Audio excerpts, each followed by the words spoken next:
like that.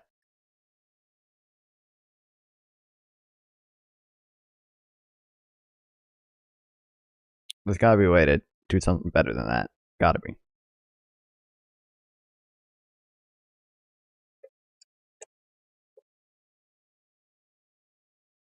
But I don't. But like I said, I don't know. I couldn't figure anything out.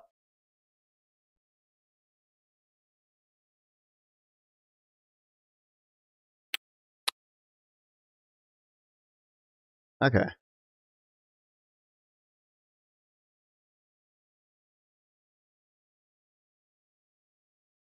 Honestly, I should have fixed my hair before stream. Well, whatever. It looks like this. Whatever. We're rolling with it. Okay, now all I have to do, activate source, let me drag it over there. Activate source, let me drag it over there. Activate source, let me drag it over there. Activate source, and Facebook doesn't work, so what I have to do is I have to click this, and then it works. And by the way, I won't be able to stream on Facebook in a few days because they're like changing the rules of who can stream on Facebook. So you have to have like 100 followers or something. Which I obviously don't have. I have one, and it's Carter.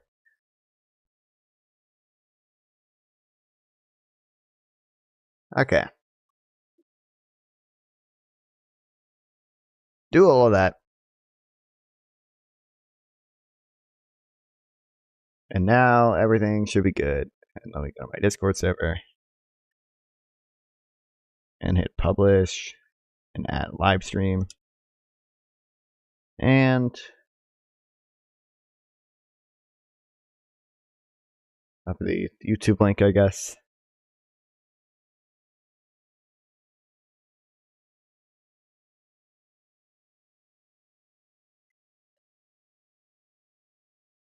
Okay.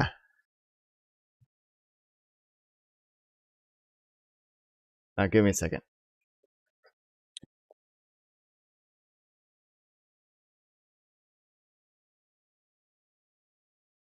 I need to buy like directed.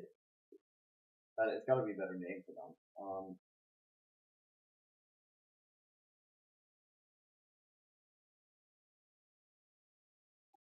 Lights that I can actually aim at myself, because right now I just have 4 lamps that are all placed on my desk, and it's got to be a better. Oh, Botworks joined the channel. It's got to be a better solution. But I won't be able to fix it till a little bit.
Yeah, I don't know if that did anything, but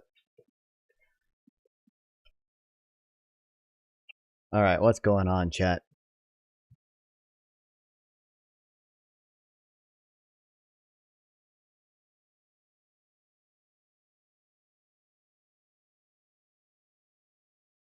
Ugh.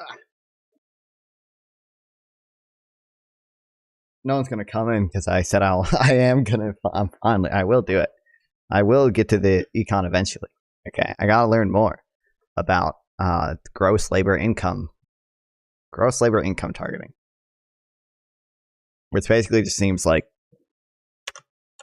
I mean, NGDP targeting is nominal because GDP is nominal income.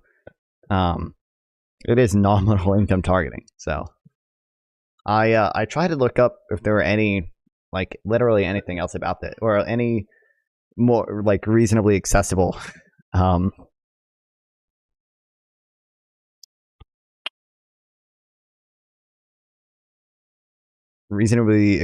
like fucking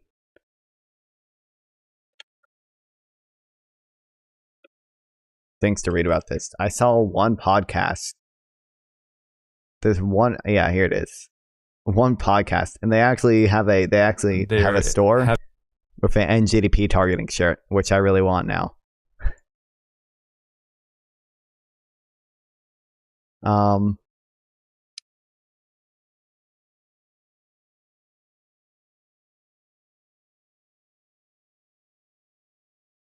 Yeah, this would go hard, man. It's such a like really stupid specific thing. Because people would ask what it is, and I'd be like, oh, it's NGDP, nominal GDP, which people know what that is for the most part. They might not know exactly the difference between nominal and real. And I'm like, oh, it's NGDP targeting. No, and it's a really cool conversation starter. You know, it's a perfect way to sneakily showcase my monetary policy opinions, and also potentially be able to rant to people about it who ask what the shirt means. It would be so great. It would be. It costs like $25 though, and it's like, is it really that worth it, man? I don't know. But there's this article, and I haven't seen this one before, and there's this podcast, and they don't even talk about it that much in this podcast. Like, the first half is some talking about other shit. My view is the non-fun show should be canceled due to declining ratings. True.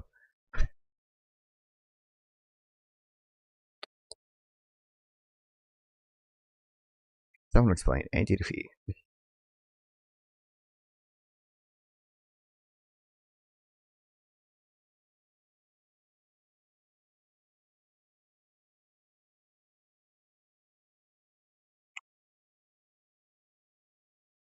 This isn't even, what the fuck was this? This is just like his blog.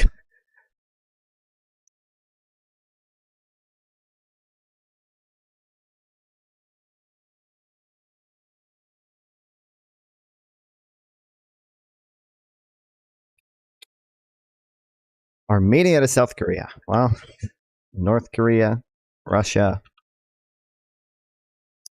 Georgia, right? That's all I need. Easy. Okay. Well.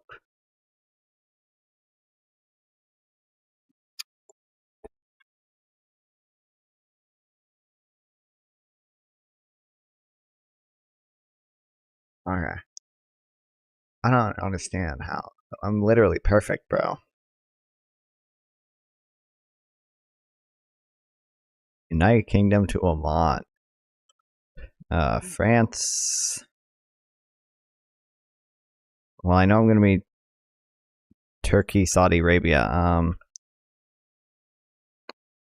Iraq borders. I always forget. Iraq borders both. Syria only borders. Syria doesn't border Saudi Arabia. Or no, Syria doesn't border. I don't know what Syria borders. The important part is Iraq borders both.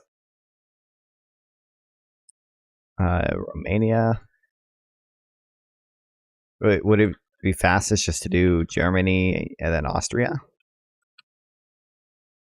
Hungary? Forgot about Hungary. Yeah. Look. Wow. Goated. Okay.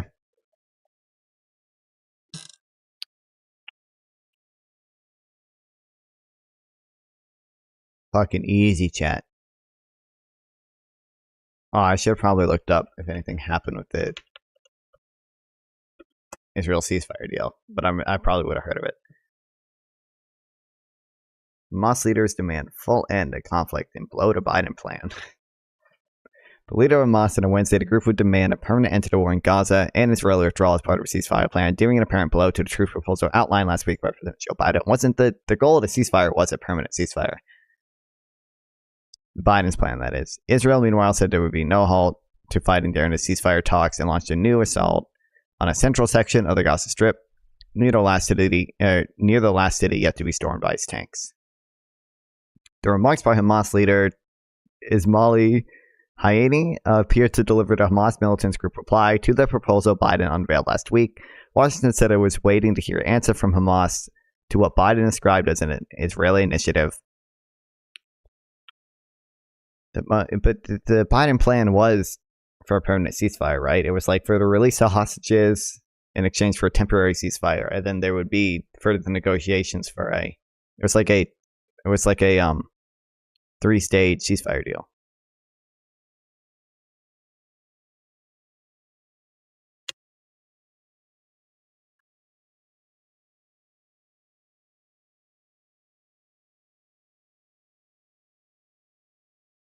So nerds.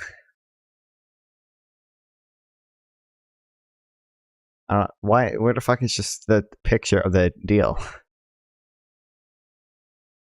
But I think it was for a permanent ceasefire. It's just the first phase would only be 6 weeks in exchange for the release of some hostages. And I think it wasn't even framing it as the problem is listen, it's hard to frame it correctly because framing it as the release of hostages isn't totally correct, right? Because it's not actually just the release of hostages. It's the swap of them for prisoners in the West Bank. But then what do you call that? Do you call that a prisoner swap? Do you call that a prisoner swap? Because the hostages in Gaza are not prisoners, and you can't really call it a hostage swap because a lot of the prisoners in the West Bank aren't hostages. Zionist pussy. Thanks, man. True. Bro, you've been here for how long? How do you even know if I'm a Zionist or not? You support Israel? You're an idiot. Okay. How do you even know if I support you? You've been here for 2 seconds, bro. Dumb fuck. Well, thank you, man. Yeah, can't say that in my chat. I'm also multi-streaming to Twitch, so.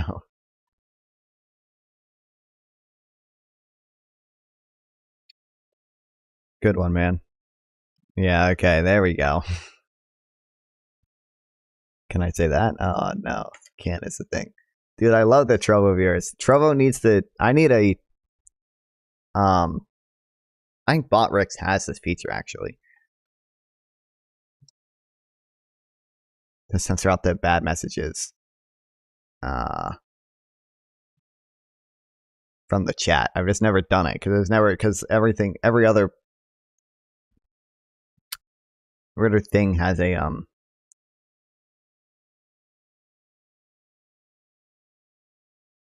I think simple. Okay, well, is there not a profanity protector? I don't care about links. I don't care about emoticons.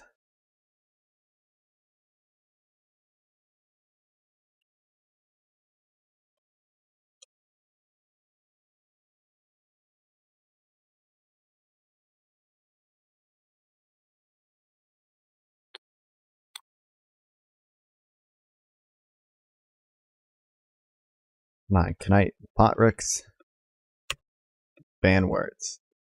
Gotta be a way to do it with Botrix, right? No, that's not what I want. Maybe there isn't a way to do it. Awesome, man. What a cool platform Trovo is.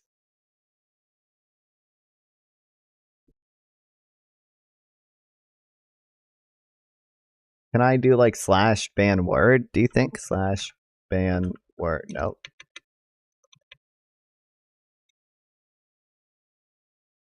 Cool. Well,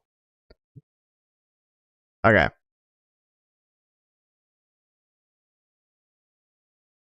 You guys, we only have to. What the fuck's this? 50 completely true things. You guys are gonna have to sit through a little bit of econ today. Okay, just a little. Just a little. What the fuck?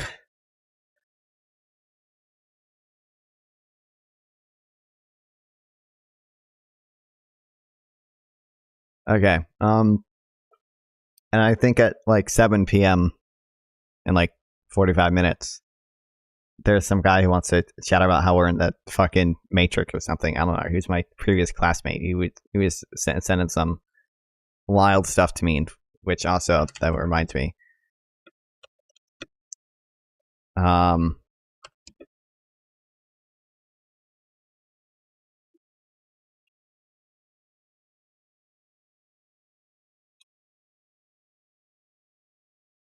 I might need to prepare for it a bit. Again, he's talking about how we're in a fucking Matrix. So our actual infinity is impossible because like the part of the thing is you're like, oh, we're in a simulation. Because think about it. First of all, he's fucking religious. So I don't understand what his simulation point is. But he was like, oh wow, time if time hadn't started, then we would have to traverse an infinite amount of time, and that's not possible. Like, and I haven't, I don't know, I haven't leaned towards, or I haven't like read into fucking the philosophy of infinities. Religious Christian? No, he's a Muslim, but I don't know. He's not like an actual Muslim. He's like a red pill. I don't. It'll be insane. Whatever he joins, yeah. I lean towards no, but don't know enough. Fully, to fully believe that, to fully don't know enough to stake out a full position.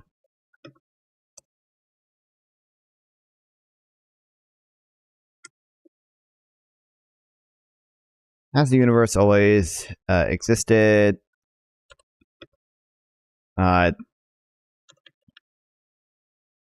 Some theories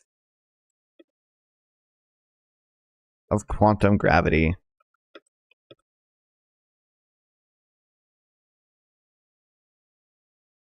that imply time is not a useful or meaningful concept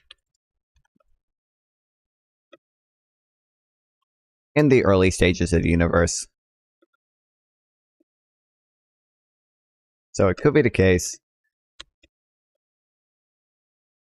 the universe has always existed, but in some way became temporal later. We don't know enough to say, though, in most of our theories, physical theories, break down in the extreme environments, like those in the early stage of our universe.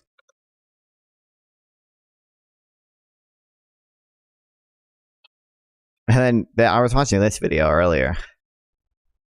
They said something interesting which I haven't thought about. Past, because time passes by successive addition of times. My answer to this is simply to point out simulation stuff, to me, typically just seems a manifestation and instinct to believe that we are created in a fashion that would recognize some sort of deliberate conscious design, but through the lens of science, not to be confused with science, with no quotations, which is, yeah, quite popular nowadays. Yeah. I don't even know what he actually believes. I don't know. I don't know what he believes. We'll find out. Out that I, and many others, don't think that time passes by successive addition. So, Does time pass by successive? How do you? I don't know how you fucking spell that.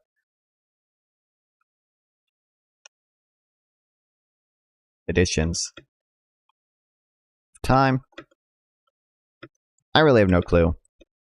But if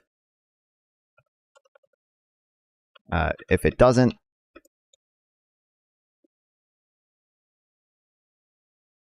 then it would not be impossible. True. To traverse an infinite, not infinite number, infinite amount of time. Get to the present moment. But I really don't. I don't know any. I don't know shit about that.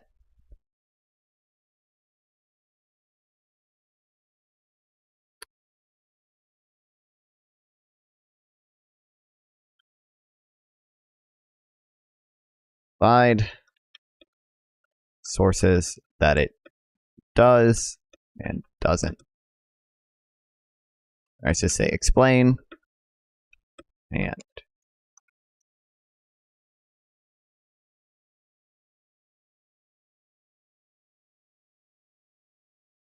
oh well, this just says it doesn't, but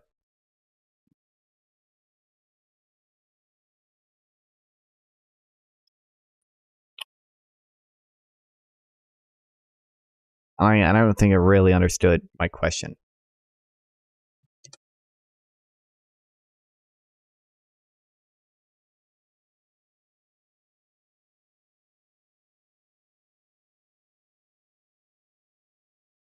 What the fuck is this? Forming an actual, what the fuck, reasonable faith with William Lane Craig. Okay. Forming an actual infinite by successive addition. I have a question concerning one of the philosophical arguments you offer in support of the view that the universe began to exist, namely the argument from the impossibility of forming an actual infinite by successive addition. You set up the argument as follows. 1. A collection formed by successive addition cannot be actually infinite. 2. The temporal series of past events is a collection formed by successive addition. Therefore, the temporal series of past events cannot be actual infinite. This argument exposes a feature in the notion of an infinite series of events that I find bewildering.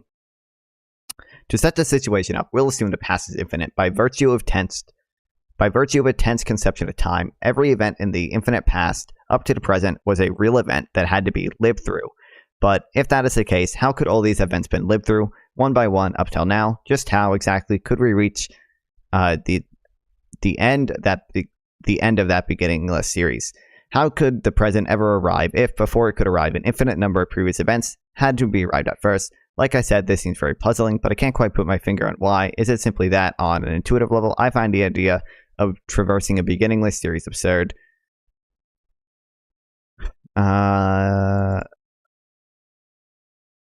This isn't really what I want. Dr. Craig's response. The traditional objection to this argument is that it is only possible to traverse infinity if one begins at some point, but whatever reply manages to do it.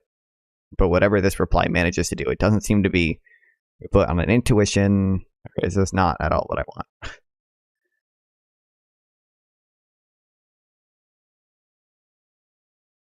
I don't know, I could write William Lane Craig, bro.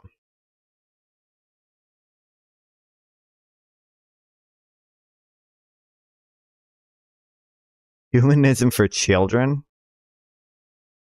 Hold on, we gotta read this, guys. Oh, this isn't for children. This is fucking...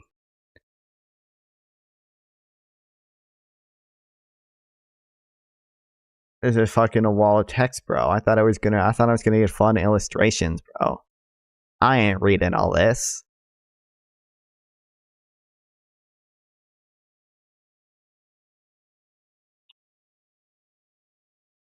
What about the so-called new atheism, exemplified by Richard Dawkins, Sam Harris, and Christopher Hitchens?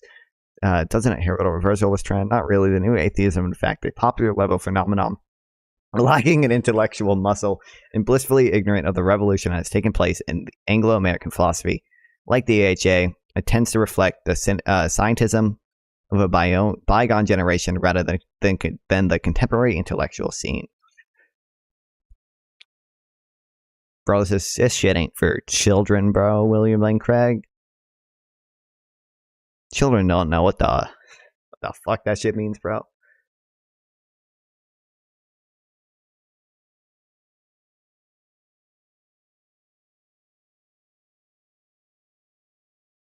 Maybe ChatGPT can understand my question better.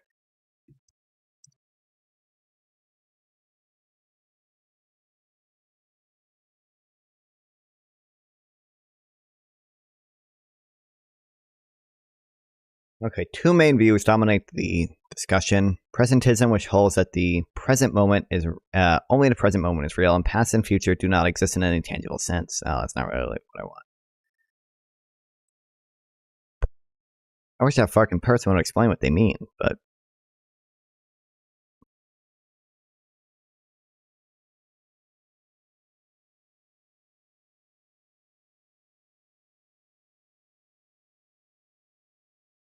okay, wow.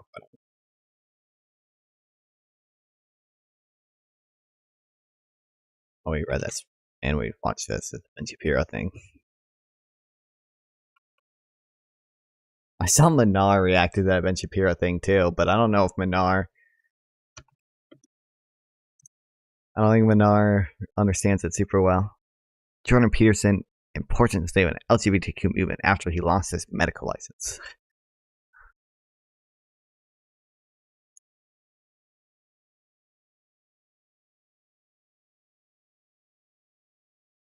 I didn't catch what William and Craig said, but if he used the term presentism, I assume he would just be referring to his position of just being very biased towards the present.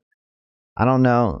I don't even know what William Lane Craig thinks. I didn't fucking read the thing because it's not actually what I want. But I don't know if I'm smart enough to understand. This is very disheartening, guys. So Manar debunks all of Ben Shapiro's lies about Israel. Ben Shapiro has been talking for. Which there definitely are lies about Israel that Ben Shapiro tells that you probably could debunk, but I don't know if Manar is the best one to do it. Now 10 minutes completely spewing out complete propaganda, complete lies, claiming that Hamas can go in and kill 1,200 soldiers and take hostages. 1,200 soldiers, Manar. Well, of course we're gonna go in and defend ourselves. How can you claim that Hamas is the reason you killed people? But this is insane, because then Hamas can claim that, the reason we went in and killed your people and took your hostages is because what you did to us before October 7, and then this is a regressive fallacy. And this is, by the way, against international law. Law for reciprocity. You're not allowed to you cannot claim that, we're committing war crimes because they committed war crimes upon us. No. So that part is technically true. You cannot commit war crimes just because the other side commits war crimes. Very good. Good, Manar. Yes. The law of reciprocity doesn't allow you. You're still forced to follow international law.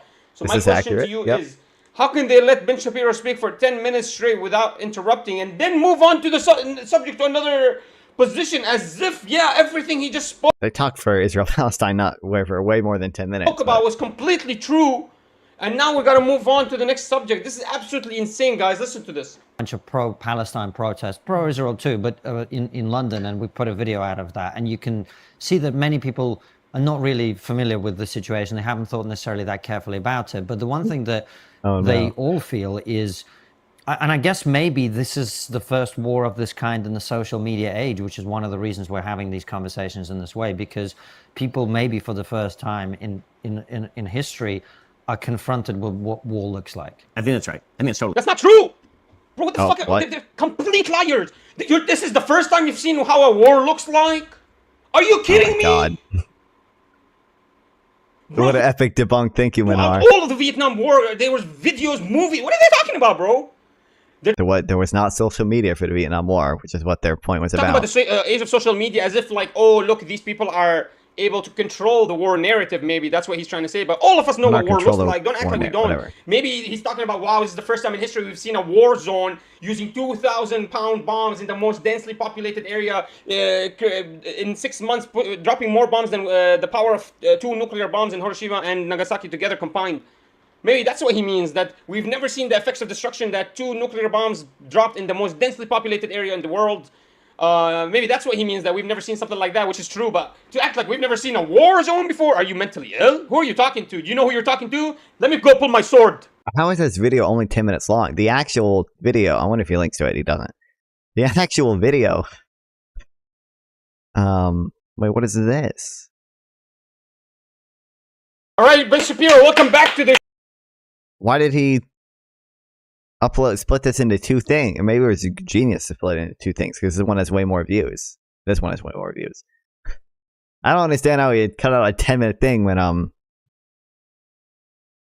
fuck, maybe I should do it. Maybe this is a strategy. He gets more subscribers than me, so maybe this is a strategy.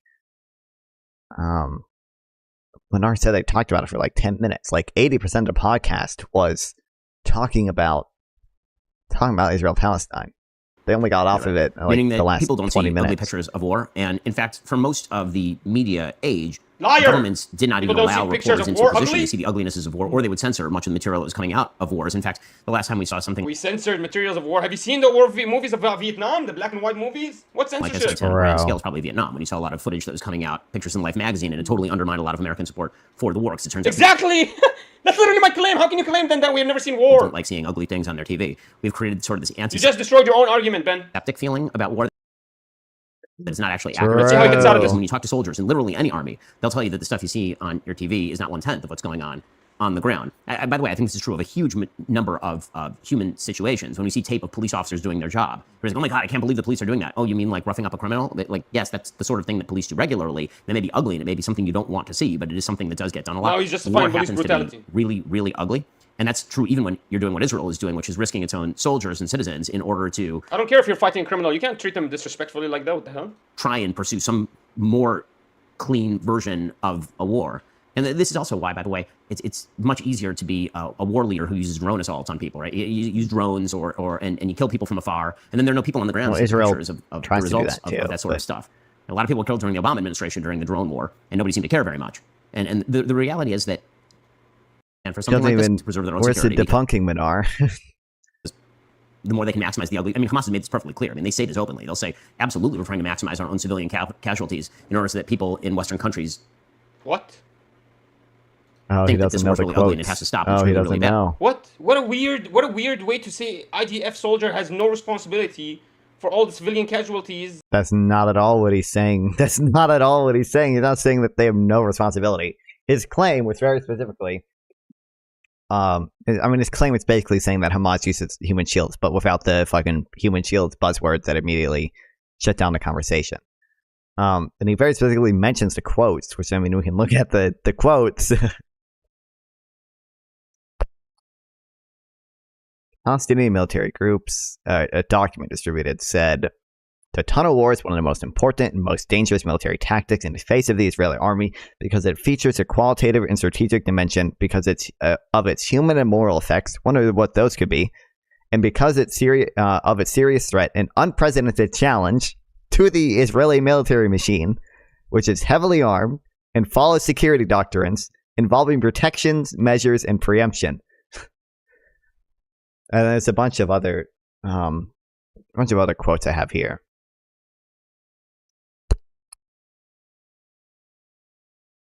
Israel threatened to bombard houses in which freedom fighters lived, but hundreds and thousands of Palestinians climbed to those house rooftops in the middle of the night to defend those houses. For the Palestinian people, that's has become an industry, and they have formed human shields of the women, the children, and elderly mujahideen.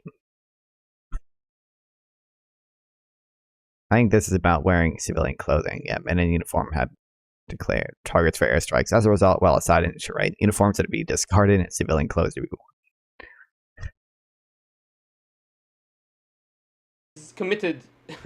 They just drop it all on Hamas and act like Hamas said it in their charter, as if in Hamas's charter it says we want to increase the our own civilian casualties so we can garner more. I mean, it's not in their charter, but It seems to be in a lot of their statements, number one, and shown by their actions. Attention from media. What?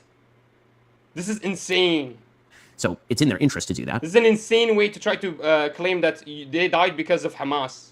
Our bombs killed them because of Hamas, not because of us. Here are 5 reasons we stopped buying our meat.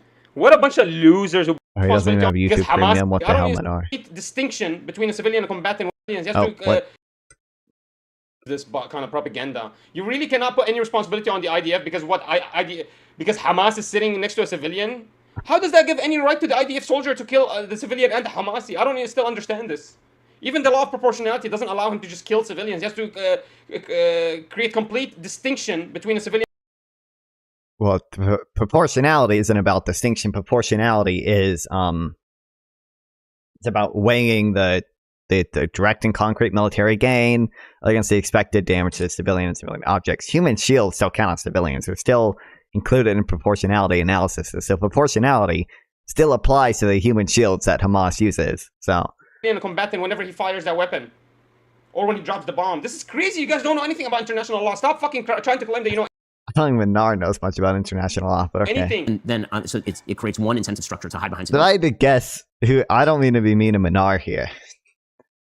If I had to guess who knows more about international law, Ben Shapiro, who I don't fucking agree with on most things, obviously, but who did go to law school, versus Manar, I'd probably think Ben Shapiro knows more about international law. And on the other side, what it actually does create the incentive structure for, weirdly enough, is to go faster, even if I'll tell you what incentive structure it creates. It creates an incentive structure for Israel to claim every single murder was because of the Hamasis. They were standing next to the civilian. That's what incentive is creating. Not the incentive of Hamasis now. They have an incentive to kill more of their own civilians for what? So they can look like they're dying So in the Hamas, propaganda which is what they war. are. What a stupid fucking argument.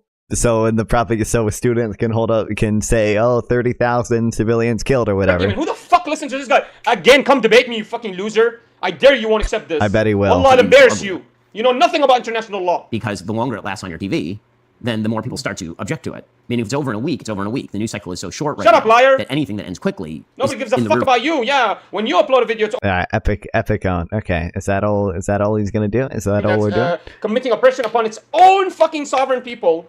Because Gaza is not another country, and Gaza is not its own state, and Gaza doesn't have its own border. That means this is all belonging to Israel. So why are you genociding in your own people? That means you're a racist, occupying colonial power. You're racist.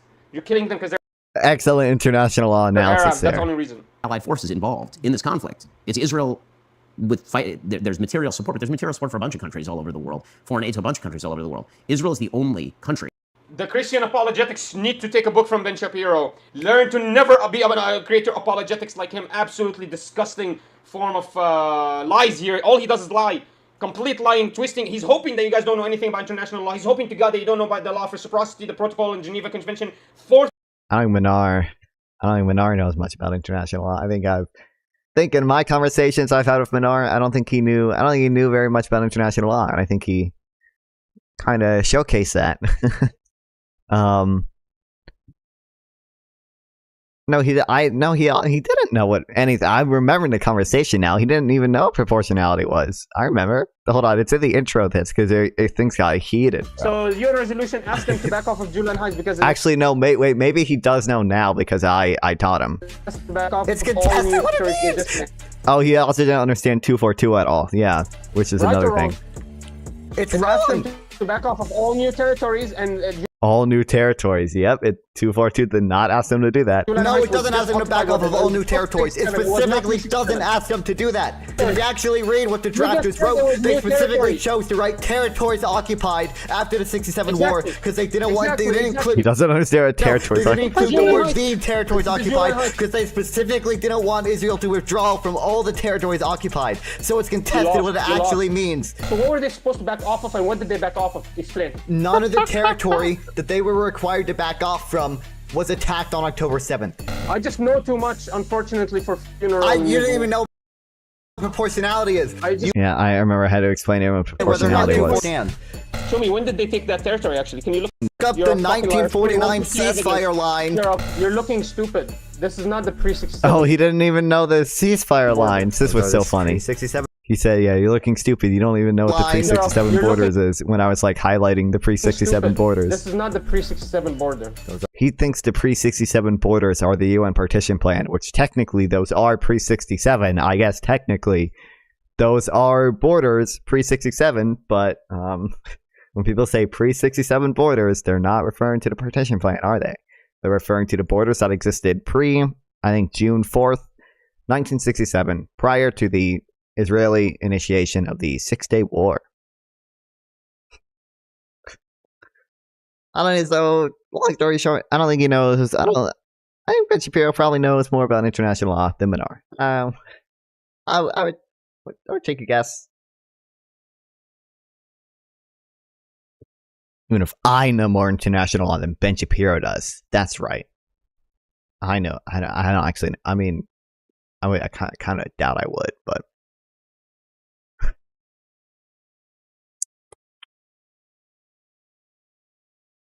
at some point, Isaac's going to host a panel. At some point, first of all, Isaac's supposed to debate this guy. I don't know when he's doing it, but he told me he's preparing for it, which will be interesting to watch when it comes out. And then 2, at some point, Isaac's going to be hosting a panel that's also going to have Minar in it about a Trump versus Biden debate, which means we should probably start reading the indictments, which I was planning on reading a week ago. Oh, shoot. I should have. You know what I should have done? I should have ordered I know they have books, like actual books, of the findings of the January 6th committee. I should have ordered that, and I could have read it at the summer camp. Damn. Okay. We're going to try to get through as much of this as we can. I guess we only have 15 minutes now, but all right. Floor it. Fixing the Fed's framework with paychecks, not prices. For the updated method for monitoring and measuring growth labor income in real time, please read the January 2020 update to our framework. The Federal Reserve should revise its framework to achieve at least a floor rate of gross labor income growth as opposed to simply tweaking its existing strategy of targeting consumer price inflation. Such a framework will help the Fed evaluate downside risk in a more timely manner, rectify persistent errors in its labor market assessments, and address the asymmetries of its political and policy constraints. Outline, summary, the problem with too little inflation. This is real, chat. I love inflation. I am pro-inflation. An inferior nominal anchor, the quirks of inflation, and the superiority of gross labor income, fixing the Fed's real-time shortcomings. Hold on, I should probably... I'll do it when I get to them.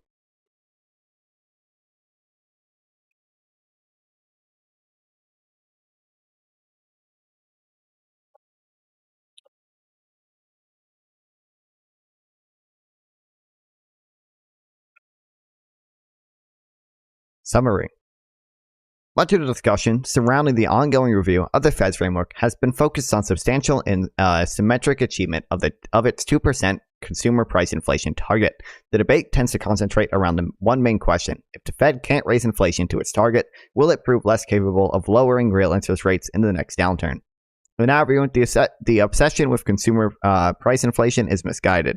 For the Fed's purpose, gross labor income, the cumulative sum of each employed person's paycheck, is a much more robust nominal anchor than consumer prices. At the risk of sounding blasphemous about mainstream macroeconomic theory, consumer price inflation isn't robust enough as an indicator to serve as the central motivation for all the Fed's policy decisions. Consumer price inflation may not be a robust enough metric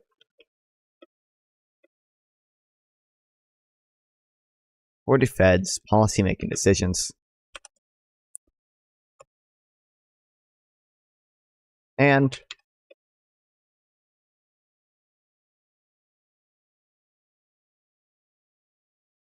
focusing on gross labor income, the cumulative sum of each employed person's paycheck, could, let's say, rectify the labor market misguided shit.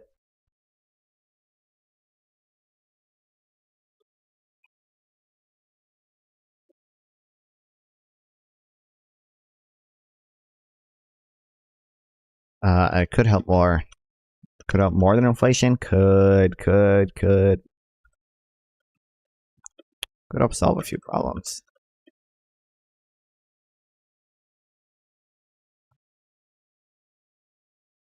Among the major set of cyclical indicators, consumer price inflation is arguably the most disconnected and uncorrelated. Even when inflation does exhibit cyclical sensitivity, it often lags by several quarters and makes the communication of policy especially complicated if current inflation readings are at odds with more timely indicators.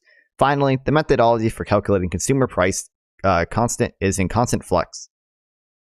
New price data sets and techniques for adjusting prices for quality changes are regularly being introduced to an increasing share of inflation components. All of this makes it harder to disentangle what official inflation readings tell us about the current environment.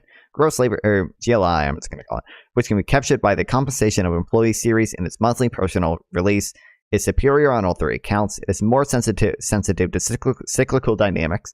It is more coincident. Yeah, it's coincident, right? To the business cycle realities, and it follows a more stable methodology.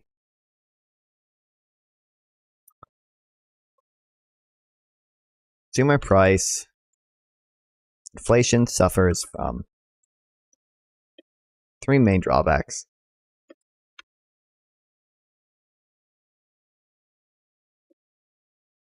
One,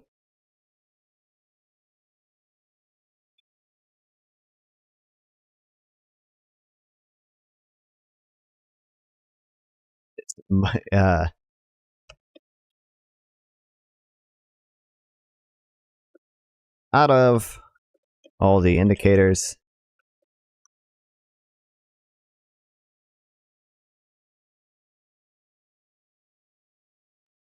economic indicators, consumer price inflation is probably the most disconnected and uncorrelated to cyclical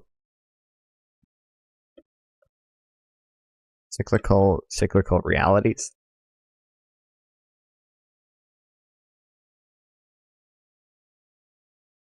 When inflation does exhibit cyclical sensitivity, it lags behind by several quarters and makes the communication of policy especially complicated if current inflation readings are at odds with more timely indicators.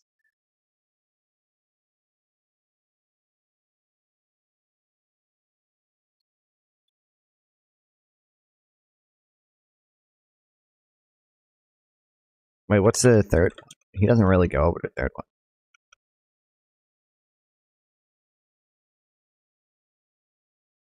Cyclical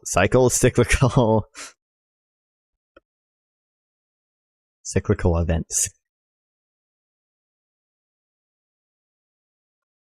2, even when inflation is cyclical, it often lags behind.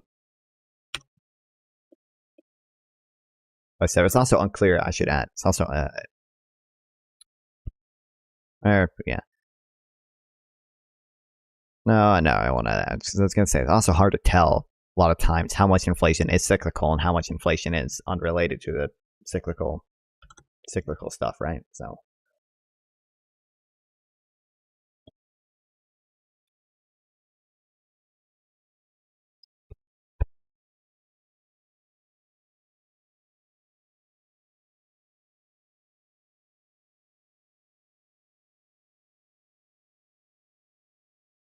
Several quarters and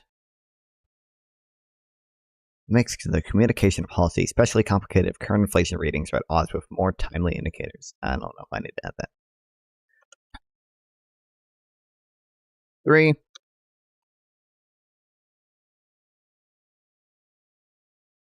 Oh. Calculating inflation is hard, and the methodology is ever changing.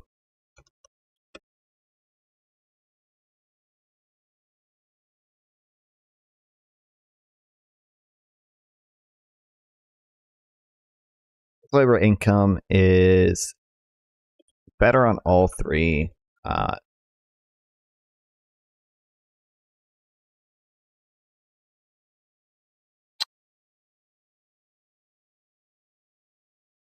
Superior in all 3 counts.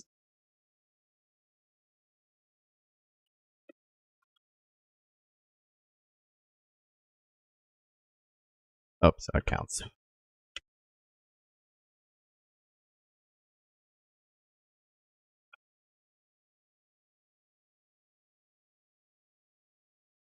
Typical dynamics is what he used. Okay.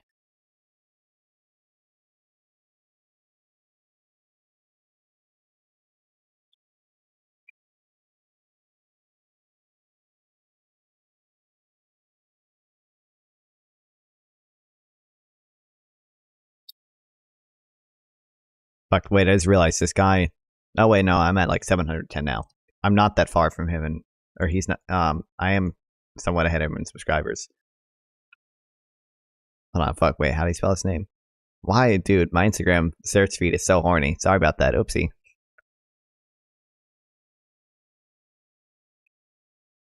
I mean, I'm just a really big fan of Sabrina Carpenter's music and Olivia Rodrigo's music. I'm curious if he hasn't posted anything new yet. Damn, goddamn.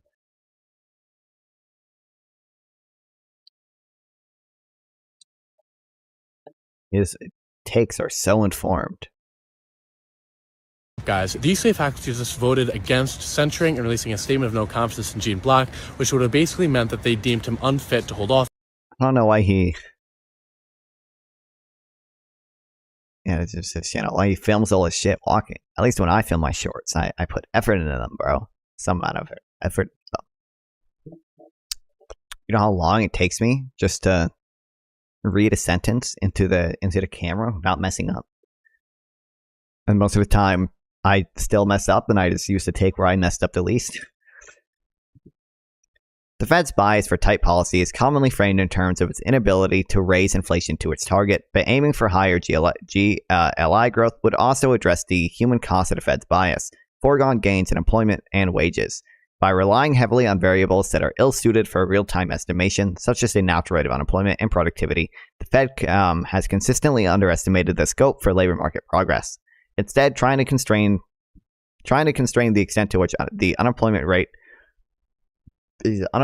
falls and wage growth rises, the Fed should use policy tools to achieve at least a floor rate of GLI growth.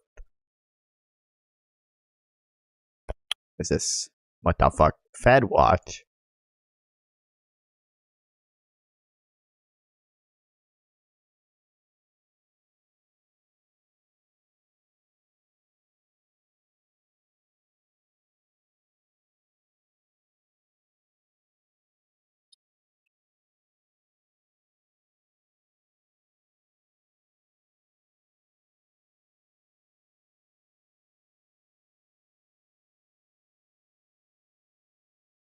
Targeting for higher GLO growth would address the Fed's bias, right? That's how you spell bias.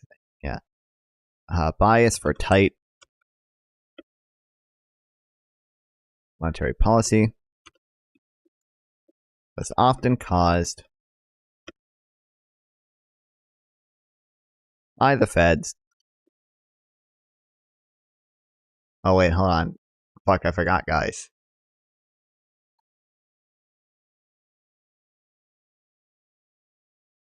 Hold on. Wait, just give me a second, guys. There you go.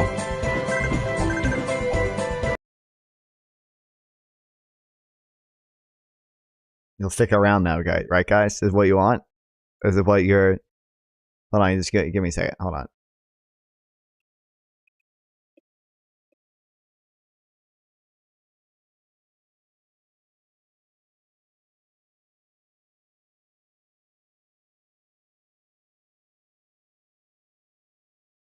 Oh, I can only have one picture-in-picture thing at once? That's stupid.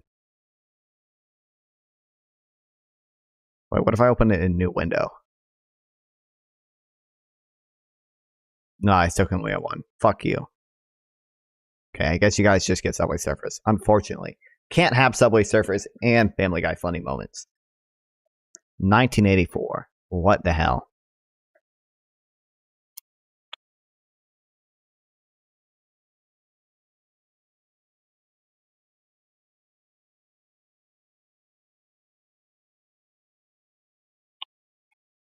Fed's inability to raise inflation to its target rate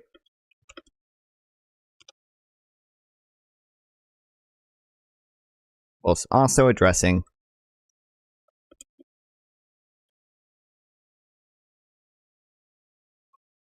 cost in foregone employment and wages most often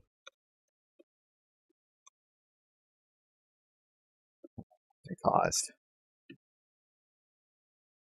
by tight monetary policy.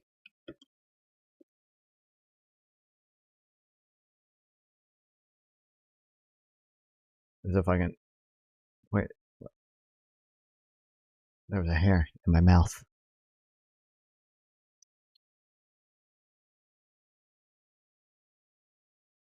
I still need another. I need to figure out if I actually do with my hair still. Because again, I think it looks rather ridiculous. But I don't know. I don't know what to do.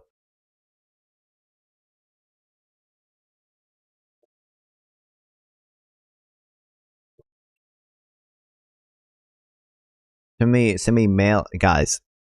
15 subs. Give me the 15 subs and I'll get a mohawk, guys.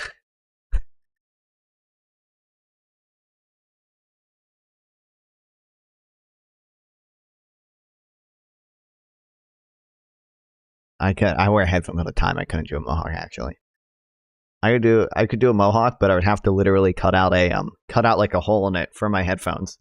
It'd be like the ultimate headphone dent.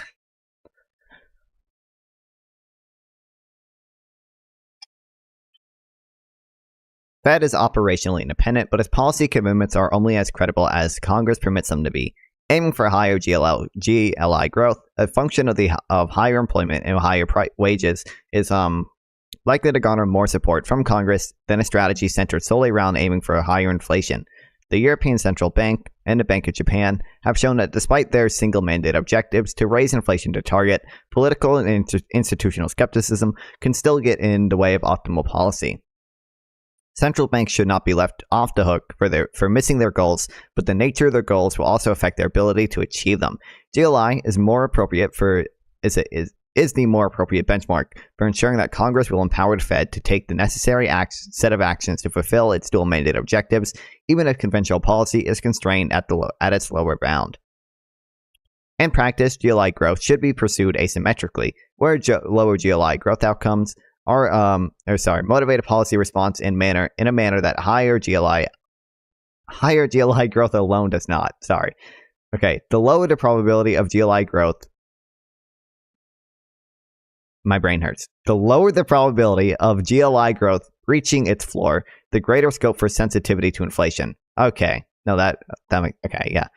Our approach should help ensure that political sustainability of the Fed's framework and better capture of the unit cost and risk associated with the benchmark of the lower bound of interest rate policy. Americans want a bigger paycheck, not a higher cost of living. The Fed can help. The one podcast I watched on it, which maybe we should watch. Actually, we shouldn't watch it. It's fucking boring, and they don't even talk about the thing I want to learn about for most of the podcast.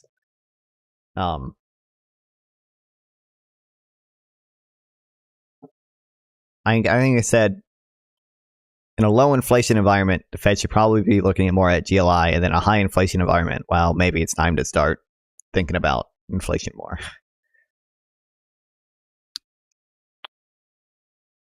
Okay, I'm going to copy this and I'm going to reword it.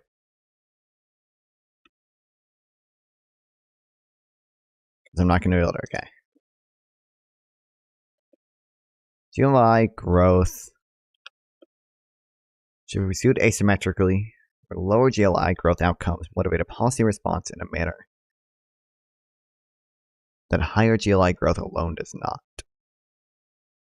The lower the probability of GLI growth reaching its floor, the greater scope for sensitivity to inflation. GLI should be looked at and responded to asymmetrically,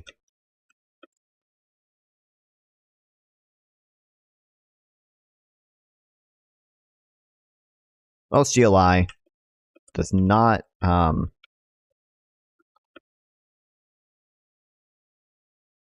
is strong. I don't know if I should say it's strong. Welsh GLI doesn't risk reaching its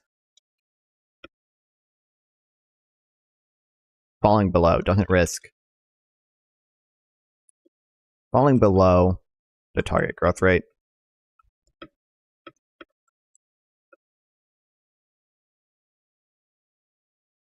The higher the sensitivity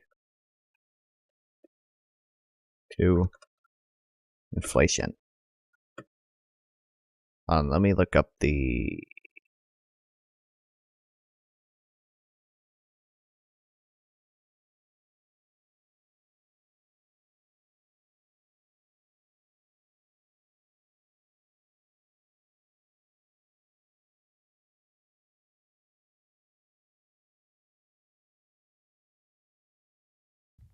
bias, and they're going to try to normalize here.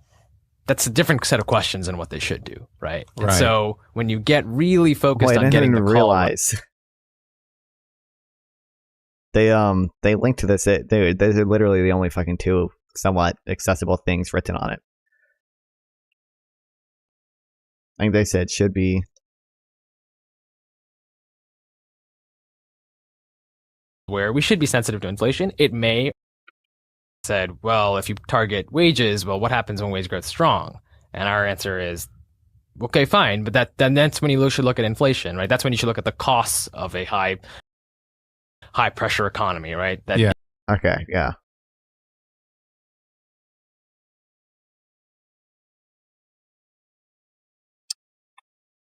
Well, CLI growth is strong. There should be greater sensitivity to inflation.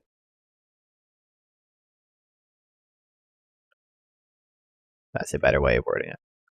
Let me write these things. For the average man. Not this dumbass economic lingo bullshit.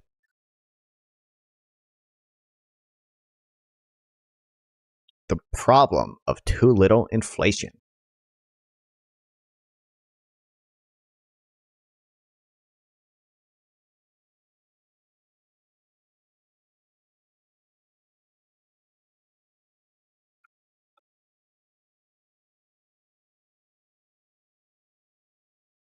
God, I don't understand. Why am I getting 3.2% drop frames? It doesn't make sense.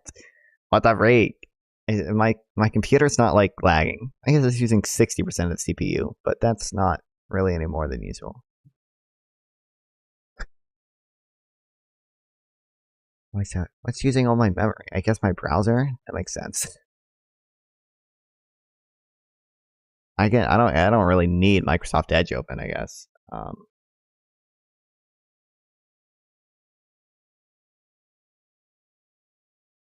I think. At least I hope I don't.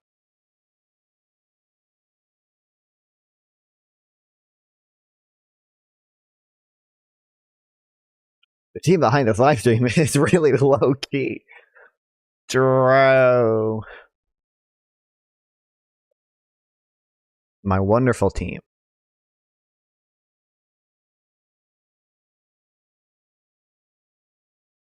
I really wish I could have two of these. If I just search like ADHD,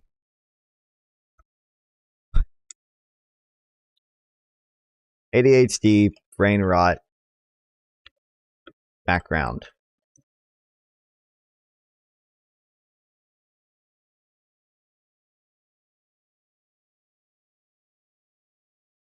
This isn't what I want. I want a video that has like slime and Subway Surfers on it. Like this. Yeah, there we go, baby. It's only a minute long though. Ultimate stims. Yeah, here we go. Is having Wait, Peter. do it.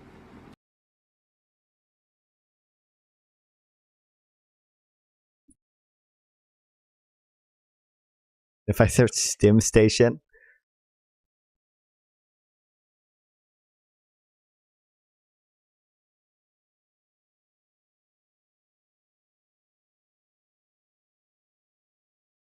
oh wait, if I play vertical video, hell yeah. Oh, look at all that room. Look at how much space it can take up, guys. Are you happy? Is it what I need to do to be a successful streamer?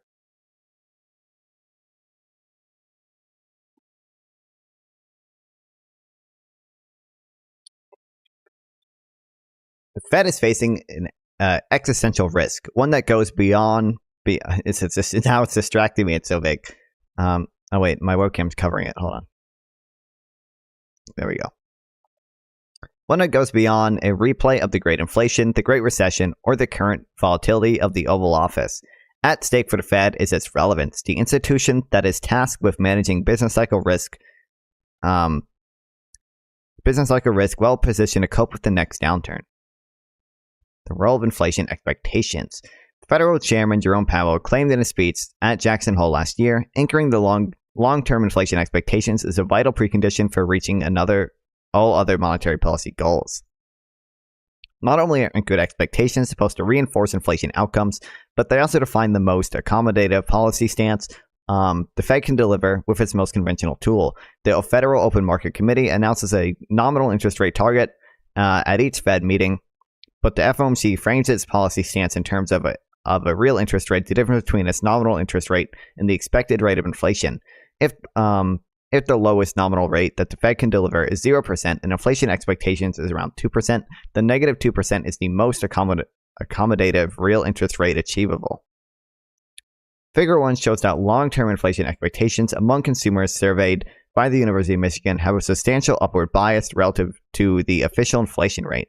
After adjusting for the bias, most recent readings for long-term inflation expectations, a 40-year historic low in the survey's history, implies inflation outcomes is about 1% below the Fed's target. With inflation outcomes already underperforming the Fed's target and expectation sliding, is the solution for the Fed simply to aim for higher inflation. Expectations overestimate official inflation.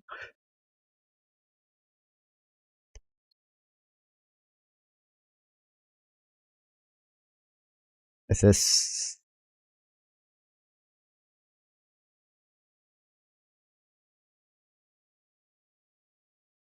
how are they forecasting the next 5 years? Is this that's the actual survey result, right? What's the point of high expectations for prices if incomes don't follow?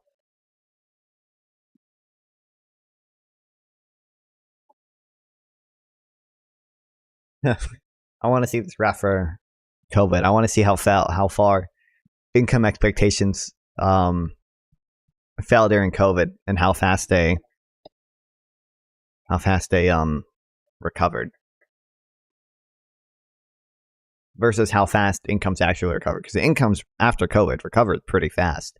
But I wonder if that's another place where the vibe session is taking place and income expectations. If a central bank's attempt to increase expectations for prices when not met with corresponding increases in expectations for income, household spending behavior might grow more cautious, ultimately undercutting the central bank's original effect. Figure 2 confirms that the two can disconnect in ways that would seemingly constrain spending behavior and inflation outcomes. Why does this matter right now? Tinkering at the margins of inflation targeting. Jerome Powell noted, "We need to make sure inflation doesn't keep slipping down towards zero, because then the central bank really does have less and less ability to react to downturns." Fed officials have been putting forth ideas for hitting the inflation target more consistently and symmetrically. San Francisco Fed senior research advisor Thomas Mertens and New York Fed President John Williams claimed that because of the lower bound, standard inflation targeting strategies will result in outcomes and expectations that underperform the inflation target. To avoid such a result, they suggest two strategies. Either the Fed could aim for above target inflation when policy is not at the lower bound, or it could set a series of price levels which would then force it to aim for higher inflation whenever prices underperform the level target. Can new inflation promises be kept? The harder I try, the worse I get. Since the smell is being taken from us by the Democrats, a friend of mine told me how her baby could no longer smell after her came from a hospital in a Democrat state.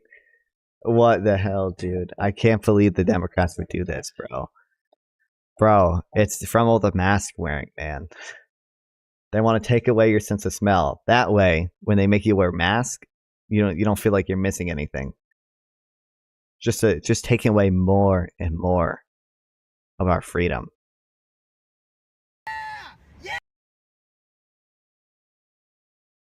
Can't believe they would do this. I was lonely during the 2016 election. That was until my wife met a Republican. I met my wife at a Republican convention. Proud Trump supporter ever since. I made a shrine to him in the woods to ward off evil spirits. Oh, just like to ward off evil spirits. Just like the thank you, Donald Trump guy. Dude, that guy is so awesome. Dude, I picked who I support for president solely based off of who has the hotter supporters. And that's why I'm such a big Joe Biden supporter. Well, actually, because I was going to say, I love all the blue hair, nose rings girls. They're so hot. I love all the emo bitches. But ever since Israel Palestine, most of those people aren't even going to vote for Biden anymore because they think Biden's fucking a genocidal maniac, whatever. So now they're.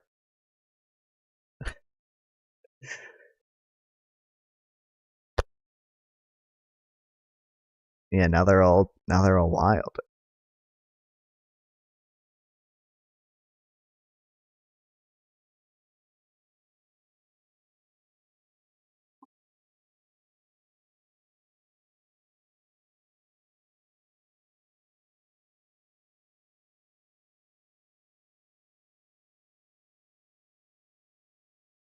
Hold on, sorry. Okay.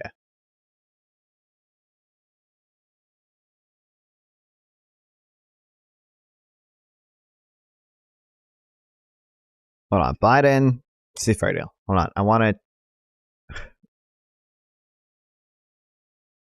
on. My mind's going insane. Where's the actual proposal for the deal?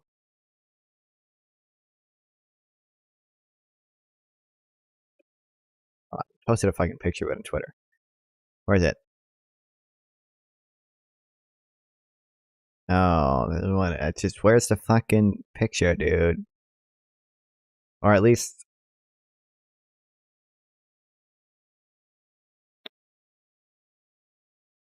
Have the proposal. The proposal for the release of hostages allows Israel to make sure that all these conditions will be realized before a permanent ceasefire takes effect, they said. They now use AIDS for stress at Israel. This doesn't actually tell me nothing, bro. What's the fucking...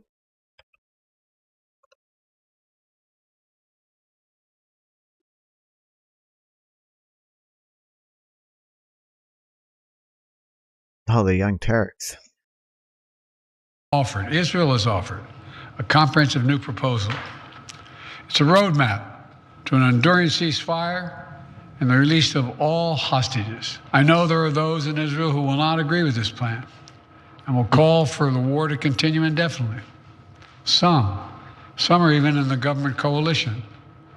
And they've made it clear they want to occupy Gaza. They want to keep fighting for years. And the hostages are not a priority to them. Well, I've urged the leadership in Israel to stand behind this deal. That was an announcement by President Biden earlier today that Israeli and Qatari mediators. There's some people that want to occupy it. Like, I shouldn't say want to occupy it. They just don't have a good post-war plan. Netanyahu doesn't have a good post-war plan. That's why his own defense minister was like, I call on Netanyahu to say that we won't have civil control of Gaza after the war. Yeah, it's not even. I don't mean they necessarily want to. It says they just don't actually have a post-war have apparently plan. Come up with a possible deal that could result in all of the hostages being released. But as he made clear in that clip, he already knows that there are some people inside of the Israeli government that don't actually think that getting the hostages back is the most important thing and would not stop the hostilities if that was the result. In fact, the National Security Advisor recently met with families of those who are still hostages. And I can only imagine how horrible every day must be. You're months and months into. And also, I don't understand, like, from the very beginning of this war, Netanyahu said he wanted a total victory. Getting back the hostages is not their only aim. And also, unfortunately, a lot of the hostages are probably not alive anymore. So there's that. But they've always wanted to get rid of Hamas. And you believe maybe as a result of this horrible war, I could get my family member back. Well, this is what the National Security Advisor said. I don't believe that this government will succeed in completing the entire hostage deal. This government will not make a decision to stop the war for the return of all the hostages. I mean, you've been told, you've seen it on social media, you've seen it on billboards, you've seen it everywhere. Getting the hostages back is the most important thing. And that's something that's been said not just to prospective allies of the war, like in America, but to the families as well. And maybe for some of them, that is still the goal. Will they be the ones who make the final determination? Remains to be seen. He goes on to say, we have to keep fighting so that there won't be another October 7th in October 2027. If the hostages don't return within weeks or a few short months, we have no alternate plan. We will continue to fight in Gaza and in the north, and only then will we reassess. Of course, he also said that even if they were returned, they wouldn't stop the war. So a little bit of mixed signals there. By the way, he ends up, because that meeting becomes contentious, as you would imagine it would if you'd just been told. Okay, this one actually... mission in Ukraine. Jake, Hamas spokesperson this afternoon essentially rejected the ceasefire plan that President Biden laid out. He said they wouldn't agree to a plan until Israel laid out its terms for a permanent end to the war. I mean, how disappointing is that for you? And I wonder if we can... Awesome video footage. Forwards breaking news. Proposal. The Prime Minister's own advisor from Hamas. You're going to hear... I will point this out. The President said in his speech, not that Hamas had accepted the proposal, but that they should. So he acknowledged on Friday Hamas may choose that they think it's just better to let the war and the suffering and the violence continue. That wouldn't be terribly out of character.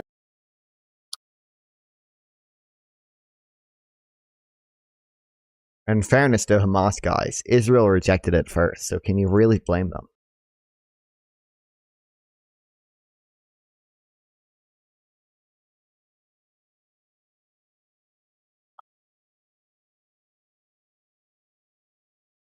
No, it actually has the proposal was for a permanent ceasefire in the end. It was like almost exactly the proposal that Hamas. Do you remember when Hamas quote unquote accepted that deal? That was actually their own deal that they put on the table, and then they just issued a media statement saying we accept the deal that we ourselves put on the table. It was almost exactly that deal. I don't know what this like. I don't. It was for a permanent ceasefire. That's my understanding. It was 3 phases. The first phase was like a 6-week pause and for the exchange of hostages, and then only later would it actually get to the permanent ceasefire part. But again, guys, Israel rejected it first, so it's actually totally justified for Hamas to reject it too. Fuck, I wish I don't understand why the media sites don't actually list the proposal.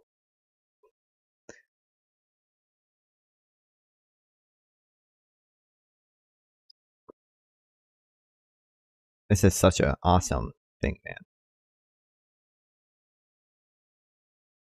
What the fuck? Family Guy Ultimate Compilation? What the hell is this, bro? I'll put ASMR soap carving videos on. No, fuck it. No, we're going back to this. I'll flip this. It looks better when it's vertical like this. Oh, this is good for the YouTube Shorts viewers too. I forgot. I stream on Shorts, so this will be good for them.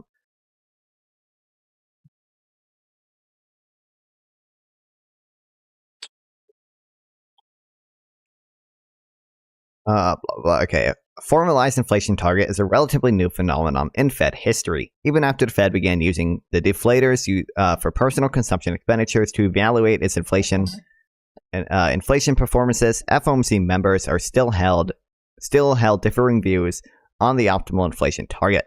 Only at the January 2012 meeting did they announce their 2% target, with the hopes that such an announcement would reinforce its target. Communicating its inflation goal clear to the public helps keep longer-term inflation expectations firmly anchored, thereby fostering price stability and moderate long-term interest rates and enhancing the committee's ability to promote maximum employment in the face of significant economic disturbances. As Figure 3 shows, the Fed's ability to achieve 2% inflation outcomes actually diminished the Fed's diminished after the Fed's announcement. Commodity prices fell aggressively during this period, but even after excluding the most extreme price changes, the underperformance still remains visible. The absence of a recession in the 7-year period makes this persistent miss to the downside all the more glaring. The Fed announcing its way to higher inflation might sound effective in theory, but in practice, this is a fragile strategy. An inferior nominal anchor, the quirks of inflation and superiority of gross labor income. Consumer prices are less cyclical and more idiosyncratic than GLI.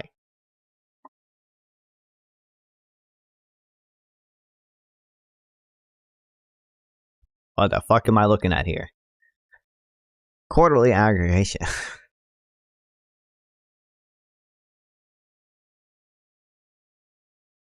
What? Okay. I actually have to understand the chart. You don't just explain it for me, bro. I actually have to use my eyes. I don't know what the fuck I'm looking at, bro. I'm too infatuated by this mobile game dumb shit next to me, bro. What the freak? What the hell?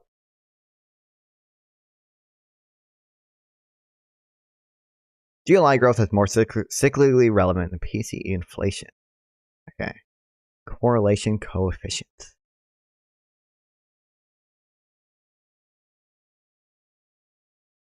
I don't know what this shit is. FFG IP. This is nonsense, bro. You can't just throw this shit on me. I always told this was accessible. This isn't accessible, bro. Payroll employment.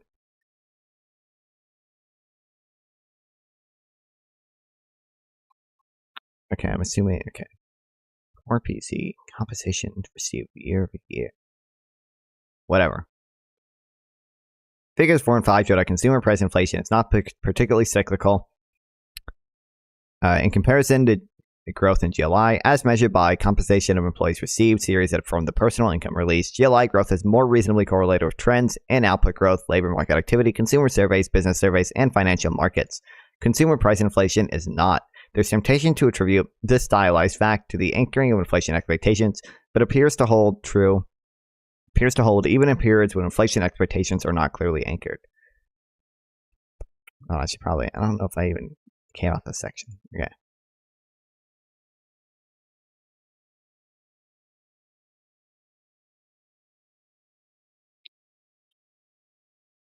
Consumer price inflation is not as cyclical as excellent spelling, guys. Hell yeah. Crucial. Cyclical. As gross labor income. Dude, what the fuck? Joe is hungry. Hold on, my friends are telling me I should model my content after this guy. Channel, home of the one and only Sneaky Doodle. This is what you guys Twitch want. Streamer, I want to congratulate you on completing your degree and thank you for your support of my channel. A little special shout out to Will Neff and Emaru. Thank you for being a friend of the channel. Why is he mentioning and giving me support? Now it's time to clear off some of the birthday shout outs. I've been out of action, so the list nacho cheese sauce, lettuce, sour cream. Is this what people want? Later in the video, This has 12K the views, Joe's Hungry man. weight test and calculate the actual out the door fast food price per ounce. These at Crunchwrap Supremes. All right, is that all? That's it. $23.50. Thank you. Dude, what a fucking sick transition, bro. Bro has like 5 cameras in his car. Holy shit. Bro has the setup, man.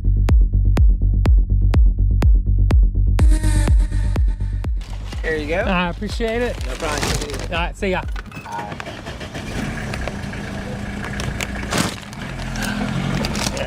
I've got my crunch wraps. Let's go find a parking spot and do the Joe is Hungry temperature test.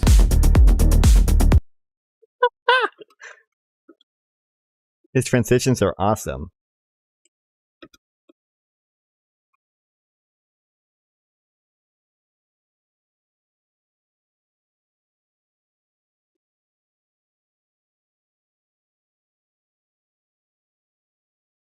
Okay.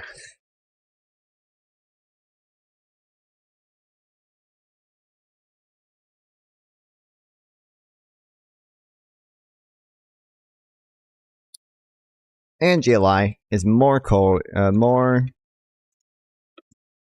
correlated.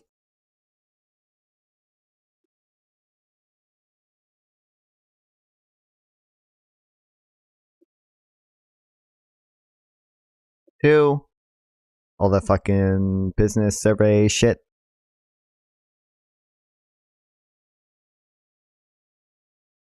Trends in output growth, labor market activity, consumer surveys, business surveys, and financial markets. And GLI is.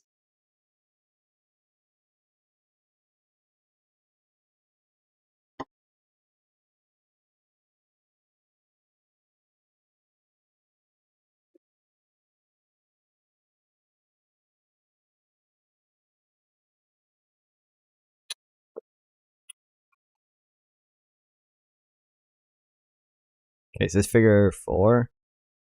Figure 4, 5. Okay. I don't know. I don't know. This figure makes no sense to me right now, bro.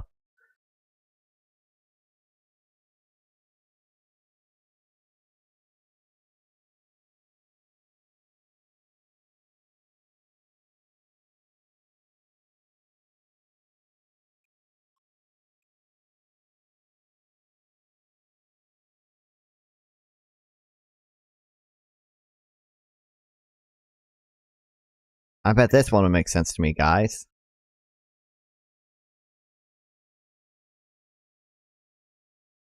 Oh, it's the same nonsense? Wait, what even is the difference? But also, why is this not? There we go. Is this not in the fucking thing either? God damn it. No, God damn it, Notion. What if I do this? There we go. I'm a genius. That cannot be the most efficient way to do that, but I bet.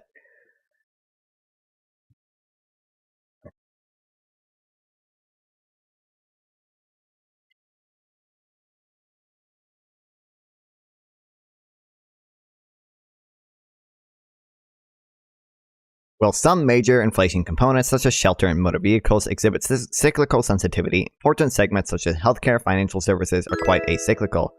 Oh, wow, Pickler17, thanks for the follow, man. Wow, is this your first stream? I love gooning. Oh, I forgot that's in the title, isn't it? Yeah. Oopsie.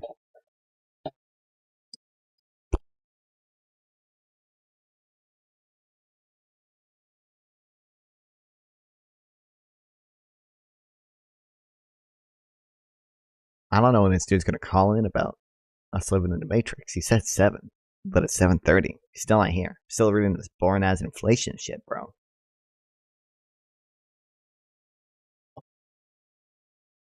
I should also hold on. Where's Dumpster Dog?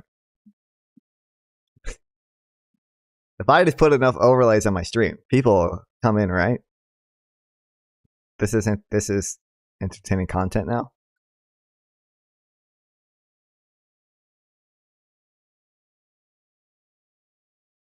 As a result, inflation dynamics can be idiosyncratic and deviate substantially from cyclical developments. The effects of the ACA and the Medicare sequester have had a more visible impact on core inflation than the recent declines in the unemployment rate. If the Fed is trying to manage business cycle risk, it should emphasize a nominal anchor that reliably reflects those risks.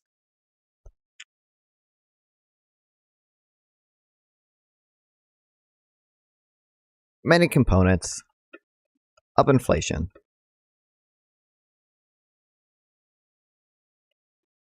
like healthcare. Okay, I can't have this Dumpster Dog here.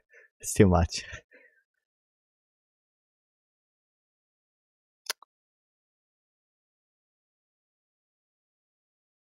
Healthcare and financial services. So pumped for the upcoming program. I'm sure you are, true reviewer. Are acyclical.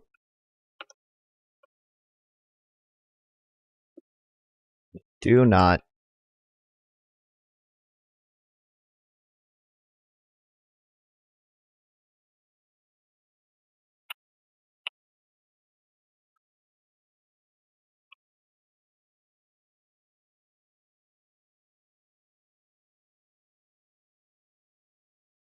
reliably reflect the business cycle.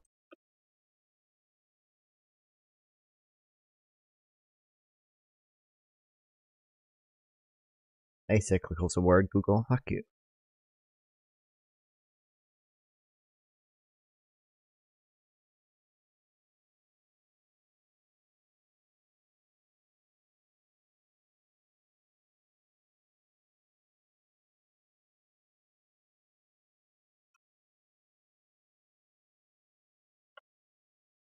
Effects of the ACA. This is the American. The ACA is Affordable Care Act. Yeah. Okay.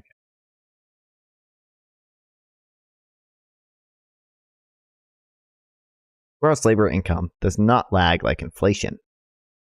Vice Chair Richard Clarida understood back in 2007, for all practical purposes, core inflation is a lagging indicator. It does not make sense to put more weight on a lagging variable when monetary policy, still near the zero lower bound, will need to act swiftly if risks a significant downturn emerge. Inflation tends to lag more than labor market indicators, in part because of a quirk in how rent components, which make up nearly a fifth of core PCE, are measured. Estimates of individual wage growth, such as average hourly earnings in the employment cost index, can also lag and be distorted by measurement issues. Nevertheless, employment and unemployment indicators in the current population survey can be especially useful for tracking and projecting GLI growth dynamics, as seen in figures 7 and 8. The live stream layout and visuals are mind-blowing. I bet they are, man. Of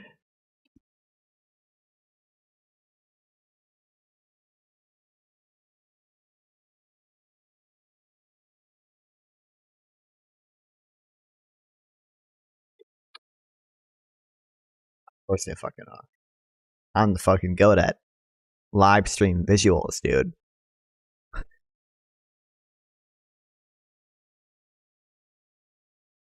Oh, fuck.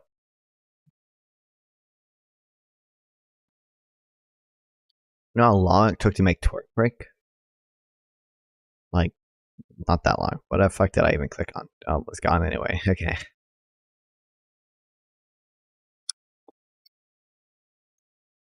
Inflation tends to be a lagged or lagging indicator. Yeah.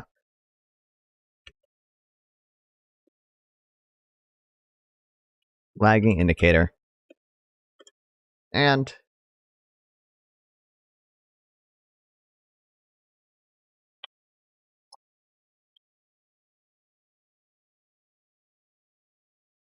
putting more weight a lagging variable, monetary policy still need a zero low bound when act significantly. We'll need to act swiftly if there is a downturn. It's unreasonable to put more weight on a lagging indicator when monetary policy will need to act swiftly if the sound effects in the live stream are really... Oh, hold on. Let me play my sound effects, guys. We have drum roll. The drum roll is a bit of a lagging effect. And we have woo. And we have yippee. Yippee! I almost never use these. I think I used them. I added them for the Twitch affiliate special, and I never fucking use them after that.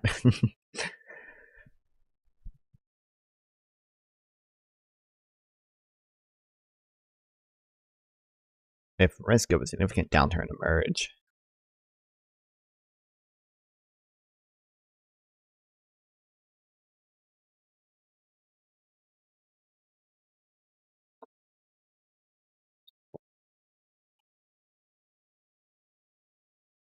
Summer 2008 is perhaps the most glaring example of how inflation lags.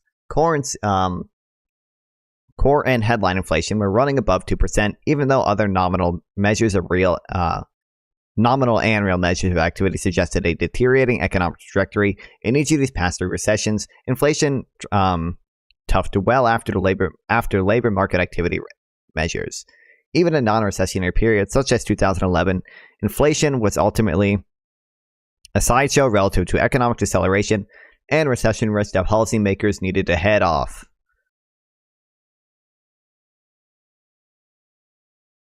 PCE trends in real labor market.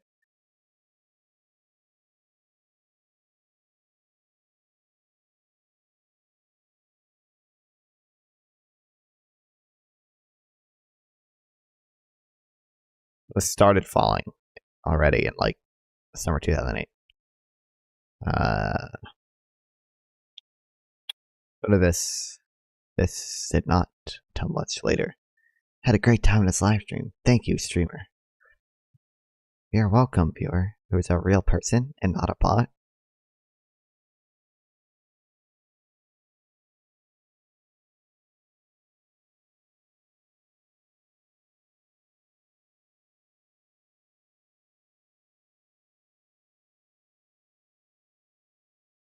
Hold on, wait, let me fucking...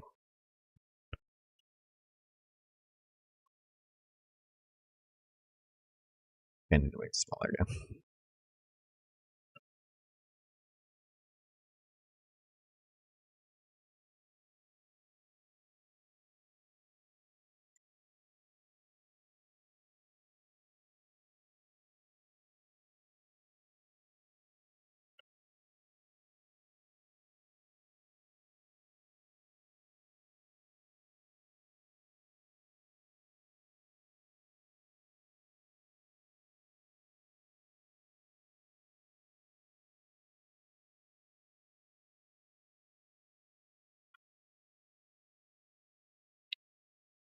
Oh wait, trends in real, okay.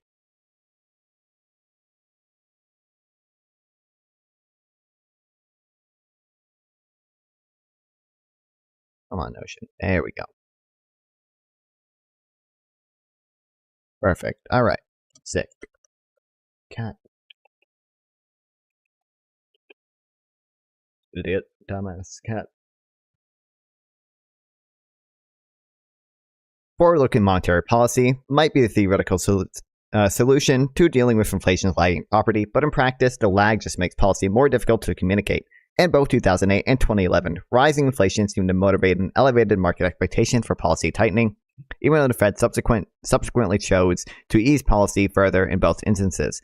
A timely or nominal anchor for episodes involving downside risk would make it easier to communicate policy effectively. The Fed's nominal anchor should follow a stable methodology. Consumer price inflation is codified as a sacred variable within macroeconomic theory, but this seems questionable since the methodology for measuring inflation is in constant flux. Inflation is hard to measure, with multiple different indexes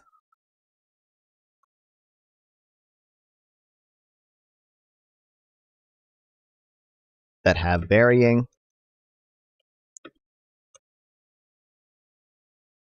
and ever-changing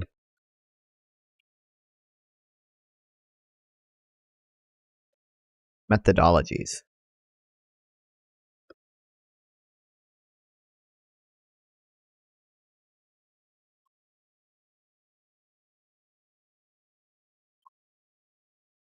The ongoing incorporation of the new hedonic adjustment methods and source data to inflation components makes it harder to evaluate underlying inflation trends in real time. What the fuck did I just read, bro? Hedonic quality adjustments. What the fuck? Hedonic? I understand there's quality as a part. Relating the characterization. My pleasure.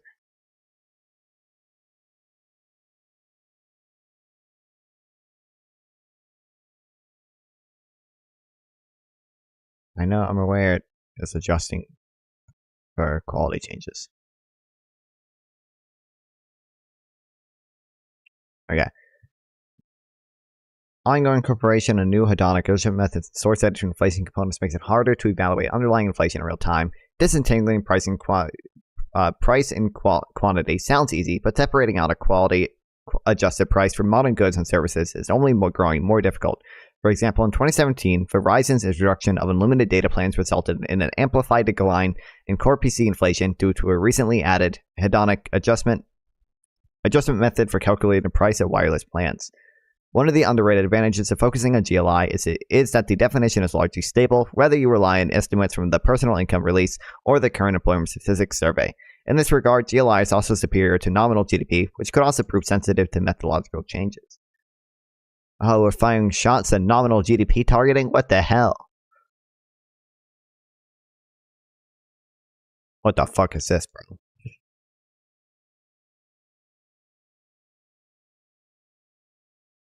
"1990s acceleration of labor productivity, causes and measurements." Yeah, we're never reading this shit, bro.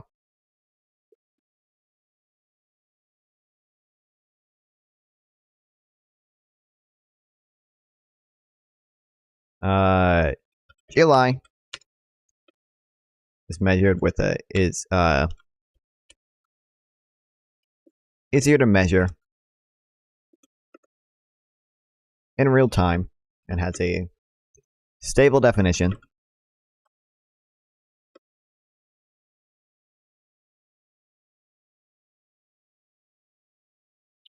And methodology.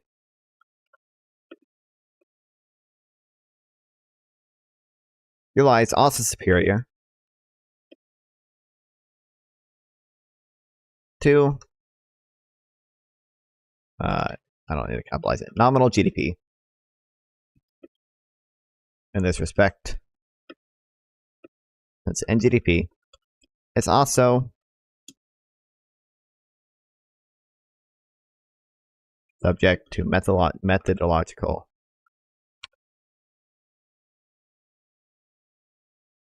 changes.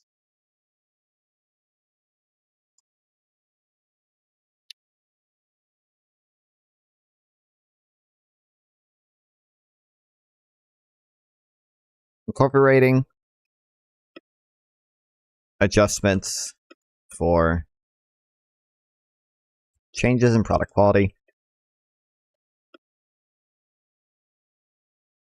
are difficult, or makes it difficult to measure inflation in real time.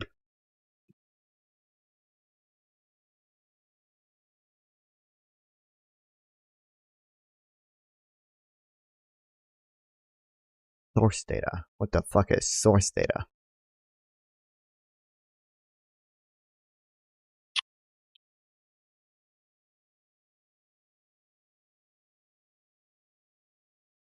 Continuing pricing quantity sounds easy, but separating out a quality adjusted price from monogoods services is only growing more difficult.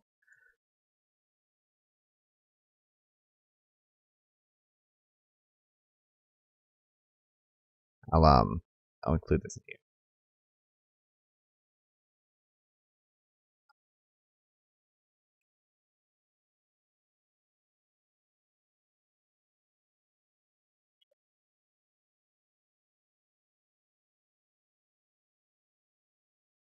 But what if we have what if in 2027 we have AGI, and the AGI is able to calculate inflation data? That's the ultimate independent Fed right there. We don't need Jerome Powell. We need ChatGPT in charge. That's the truly independent Fed.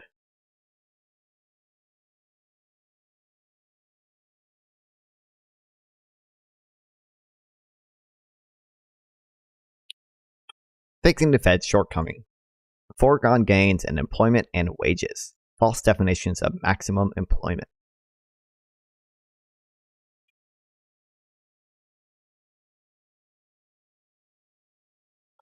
Okay, twerk break, guys.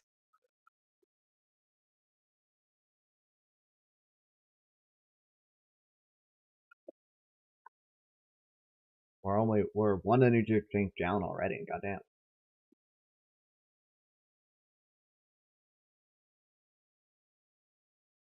We ran out of kind of like. I'm stuck drinking the stupid ass black cherry ones now.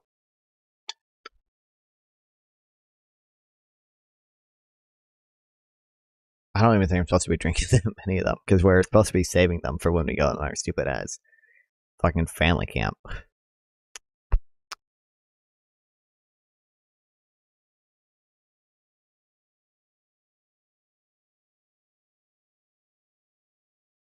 Remember when this guy said he was debating at 7?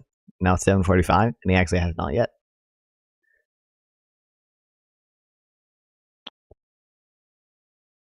Okay. The underperformance in inflation has led FOMC members to see themselves as failing mostly on the price stability side of their dual mandate. We should urge against taking such a narrow perspective.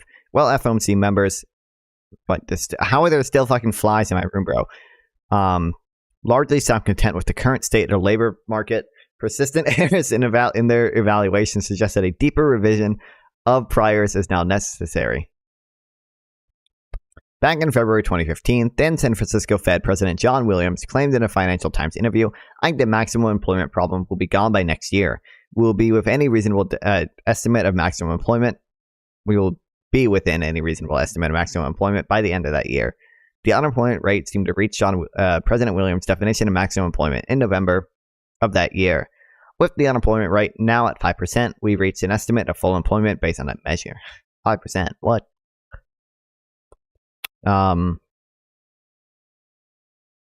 Also, it's like you can have employment with low wages still.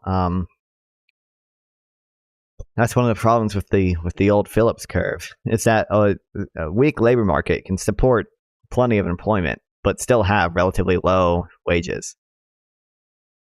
God, I hate Notion used to have all my shit there, and now it's fucking dumb bullshit, stupid shit.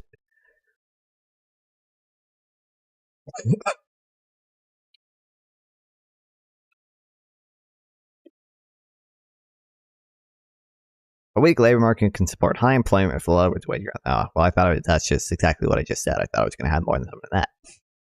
Unemployment doesn't include. Oh, yeah, and also unemployment's a flawed metric to begin with. But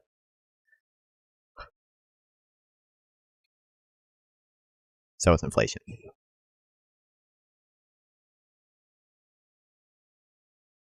And now maybe nominal GDP is too. Is there a gross labor income targeting shirt that I can buy? That'd be, dude. An NGDP targeting shirt exists. Gross labor income targeting shirt. There's no way this exists. Glizzy on Target? This is not what I looked up, man. Not what I wanted. It does kind of go hard, though.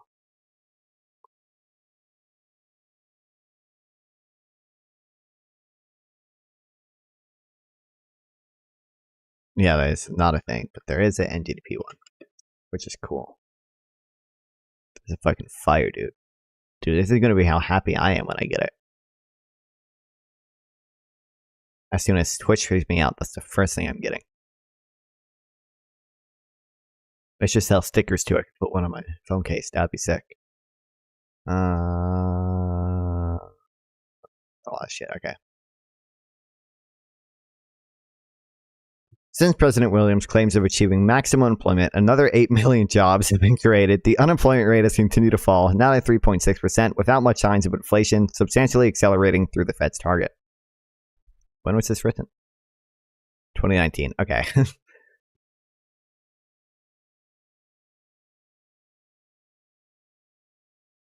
It did increase a little bit after 2019, just a little, just like a little to like 10%, but yeah, that's probably mostly it's black side shit. No, I agree with him. Where did my shit go? What, bro?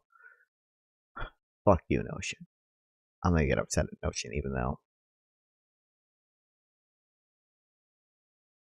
that's the real way. I hate that I have to click more now. It makes me pissed off, dude. Because I used to just have all my stuff here, and I could. What even is in here? Oh. Like what? Like I don't want the JoJo Siwa drama shit down here. How do I put the JoJo Siwa drama stuff in more? Oh wait, there's no. I don't need the JoJo Siwa drama shit quickly accessible, and I just fucking close it again because I'm an idiot.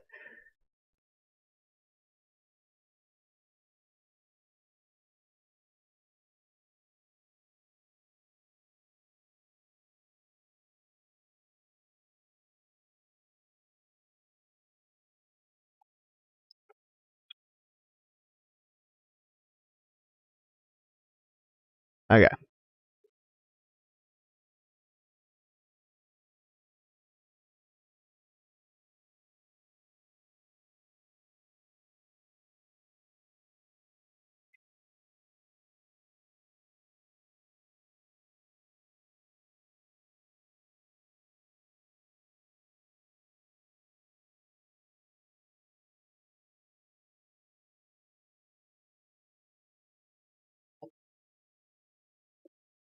Fed has often focused on its failure on the price stability side. This is because the Fed has a target for fucking inflation. Doesn't even have a fucking target for unemployment. Dual mandate my ass.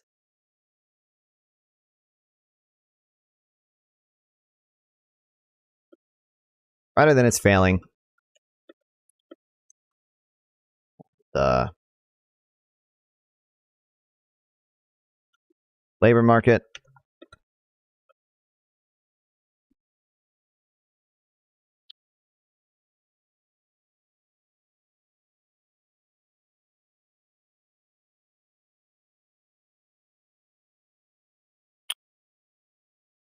November 2016.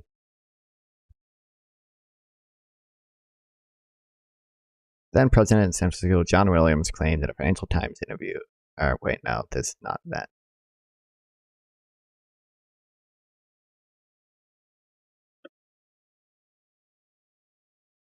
I'll make it as everything.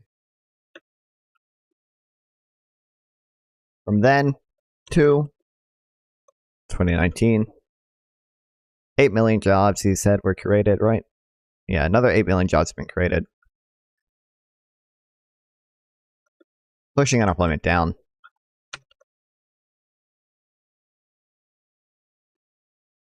To 3.6%. Without much time, inflation substantially accelerating.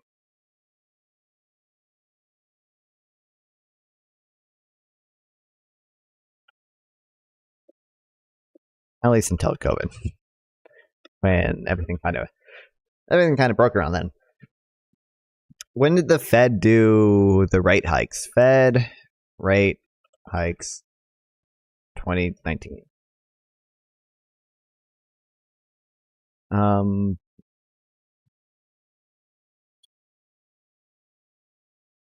okay, what the fuck? 2020 rate cuts, yep.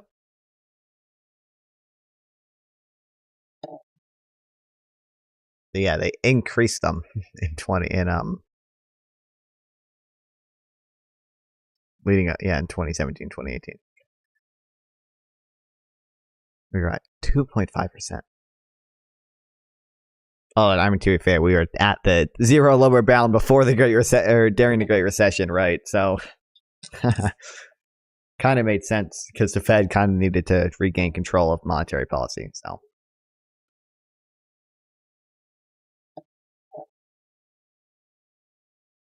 So what the fuck? How do I have 4% drop frames?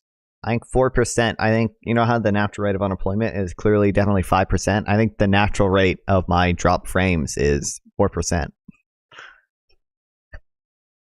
I need a Bidenomics economy in my fucking OBS, bro.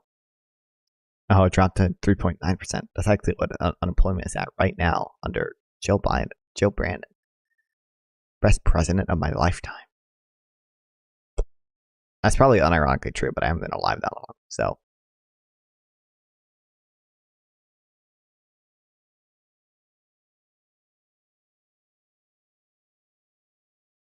Not much of a competition. It's like Bush, definitely better than Bush. Obama, it's debatable. Trump is definitely better than Trump. So.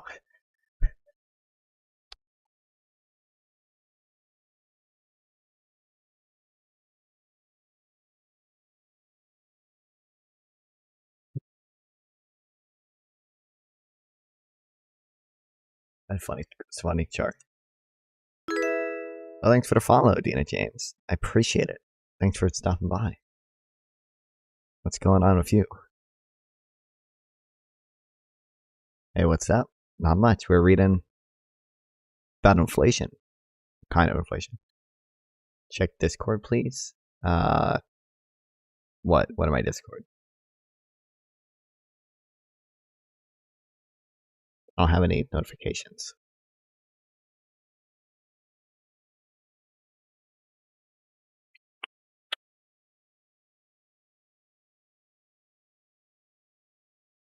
Figure 10 shows that President Williams is hardly alone in his assessment Oh, now I have a request. Are you going to promote? No offense. I'm just saying, half the time when this happens, typically it's someone promoting their graphic design stuff.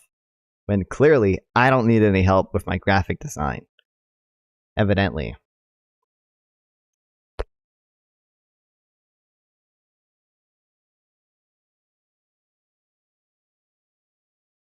Nor has this type of error proven to be especially unique among FOMC members in recent years. To the extent that a natural rate of unemployment exists in the long run, FOMC members have collectively and consistently overestimated it.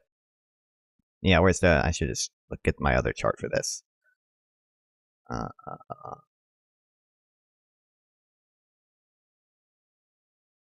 Really... I can arrange these, but how do I... Oh, wait. Oh, there we go. Hell yeah. Okay. Sick.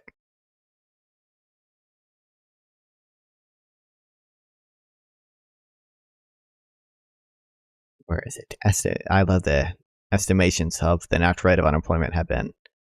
No, it's not here. No, it's in this one, isn't it? Because it's natural rates.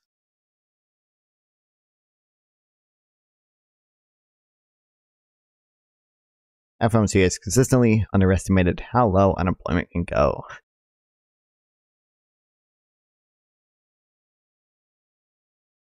So if I copy this, can I link it?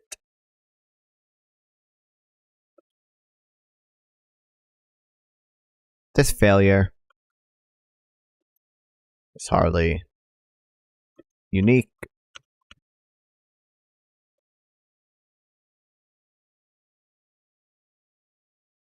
To the extent that natural rate of unemployment exists in the long runs, FOMC members have consistently overestimated it.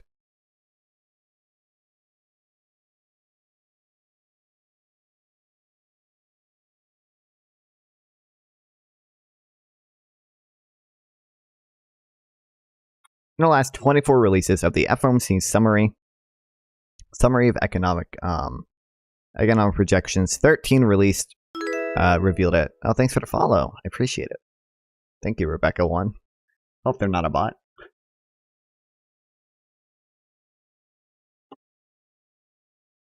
Revealed a downward revision to the central tendency of the committee's longer run unemployment rate projection. Not once in this period did we see upward revision. In total, the longer run unemployment rate has been revised down from 5.6% to 4.3% in the past 5 years, and seems poised to fall further down. Damn, they haven't revised it up once. It's not what I want to do, Notion. Okay, if I just grab this, can I copy? I can. Okay, if I copy that and then drag it down there. There we go. Okay.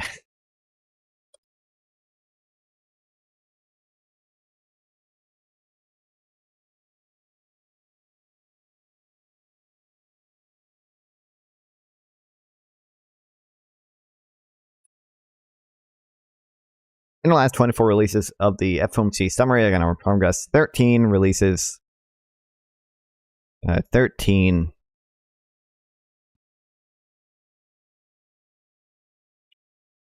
revised down the committee's longer run unemployment rate projection, and none have ever provided an upward revision. This stream is blowing up. It's going viral. Oh, I bet, man.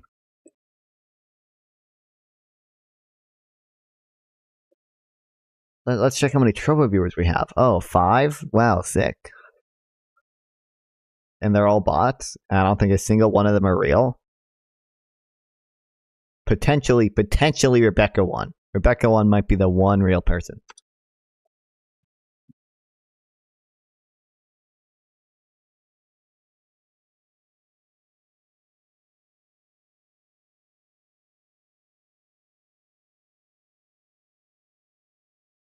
I'm sorry, I should have this pinned.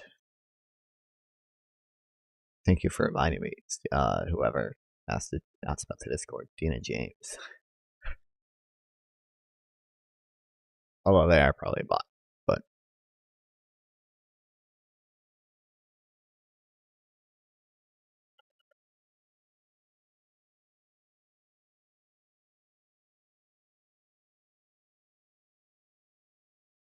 What the fuck did I even do?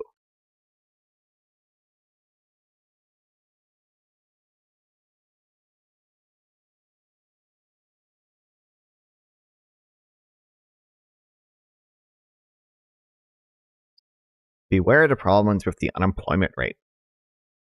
Recent research also suggests the unemployment rate is a flawed proxy for gauging additional labor supply available. The unemployment rate is also a non-perfect indicator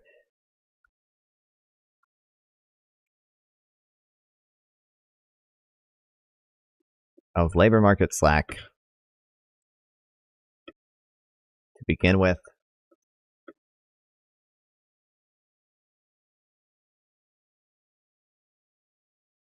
Super excited for the upcoming program.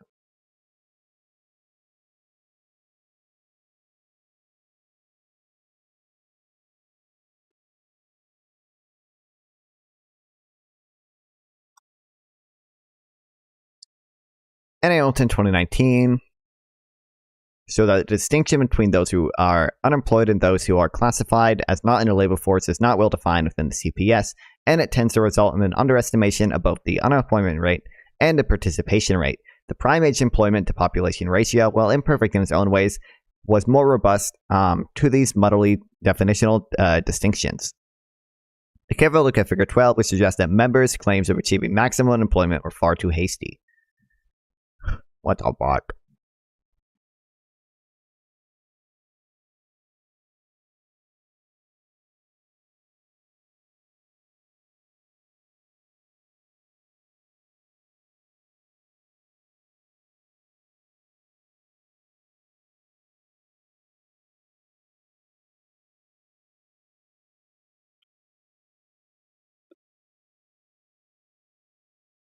Distinction between those not counted as in the labor force and unemployed is flawed, and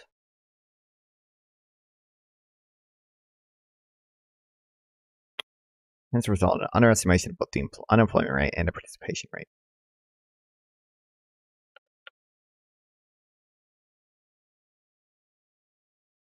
Talent and skills. Yes, thank you, man.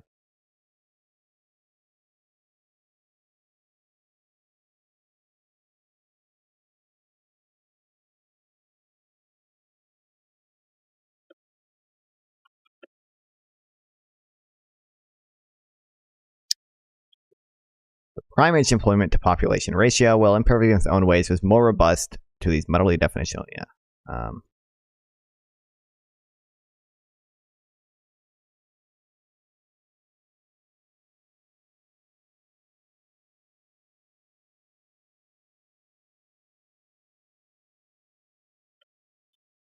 Well, also imperfect was more robust. These measures.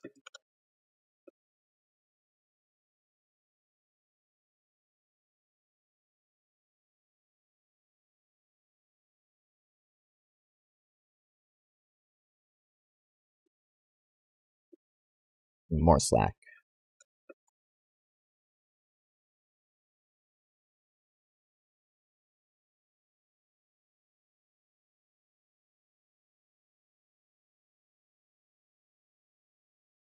God damn. We had like 3.5%, but we're only at 79. What I don't actually know what it looks like now. I'm curious.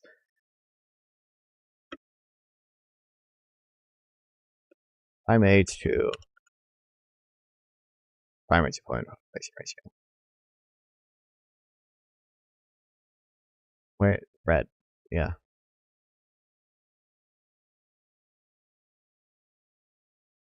And since 2015.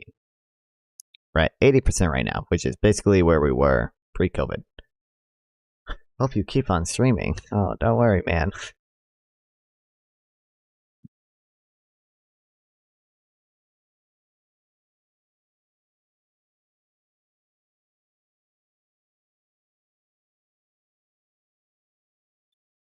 I'm actively negatively contributing to this by sitting on my ass all day and keeping streaming rather than getting a job.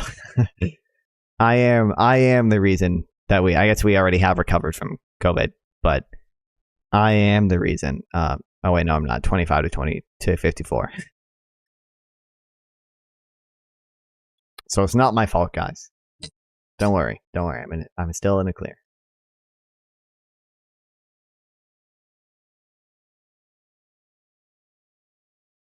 Underrating sustainable wage growth. Not only did the FOMC members underestimate the number of people who could be employed without threatening price stability, they were also too cautious about the wage gains that could be achieved. In his first Monday policy report to Congress in 2018, Chair Powell noted, wages have continued to grow moderately, with a modest acceleration in some measures, although the extent of the pickup has likely been dampened in part by the weak pace of productivity growth in recent years. Later in an exchange with Senator Doug Jones, Chair Powell clarified, ultimately, sustainable wage growth is a function of inflation and productivity, and so to get wages to go up sustainably over a long period of time, we need higher productivity. That's really the only way to have sustainable wage growth. Innocuous as these remarks might appear, they do reveal skepticism about just how much wage growth could prove sustainable amidst low observed productivity growth. At the time, Chair Powell's testimony, unit labor cost, which should adjust wages for productivity, were growing faster than 2%. If low productivity persisted, shouldn't faster unit labor cost growth ultimately result in a corresponding price adjustment, thereby causing above target inflation? I would imagine. Okay, here's the catch. Productivity is notoriously difficult to estimate in real time. I would also imagine. And particularly difficult to use for the purpose of policymaking. Figure 13 shows that short-run changes in the productivity data now tend to move counter-cyclically. When businesses decide to aggressively shed or hire labor, output per hour estimates will be driven primarily by the denominator, hours worked. Okay. Short-run changes in the productivity data now tend to move counter-cyclically. When businesses decide to aggressively shed or hire labor, output per hour will be driven primarily by the denominator, hours worked.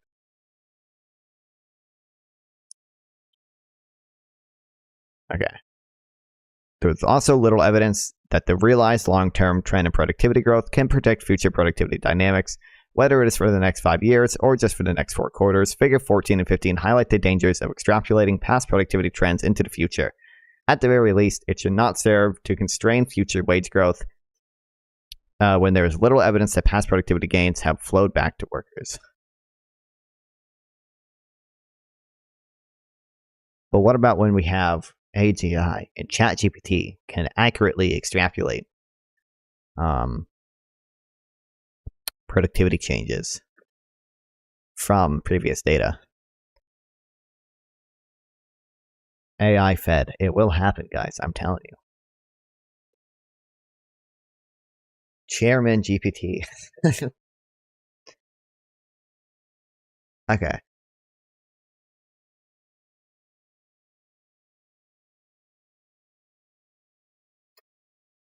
FOMC members have also been overly cautious about the level of wage growth that could be achieved.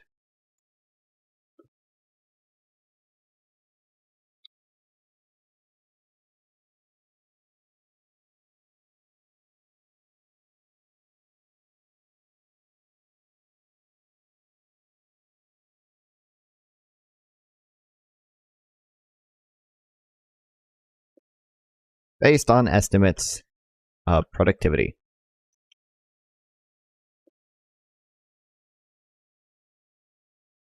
Or excuse me, no, I should go based on the notion that sustainable wage growth is a function of inflation and productivity. So to get wages to grow sustainably over a long period of time, we need high productivity. What the fuck? as we've moved from 10% unemployment down to 4.1%, we've seen some gradual increase in wages, but frankly, not what I would have seen. I think as you look back over the last 3 or 4 years, you can kind of tell the story about why that was the case. Now we're at 4.1% unemployment. Labor force participation is. Also, I think I told this on stream earlier. I don't want to fucking reach for the book. I have an economics book that a chapter of it was written by Janet Yellen, the current Treasury person. Oh, that's why I didn't want to do it. All my books fell. Oh no. Also, I got this. How Jesus Became God by Bart Ehrman. I think this will be interesting to read. I'm not going to read it on stream. That's why I have the physical book. I would just look up a PDF as I was going to read it on stream. Might read some of it on stream because I don't know if I'm going to finish it, but I plan on reading it at the summer camp I go to. So.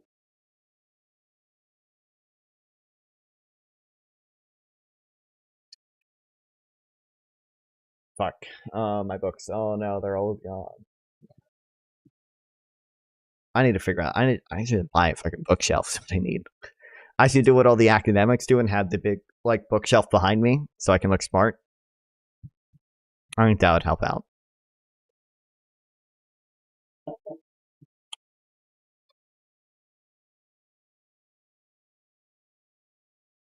Sustainable wage growth.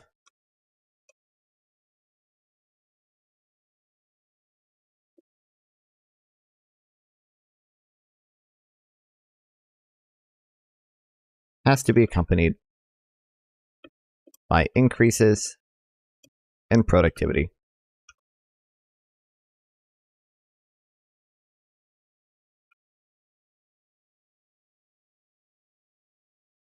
But productivity is incredibly hard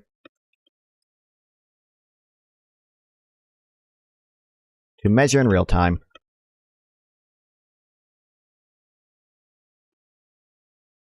And pass and tends to wait, there's multiple. Okay, so it tends to move counter-cyclically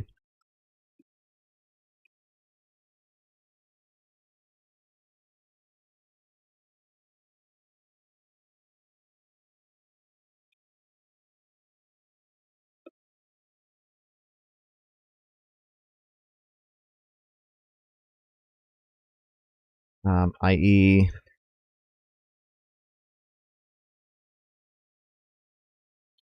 business is tied to aggressively shadow higher labor output per hour estimates will be driven primarily by the denominator hours worked.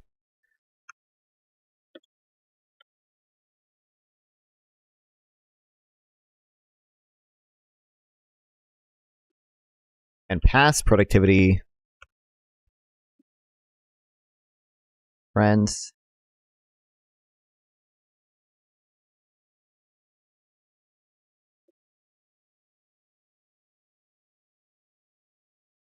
not accurately be extrapolated into the future. Hold on, maybe I should line this up better.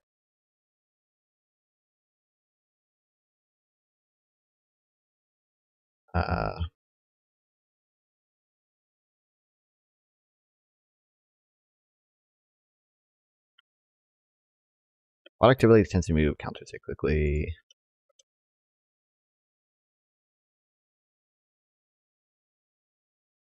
Then past productivity trends cannot be accurately extrapolated to the future. And then I can have the shit here. Fuck you, Grammarly. Fucking work. Okay.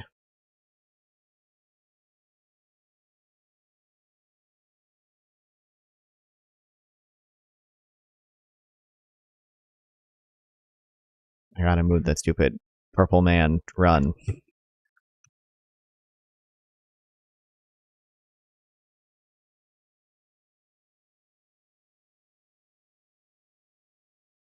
Even in the short term.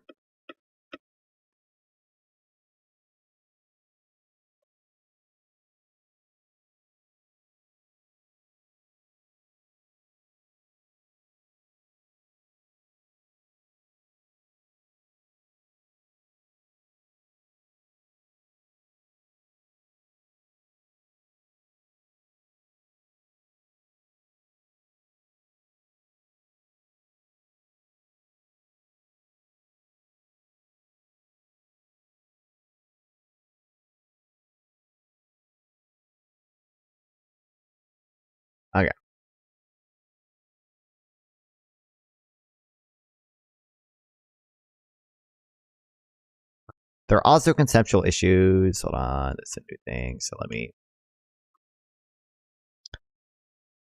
Associated with how productivity is measured. Do our estimates sufficiently adjust for quality improvements and capture the full scope of productive activities? The implications of higher unit labor costs for consumer prices are equally tenuous. Perhaps firms are willing to accept some short-term loss of profit margin due to the competitive pressures or a pursuit of a greater market share. Above all else, the evidence of empirical relationship between unit labor costs and consumer price inflation is unimpressive. Look no further than the past couple of years in Figure 16. Despite unit labor costs exceeding 2% in the latter half of 2017, core inflation did not exceed a 2% target, and measures of wage growth have still continued to accelerate. Higher wage growth was more sustainable than previously perceived.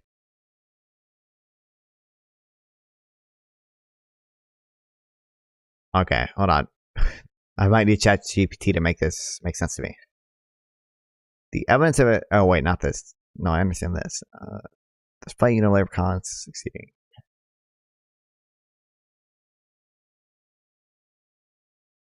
Relationship. Keynesian economics. It's like a for this isn't even that Keynesian. We're like, misreading, bro. Just trying to learn and you're hating on me for no reason.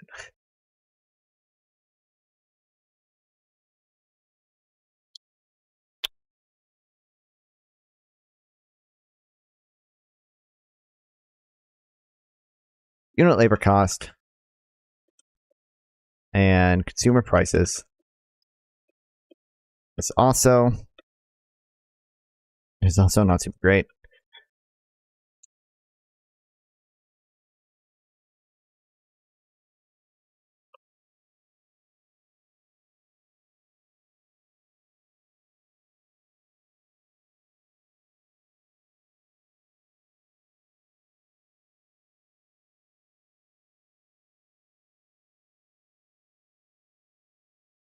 Remove the artificial ceilings on GLI growth. How necessary is it for the Fed to impose artificial constraints on what the labor market can achieve?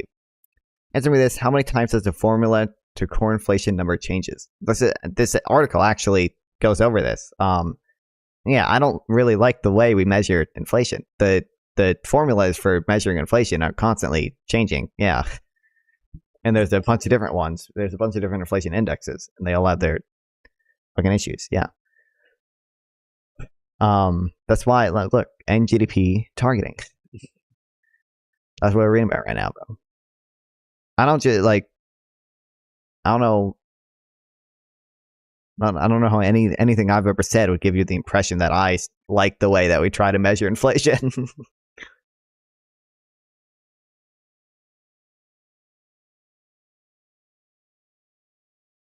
Usually I take the opposite line, like when people bring up like the real wages have been stagnating, blah, blah, blah, blah, blah. I'm like, do you actually know how we fucking measure inflation? Because I'm pretty sure you don't.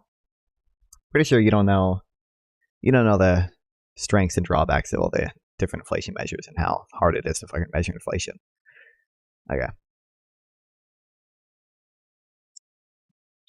How necessary is it for the Fed? Keynes' theory ideology Keynes' theory is the ideology of number manipulation. And Austrian ideology is the Austrian theory is the ideology of just not accepting any numbers at all and just not looking at empirics at all.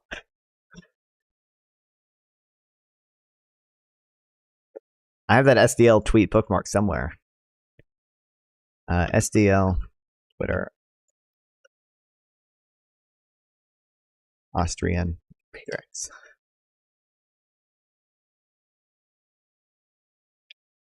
Austrian theory is objectively correct and it is no logical way to disagree. Yeah, we all know you think that, JDX. We're aware. I think he's tweeted the same thing all the time. So, for those who aren't aware, Austrian economists openly reject empirical evidence as necessary for economic reasoning. Left, Mises 1963 asserts that praxeology is not empirical or verifiable. Right, Murphy, Barnett, Block 2010 claims that praxeology is akin to geometry. They're like, those are logic and mathematics a priori. They are not subject to verification or falsification on the grounds of experience of facts. They are both logically and temporally insensitive to any comprehensive historical facts. Fuck, I really wish I can't make the chat isn't super readable right now. There's no way for me to make it readable without making it look worse. Okay. If you want to make a formula to judge an economy, why change it? Because we think there's better ones, because we find flaws in our methodology, right? It's almost like you want to bend the numbers to get what you seek. No, it's just as new technologies come out, we can better measure these things. Part of the recent methodology changes to measuring inflation are adjusting for changes in product quality. Oh, I'm streaming. Oh, wow, 0 views. That's crazy. It's almost like no, and Twitter's the worst fucking platform to stream on. Actually, it's better than fucking Trovo, dude. And DLive.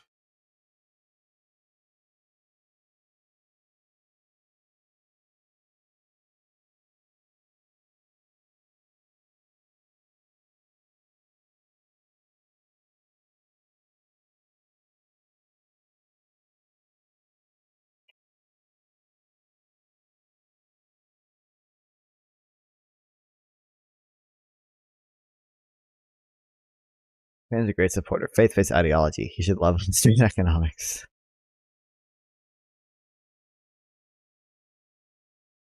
How necessary is it for the Fed to impose additional constraints on what the labor market can achieve? Such constraints are of empirically questionable value. These people, I don't care, Meyer, 2017, shows how constraints can actually prove counterproductive to the Fed's goal once the unique costs of the lower bound are fully appreciated. What the fuck is this, bro? Asymmetric monetary policy in the effective lower bound.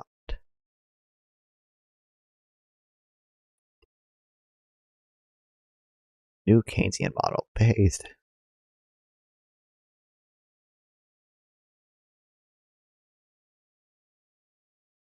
Also, for the stupid eyes, so for the Austrians in chat, we disagree that it's really funny that Austrians reject a lot of empirical economic stuff, but then they base their entire theory of the business cycle on an unobservable. Isn't that a little funny? Oh yeah, I forgot to mention neo-Keynes is the big rage now. Well, yeah, there's neo-Keynes, new Keynes. Yeah, no one is really Keynesian anymore. They're all neo-Keynesians and new Keynesians. And post-Keynesians, I guess, are still around. Although post-Keynesians are just Keynesians, but now that Keynes has been dead for 70 years, they added post to the name.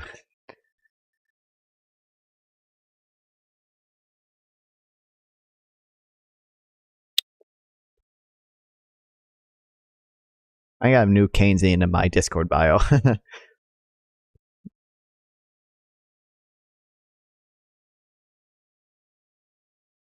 Okay, fuck. I gotta lock in. I can switch my chat.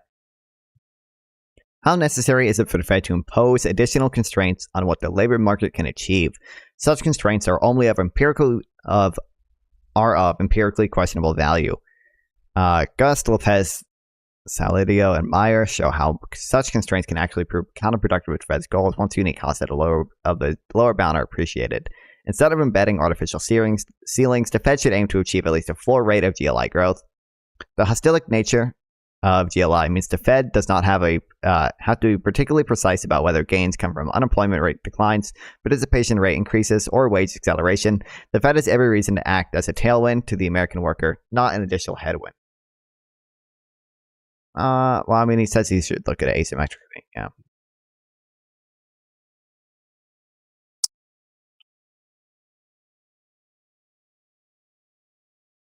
Okay, instead of embedding artificial ceilings, rather than placing artificial ceilings on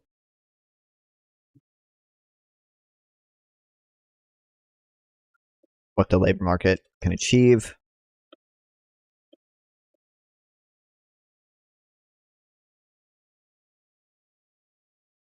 Fed should target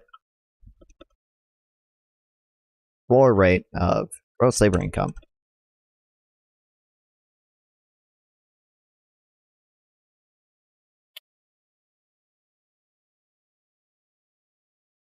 stoic nature of GLI means the Fed does not have a particularly precise, a stoic nature. Holistic. Holistic. I'm aware of the medicine shit, but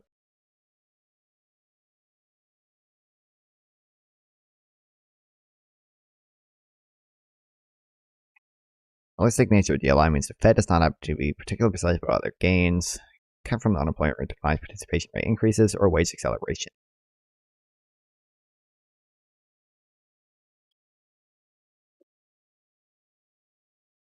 Targeting a floor rate, or targeting DLI also allows the Fed to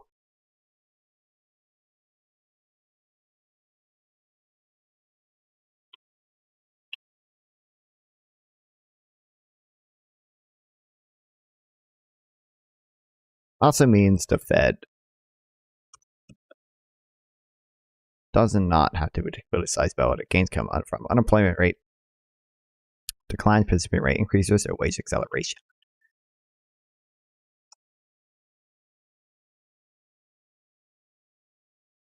Ensuring credibility when constrained, aligning the framework to popular desires. Central banks do not operate within a political vacuum. In order for central banks to maintain their independence in democratic societies, it's important that they continue to pursue democratically desirable goals. If higher inflation becomes the sole focus of the Fed's strategy, Congress may take a skeptical view, even when such a strategy could prove consistent with more obviously desirable outcomes. The Fed policy commitments are only as sustainable and credible as Congress allows them to be. Aiming for a higher GLI growth, a function of higher employment and higher wages, is likely to garner stronger support from Congress. Just 8 years ago, the Fed was in a fragile point in the post-crisis expansion. Compensation growth and other labor market measures were already slowing visibly by the second quarter of 2011, but as Figure 17 shows, inflation was continuing to pick up. Compensation growth were already slowing, but inflation, yeah, okay.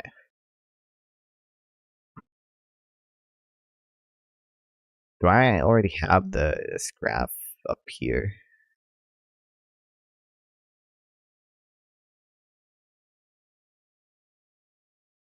Wait, would it be? It's by 2011. Oh no, this should be up here too. I don't know why he didn't include it up here.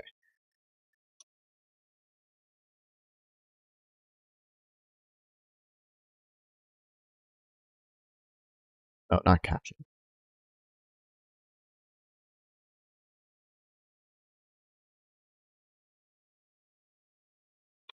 Every time I tune, it's like attending a virtual concert. I knew I was going to really fucking lame concerts, dude. Dude, the concerts this guy is going to is like fucking his college lectures, dude.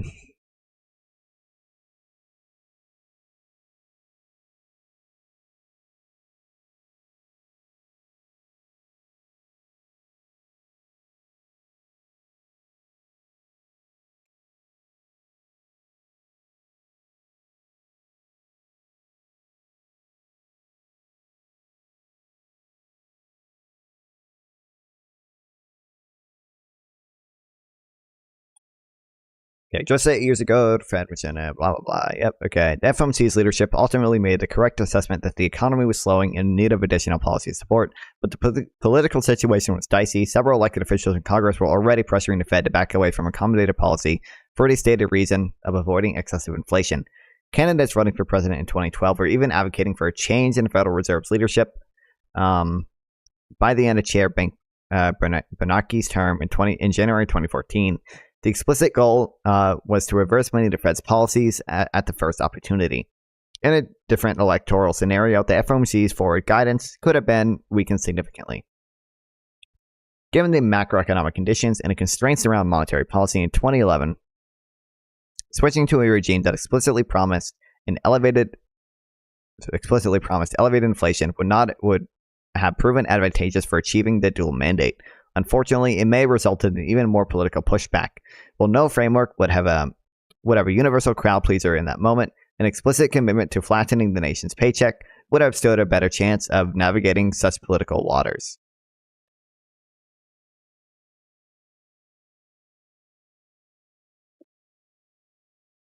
By being nominally independent.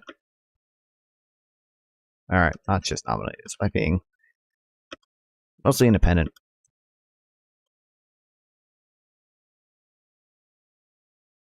The Fed is still at least somewhat.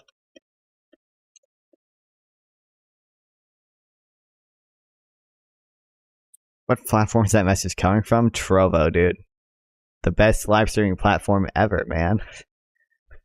All these people are bots.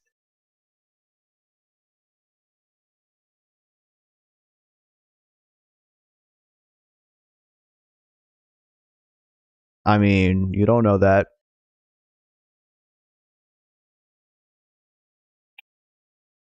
Hold on, I need to ban the people that are like actually bots. Ban at, I know Brandon's a bot. We all know that. / ban at Reina.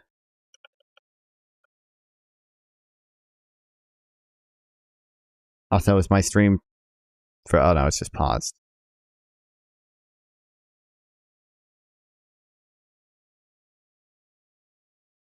What the fuck? Rob bot saying no. That's the one. That's the one non-bot. Oh no, it's good.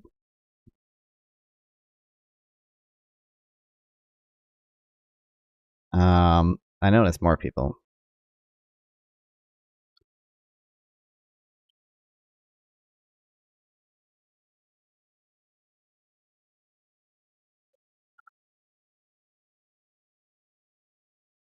What's everyone's favorite game soundtrack? I'm assuming that's also a bot, but you know what? Maybe they're not. Oh, hi, what's up? Welcome to the stream.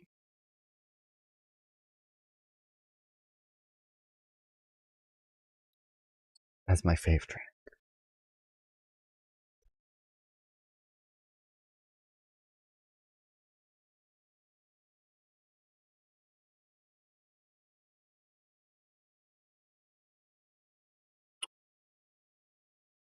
This panda. What's up, everybody?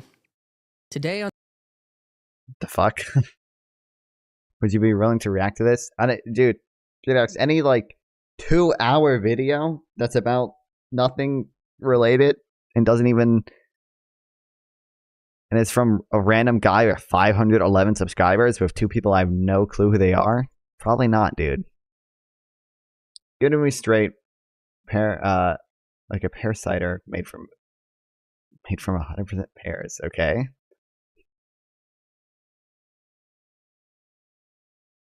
Fucking panda.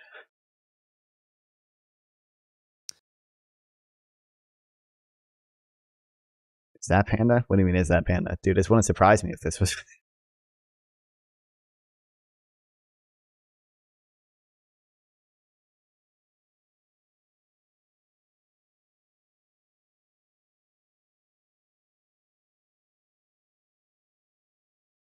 He looks like a panda. True.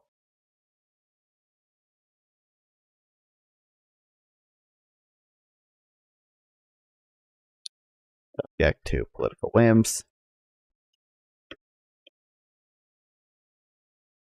For example,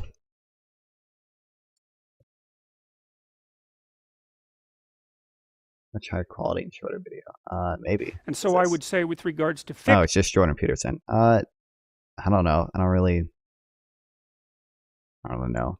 And so I would say with regards to fiction, if you take someone like Dostoevsky, who I think is a favorite of mine, by the way, I would highly recommend that you read all 5 of his great novels because they are unparalleled in their psychological depth. And so if you're interested in psychology, Dostoevsky is the person for you. We'll have nothing, JP. Tolstoy is more of a sociologist. This is one of, listen, this is 6 years ago. He was more coherent 6 years ago. So Dostoevsky, man, he gets right down into the bottom of the questions and messes around. Transformative reading. Anyways, Dostoevsky's characters, this character named Raskolnikov is a character in Crime and Punishment, and Raskolnikov is a materialist rationalist, I would say, which was a rather new type of person back in the 1880s, and he was sort of taken by the idea that God was dead and convinced himself that the only reason that he that anyone acted in a moral way, in a traditional way, was because of cowardice. They were unable to remove from them the restrictions of mere convention and act in the manner of someone who rose above the norm. And so he's tortured by these ideas. He's half starving. He's a law student. He doesn't have enough to eat. He doesn't have much money, and so I don't know if he's not thinking.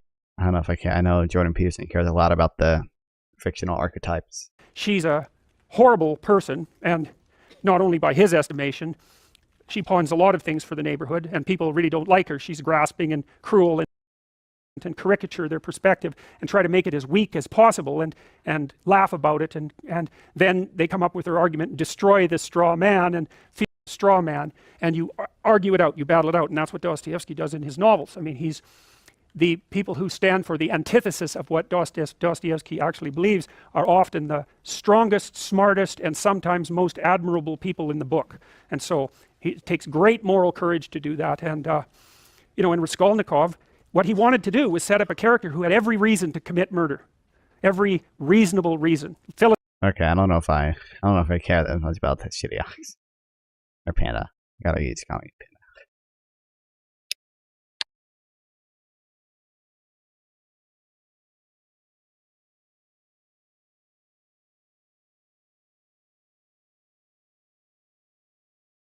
Despite the FOMC correctly predicting the economy was slowing. Despite the you get 1 hour videos of your time like conflicts and this.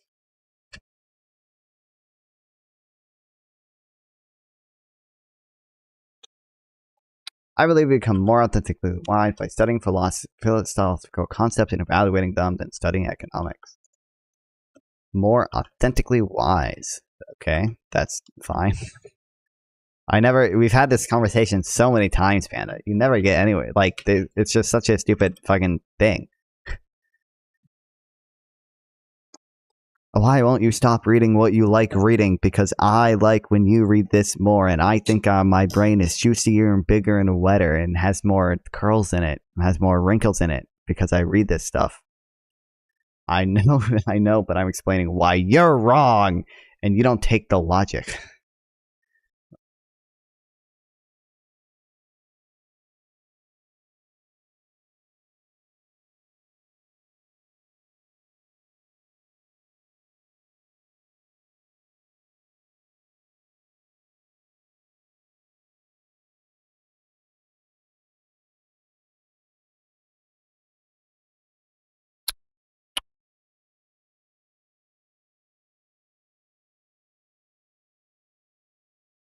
Post-crisis expansion, compensation growth on labor markets are already slowing.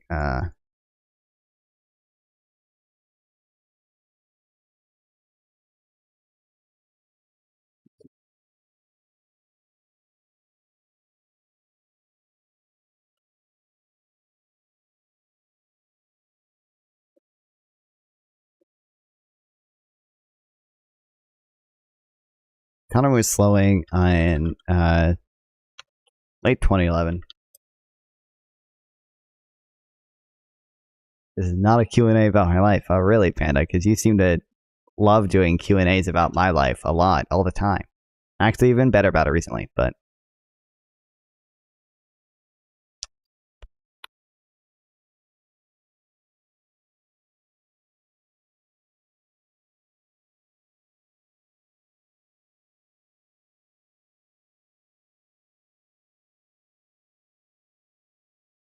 Several elected member officials in Congress were already pressuring the Fed to back away from its accommodative policy with stated reason of excess inflation.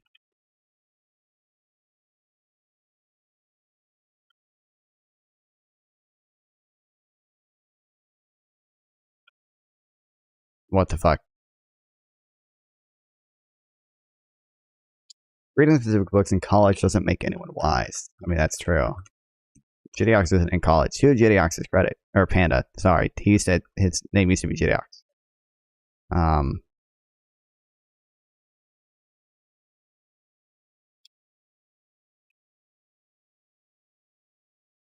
He does read a lot for someone his age. He's only 16. There is that.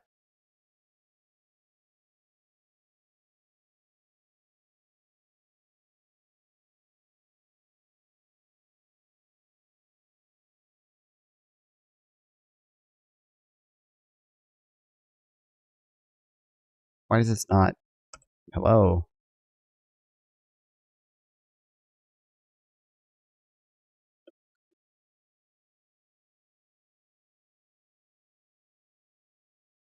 I'm glad Twitch chat is now arguing based.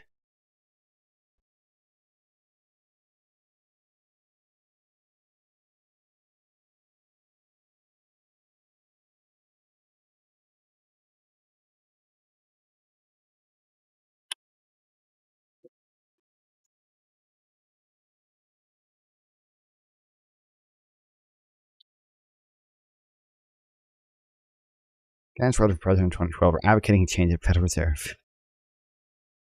Federal Reserve's leadership.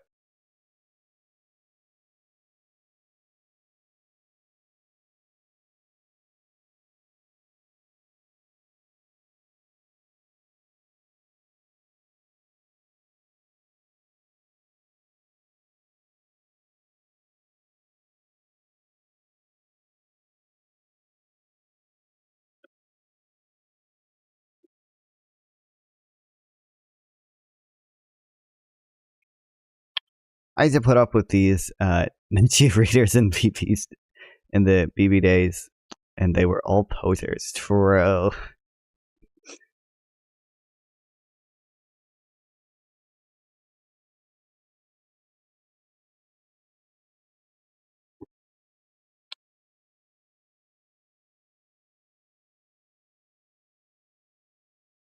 I can prove you're in a cult with one simple task. Tell your cult leader you no longer want to be in a cult. See what happens.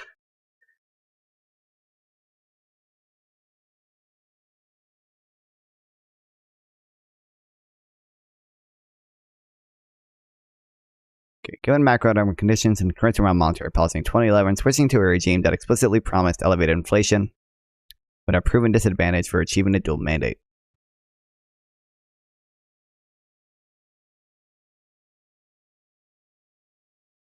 Advocating for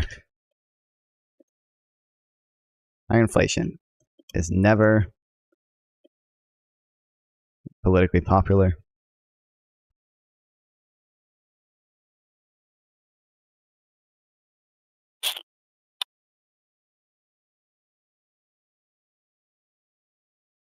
An explicit command flattering the nation paycheck would have stood a better chance at navigating such rough waters. Oh, wow. I love Trovo so much.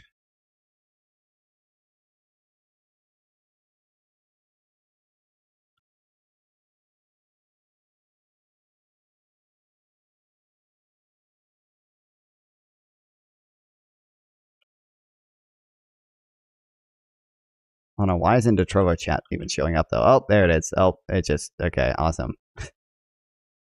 Cool, man. Why did it all show up at once?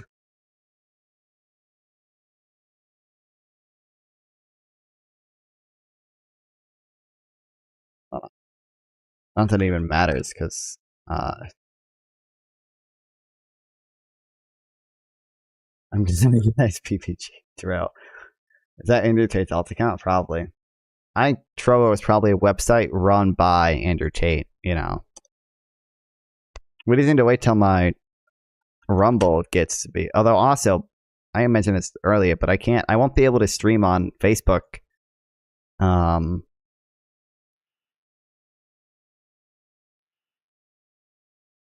Still only have one follower. Goddamn. None of these have any views. I won't be able to stream on Facebook after June 10th because they're changing the rules. So you have to have an established presence on Facebook. So you have to have 100 followers. So either I was always going to replace Facebook with Rumble as soon as I get 5 Rumble followers. Which, by the way, if anyone has a Rumble account, you should follow me at Rumble so I can stream on Rumble instead of Facebook. But now I genuinely don't want to stream on Trovo because I don't think I've had a single real person come from Trovo, and all the real people have just said slurs, and there's no way for me to moderate the chat on Trovo. So there's no I need to, but then I would have one empty stream slot, and I need to maximize, bro. I need to be streaming on everywhere. Yeah, I need to be streaming on DLive and Trovo and Facebook. By the way, the DLive viewer, if you're still here, you're the only DLive viewer that has ever come in. You're literally the first and only one that has ever come in on DLive. So congrats for that, I guess.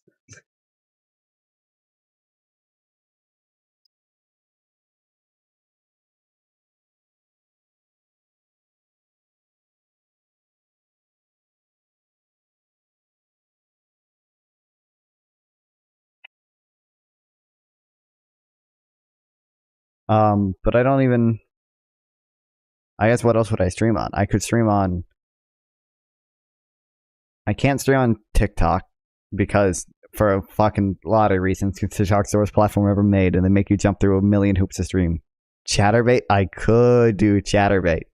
Could do it. That is a fair point. I was looking through the restream things earlier. I checked out a lot of them. Most of these are like Chinese or Korean things. It's not funny.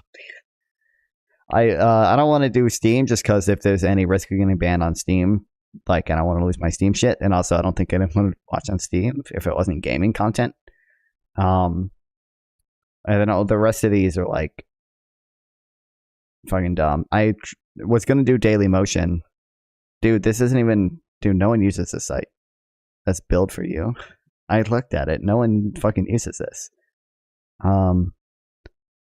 Yeah, I don't think none of the, like, this is I don't even think I'm allowed to stream on this one because it's for artists and I'm not really an artist.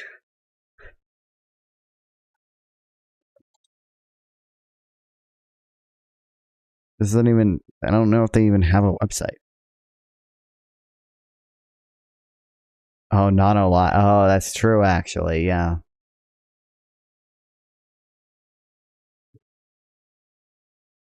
Oh, it's a vertical platform.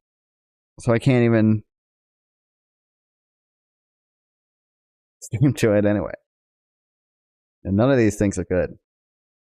So I didn't realize you were a Jew. I'm not a Jew.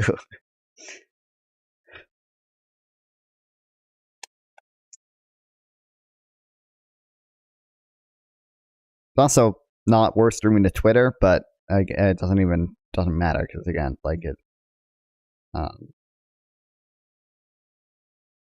Yeah.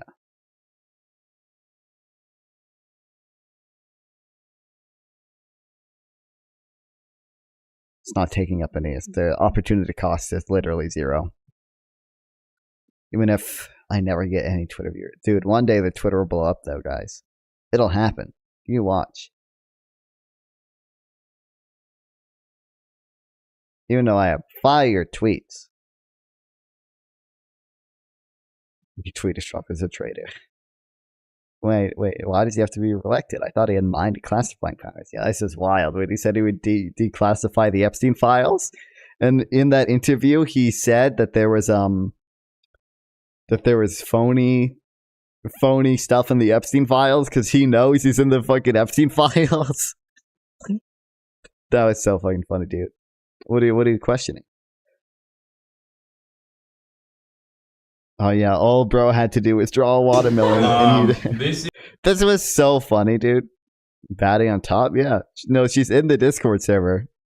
This girl is in the Discord server, and I looked at her Twitter. This is one of the only. She has like 2 things on her Twitter. Retweeted Trump is a traitor. Retweeted Biden's a traitor, and I had to retweet that Trump is a traitor, dude. Traitor. Nah, what did you do to her?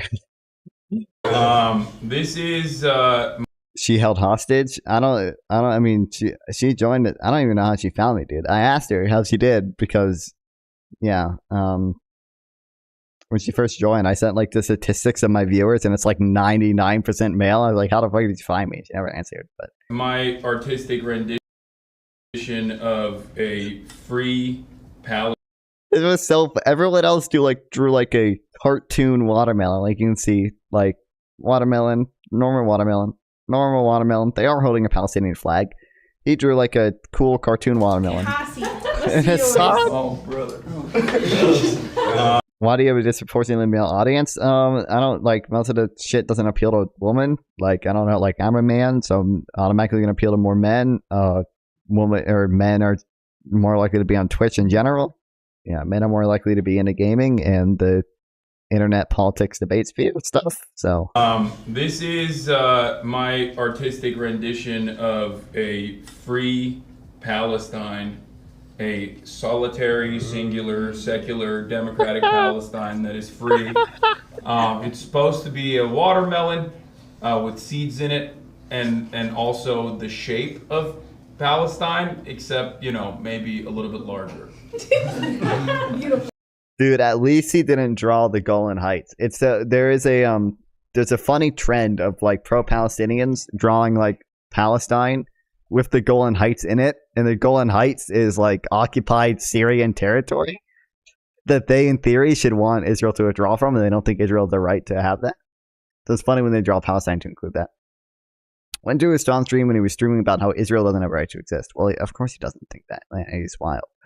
When it could be men, boys, which I am, or more generally into politics and women. I don't know if they're necessarily always into politics more, but definitely the online politics sphere they are. But I don't believe you being a man is a factor. Well, people tend to relate more to their same gender stuff, like because I'll talk about dicks and balls and not menstrual cramps. This is why women don't watch me.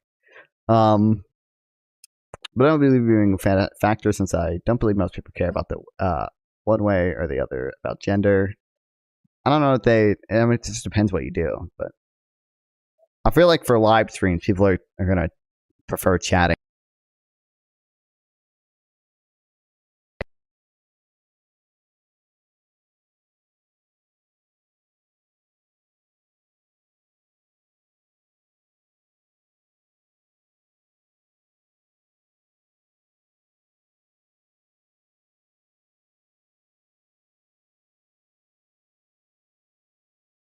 Dumbass, I know it's muted. When I'm looking like that, that's how I know. I know it's muted. All right.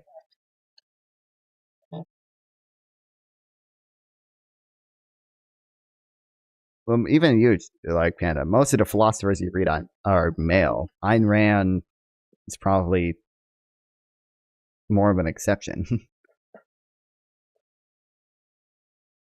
I'm trying to think. I don't know. Brett Cooper. You probably watched Brett Cooper. Brett Cooper's not even that bad. I don't even know. Your morning addiction is worse. Uh-oh. Uh-oh, guys. This is about me. My caffeine addiction. Comment section. I'm Brett Cooper. So, guys, I have been tossing around the idea of doing an episode about fast food. You know, the price hikes, the culture around them, what that says about our economy and what we prioritize. Please do it about it. Please talk about the economy, Brett Cooper. Please do it. I wonder if she has an accurate view on it. Because most philosophers are men in general, because historically, both due to human nature and arguably discrimination in some circumstances, men have prevailed in academic pursuits. True. That there's been so much happening with fast food, but I couldn't quite nail down how I wanted to approach it because I also sort of wanted to talk about the decline of chain restaurants like Olive Garden. I didn't really know how to rope that in, and then there were other things I wanted to touch on, so I just really didn't know how to do it until I saw some absolutely horrifying, disgusting, puke-inducing videos on TikTok. And I mean, so cheap, which is wild. 8% from 2019 to 2023, and then compare them. Oh, please, yeah. Tell me about the economy, Brett Cooper. Tell me, yes. Let's do the fast food inflation thing. Case anymore. Thanks to Bidenomics and inflation, fast food is more expensive than ever. In fact, the rate at which the price. Oh, really? Oh, really, Brett Cooper? Oh, really? Oh, why? Tell me why, Brett Cooper. Fast food is more expensive now. Number one, real consumption of fast food is up. I thought American froze. Real consumption of fast food is up. So clearly Americans are buying more fast food, which kind of indicates that despite the inflation, they can afford it. But we should also talk about, like, why?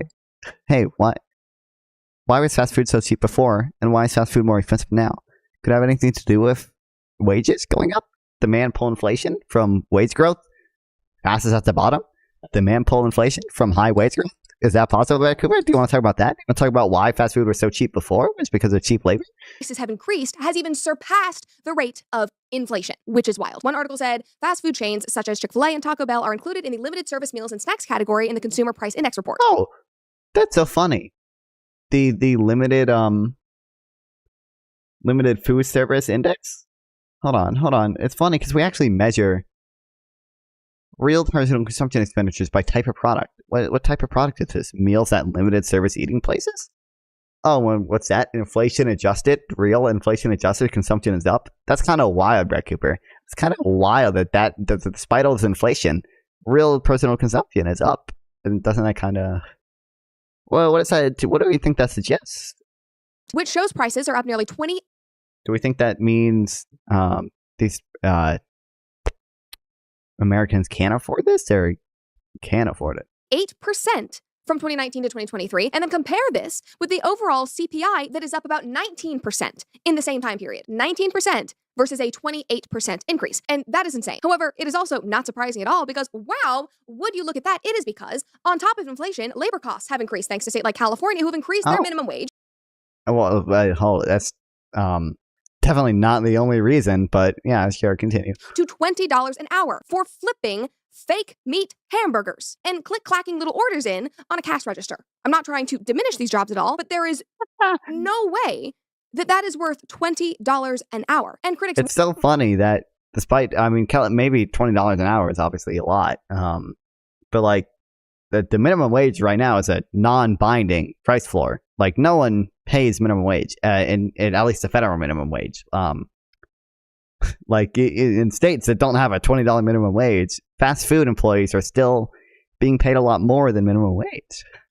Probably a good thing, don't we think, Brett Cooper? Probably a good thing that workers' wages are going up generally. Warned, I mean, they were shouting from... And also, I mean, again, real consumption is up, and wages have outpaced food inflation since the 1980s. Like... the rooftops that increasing the minimum wage to levels like California is doing would shut down small businesses and raise costs for consumers, and people didn't listen. No, it didn't. It doesn't matter. We need a livable wage. This is oppressive. You know, all these privileged people are not letting us make enough money. True. Well, look where we are now. Look what you did, you little jerk. You're making... I don't understand how she thinks this is all because of minimum wage hikes. How many states even hiked the minimum wage? She mentioned California did. Yeah, we know, Jidiox. Yep, we know. $20 an hour, yeah, but you can't afford to buy the damn food that Hey, listen, Jidiox, I'm not even a big fan of minimum wage laws. I think we should be doing more UBI/negative income taxes. flipping while making... And earned income tax credits are a type of negative income tax. So. Making $20 an hour, which is why customers are departing from fast food in droves. A recent article from last month from CBS... Not true. I can show the graph again if it makes you happy, Brett. So, I mean... Looks like it's growing. I think it's 12% higher than it was in 2020, pre-COVID or whatever. 4.41 million subs. Never heard of her. Really? She grew pretty fast just because she's with the Daily Wire, so like she obviously had a lot of like upfront capital, right? Like they gave her their whole setup and stuff. It's not like she had to organically grow. That's not to like dismiss her. Like she makes like good content. I obviously disagree with her political views, but she's not even that conservative, and like she barely does politics too. Like a lot of her shorts are just reacting to funny TikToks, and they're not even about politics at all. Yeah, I don't know, but it's mediocre content with kind of milquetoast conservative views compared to most conservatives nowadays, anyway. But CBS News touched on this. But whenever she talks about the economy, I will shit on her because I don't think she knows shit. They wrote that Sorry, that's harsh, but it's just funny that she doesn't mention why. Americans are choking on surging fast food prices. Quote, I can't justify the expense. Yeah, no one can. It's so funny that real consumption is up then, Brett Cooper. It's so funny that it's up like 3% from last year even. Really no reason to go through the drive-thru. Also, the service is terrible. It takes forever. They're rude to you. The food tastes cold and gross, and it's expensive. And if you're in a situation where you are needing to cut back cost, Pure Talk is a great option for you to... Yeah, thanks for fucking the sponsor in there. And they also have amazing savings on the latest iPhones and Androids. So if you're ready to make the switch, join my cell phone company, Pure Talk, and you will start saving money today. Visit puretalk.com/Cooper to explore their offers. And when you make the switch, you will enjoy an additional 50% off your first month. I mean, guys, think about all the burgers you could buy, or actually the burgers that you could make at home. talk.com and common sense option. But the article reads, a January poll from consulting firm Revenue. She's mentioning a bullshit poll. Let's go. Dude, the bullshit scam company poll, it's just every single time it's the Matt Darling meme. It is just I found a new economic indicator saying that Americans are doing bad, or most Americans are poor. Is it a large academic or government survey? Or a scam company? And then it's a scam company every time. Matt Darling. Scam company survey. It's just this meme. What the fuck? Why? Okay. I found a new indicator suggesting most Americans are poor. Large academic government survey or scam company using a survey to drive media and advertise their services, which is what this company was doing, by the way. I even tweeted it out. Oh yeah, this is the tweet. Yeah, and over around 70% of Americans. She's quoting this poll. I'm pretty sure. Here's just quoting a very similar poll. Knowing that, here are some tips for managing your fast food costs. Leverage mobile apps. Pay with plastic. This is a survey by the credit card company, and they're recommending to use credit cards. Clearly, probably a scam company using the survey results to drive media and advertise their services. It's this meme every time, guys. It happens every time. Management Solutions found that about 25% of people who make under $50,000 a year were cutting back on fast food, pointing to cost as a concern. For some That's so funny. I mean, it said under $50,000 a year, I guess, but it's just, this graph is just so funny. of the nation's best-known restaurant chains, losing lower-income customers means weaker sales and potentially a dent to profits. And then this is just the most important quote that I'm going to read. The whole conceit was that you were getting some okay level of food for a low price, and you could get it quick, Robert said. Now, I can't justify the expense. If I'm paying $15 for a burger and fry and a drink and it's McDonald's quality, forget about it. I'm going home. Good! That is what we all should be doing, because the thing is, it's not just our wallets that are hurting. We physically cannot justify the toll that this food takes on our bodies anymore. We couldn't from the beginning, to be honest. It's been crap from the beginning. But then there was a financial inconvenience component that many people couldn't pass up on, that it literally was not financially reasonable for them to pass up on. Now, there is. Our obesity rate continues to climb in America to absolutely unforeseen heights. We are more sedentary. Yeah, wait, Brett Cooper. Okay, she done talking about. Thank God they got almond milk now instead of real nasty dairy milk. Oh. Also, look at that nasty sugar that's just, sitting. She's just talking about, she's just, this is what Brett Cooper does. She gives, kind of, dumb takes. I think most of Brett Cooper's takes are fine, but there's stuff about the economy I obviously disagree with, as just showcased. And then, I don't know, but I feel like most of her stuff is fine. I feel like the economy and probably trans people is where I disagree with her most. But most of the time she gives a relatively lukewarm political take, compared to the insane conservatives at least, and then just reacts to random TikTok videos.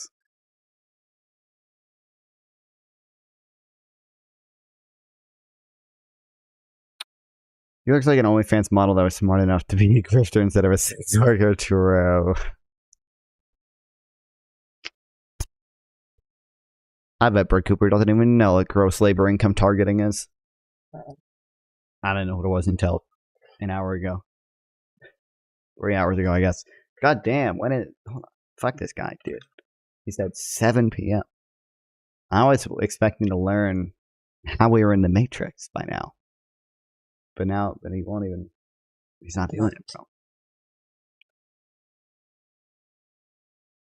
Debate? It's just my old classmate. It's my old classmate. He told me he just wants to call in. It's he said, I think I can give you a solid run for there, being a curator. Let me in one of your vids, and I will try to convince you. And what we were talking about before, he said, getting into politics is pointless. You have no control over what happens to the economy. It's all programmed. Do you believe time is truly infinite? Everything you know is a lie, brother. Wake up. If time was truly infinite, it would be impossible to get to this point in time. There had to have been a start, brother. Time was coded. Everything is coded. Where is the debate? It'll be here. What do you mean? He'll hopefully call me at some point. How many people How many people, how many people beg me to be on their streams? I lost count. It's, I mean, he's just an old classmate. I don't even know what he really wants, but I don't know, it'll be interesting. He's not a, like, Trump supporter or anything, but he is anti-Biden, but he doesn't even know why he's anti-Biden. But, although, to be fair, he has now passed macroeconomics, so maybe he will actually understand the shit behind it, why Bidenomics is so based.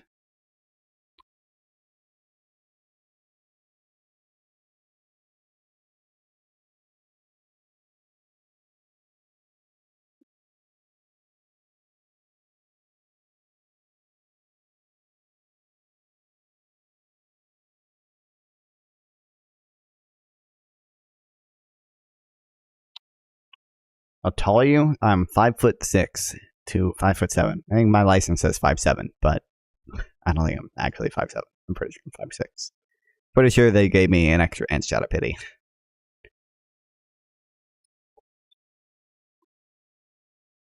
Given the macroeconomic conditions, constraints around monetary policy, we read that. Studying abroad. Okay. How much longer do we have this?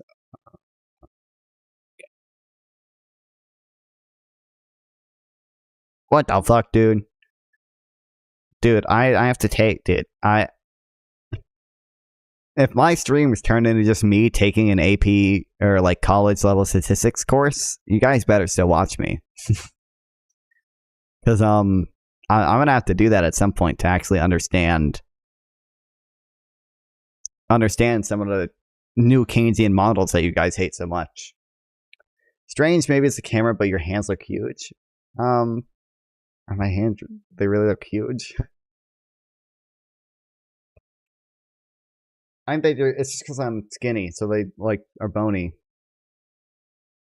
They kind of do look huge, but it's just because I have breadstick fingers. Multiple of my friends have described my fingers as breadstick fingers. So I'm a very puny guy. Remember that when that one guy came into my stream and said I looked like I had a woman's body? I mean, he was definitely telling the truth there.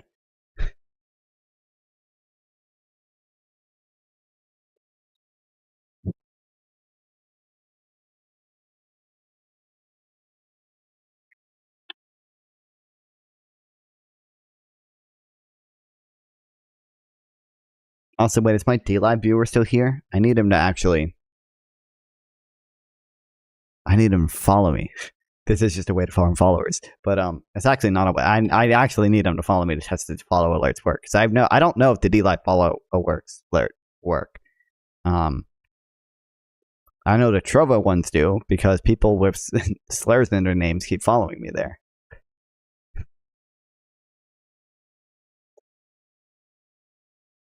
You can also learn from the experiences of EBC and the BOJ.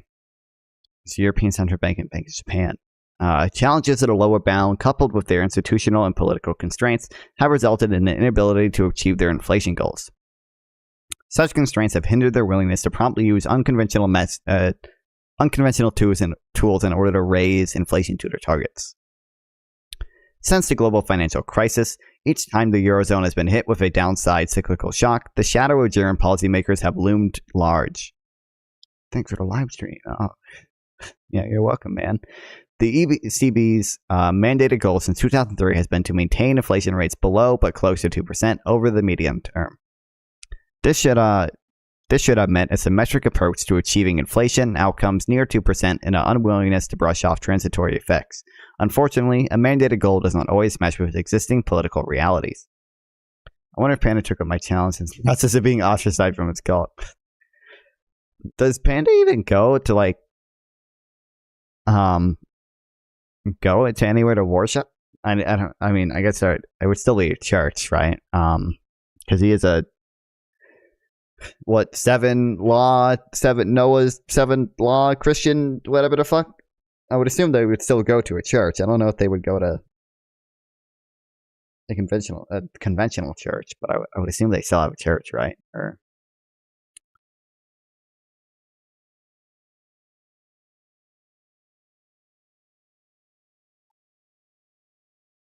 oh fuck! I need to hold on.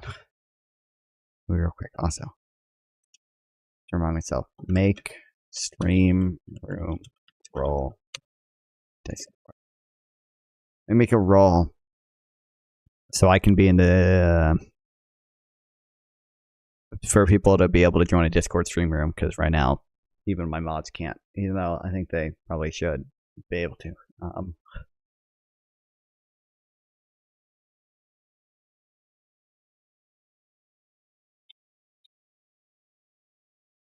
Deteriorating financial conditions, historically elevated unemployment, and slowing growth would generally offer enough reasons for a central bank to consider easing policy. Yet in the middle of 2011, former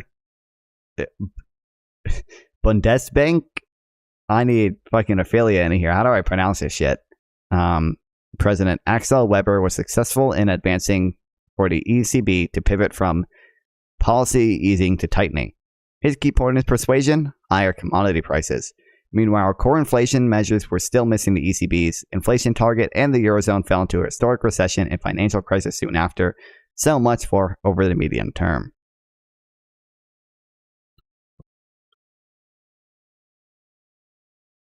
Bundesbank? What the fuck? Well, thank you, but Germany fucking... I'm not going to pronounce anything right, which I've already probably proven it anyone in chat, so...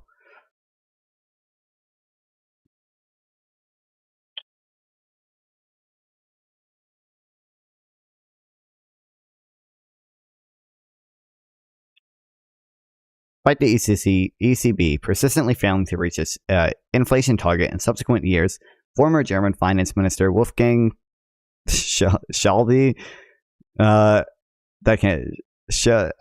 isn't this the same as the fucking Karl Schwab or whatever?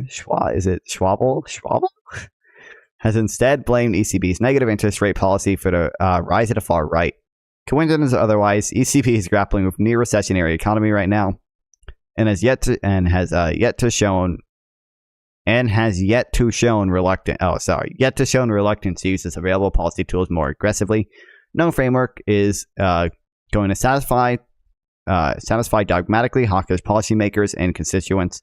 Nevertheless, a robust framework can help put central bankers in a position to withstand and counter such criticisms as they pursue the optimal policy. Japan has observed persistently low and often negative inflation rates for the past 25 years, but the political will to address it as a problem only emerged in December 2012 with the election of Shinzo Abe as prime minister. Since that time, the Bank of Japan has engaged in an ambiguous strategy to achieve a similar goal of sustainability, raising inflation to 2%.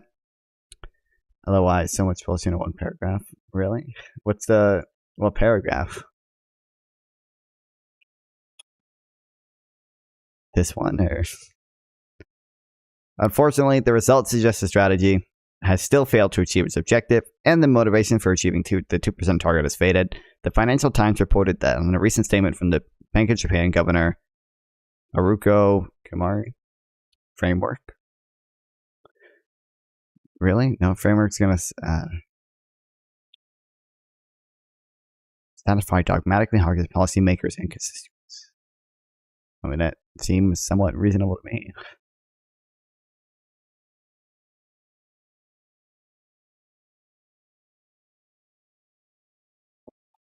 Right? I mean, it can't please ask, I mean, constituents are... You ever seen that video that's fucking Ron leader? The constituents are dumb. They don't know economics. They hear higher inflation and they freak out.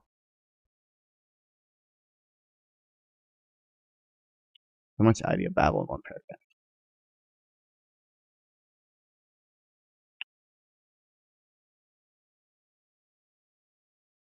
And it's no longer a situation where decisively implementing large-scale policy to overcome deflation was judged as the most appropriate policy conduct. To an extent,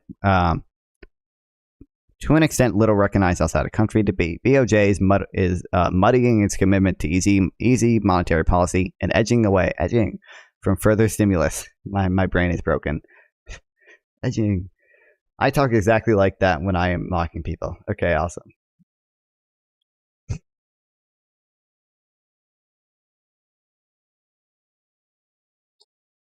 Core inflation is still running well below the 2% target. Has the situation actually changed meaningfully? Has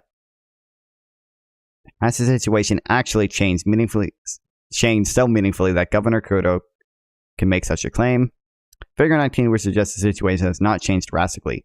Governor Curto, I don't know, Governor K's reduced ambition seems to have less to do with any improvement in economic circumstances and more to do with the erosion of political will. Bloomberg reports, with policy effects still piling up after 6 years of stimulus and a growing global debate over price targets, BOJ faces calls to rethink its commitment to 2%, which many economists deem unrealistic. The central bank has repeatedly pushed back its forecast date for hitting that goal, which K first predicted would happen within about 2 years. Carota, I appreciate it. Okay. Financial Times. Hey man. Taro Aso, I'm assuming, joined the fray on the price target debate this week, saying things had changed since the BOJ and the government agreed to the goal in 2013. You have to think about the possibility that things will go wrong if you focus too much on 2%. One of the way policies at the lower bound gain traction is if market participants believe they will persist for a sufficient period of time. Given the constraints that stymied?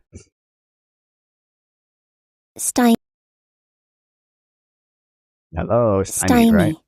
Yeah, stymied, I'm assuming. Yeah, the ACB and the BOJ acting decisively. Should it really be a surprise that their inflation trajectories have yet to show noticeable shifts towards their targets?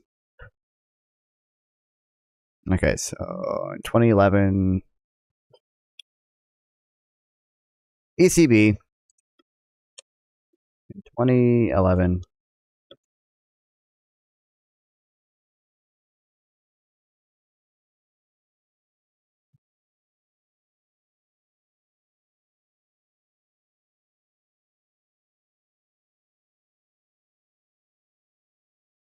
was facing historically elevated unemployment and slowing growth, but was convinced to tighten monetary policy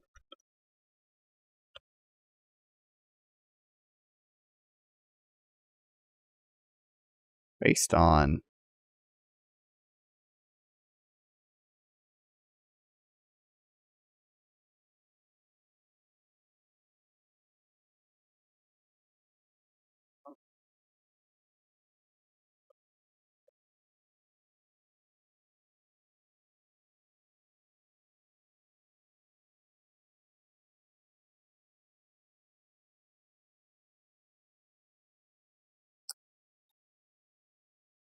higher commodity prices.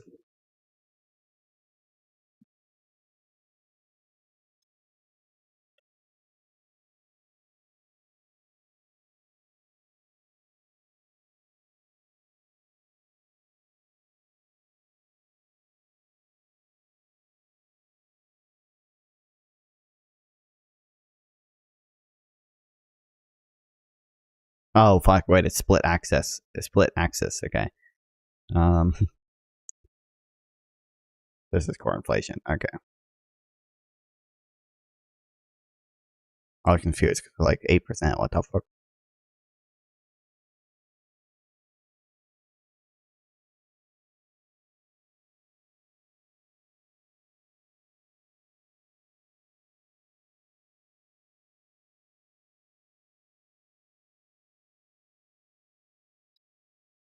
Core inflation measures were still missing the ECB's target, and the Eurozone fell into a historic recession and financial crisis still after. Despite the fact that core inflation, the image,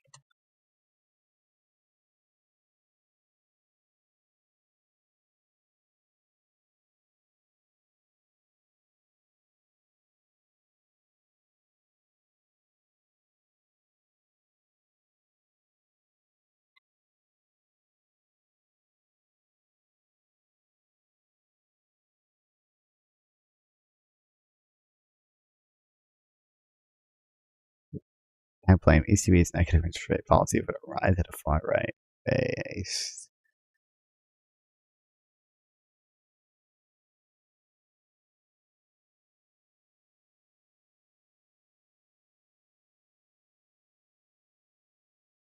Oh wait, fuck, did I close the thing? God damn it, upsie daisy.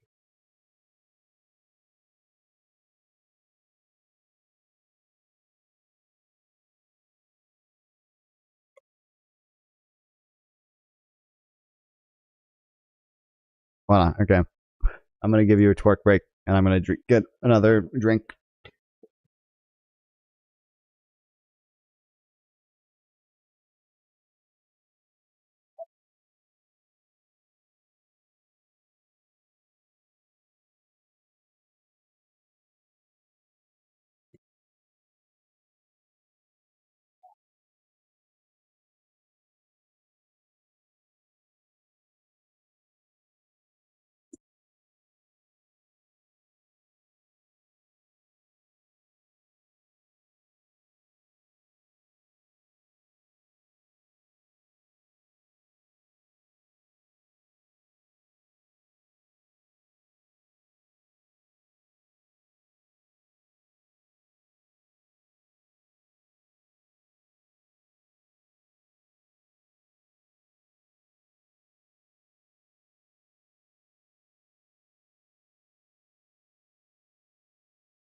All right, I'm back.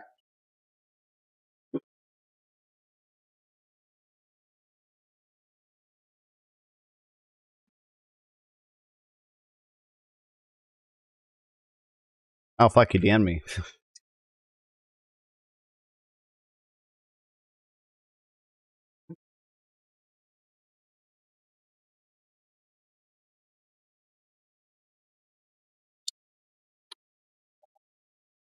Just hey, awesome. It's so cool that happened as soon as I leave.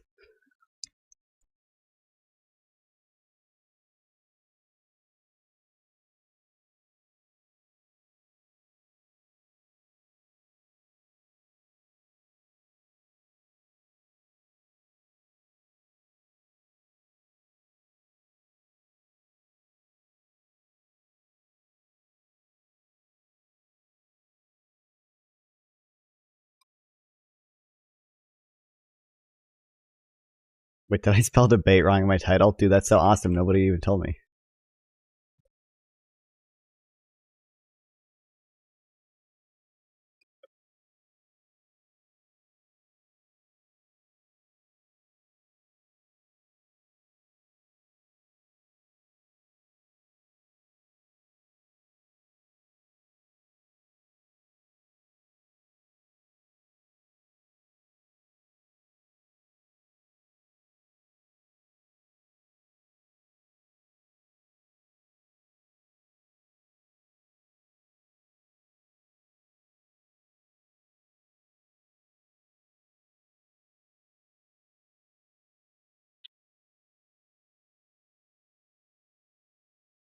How do I want? God damn it. Okay.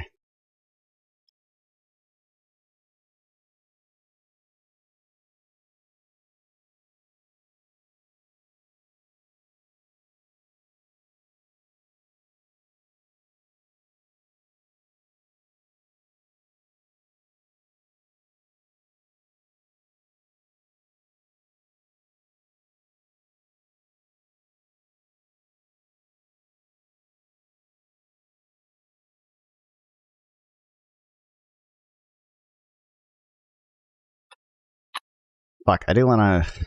Okay, how much longer do we have this?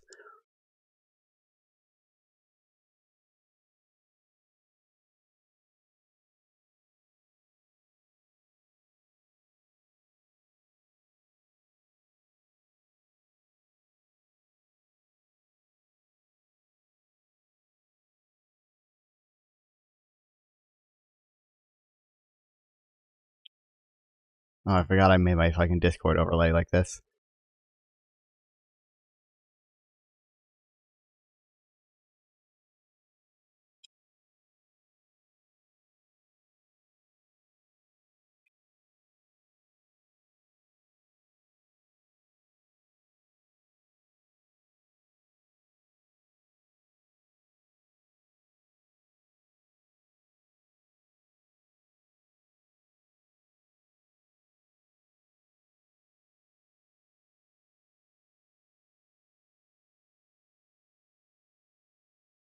I don't even know how Discord works. Oh, hello. Hello? Hello? Can you hear me? Yeah. Alright, hold up. Give me a sec.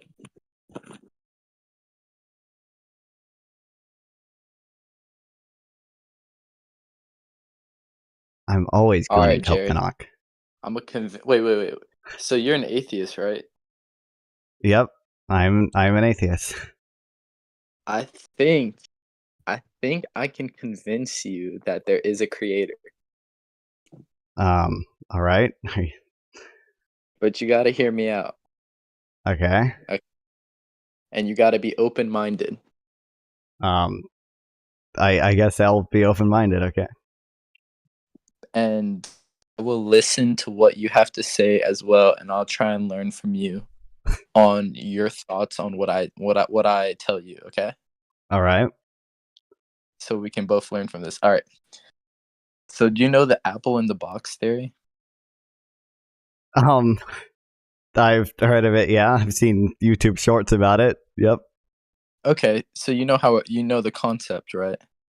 I guess the fucking apple in the box will eventually go through every fucking state that it can be in. And then it will finally return back to that exact same state as the apple in the box in that same location. Yeah. But in order for that to work, that would there would have to be an infinite future, like an eternal future. Right? Sure. Yep. So I kind of thought of this myself, like the apple in the box theory. Like I came to that thought myself, and then I did some research on it to find out it was already a thing and called the apple in the box theory. But I just don't think. Wait. Tell me what your opinions on it. Like, do you think that's a possibility, or like what do you? I don't really I don't know. I don't have any strong opinions on it. It's not super apparent to me that it would go through every state it possibly could in a but I also don't think it's not even analogous to the universe, right? Because the universe is expanding. I'm assuming the box is a totally closed system. So exactly, yeah. So it wouldn't be possible. I realized this recently. It wouldn't be possible because in an infinite future, the universe in its own way would be infinite, because if it's constantly expanding, that means there will be like new atoms. Like basically, in order for that theory to be true, there would have to be a finite number of atoms, which would limit the total possibilities. But since there's not ever going to be a finite number of atoms because the universe is constantly expanding, it couldn't. It in a way, there are an infinite amount of atoms if you look at it if you look like, do you get what I'm trying to say? Through the eternal future, there will be an infinite amount of possibilities because the universe is constantly expanding. So it wouldn't be able to come about.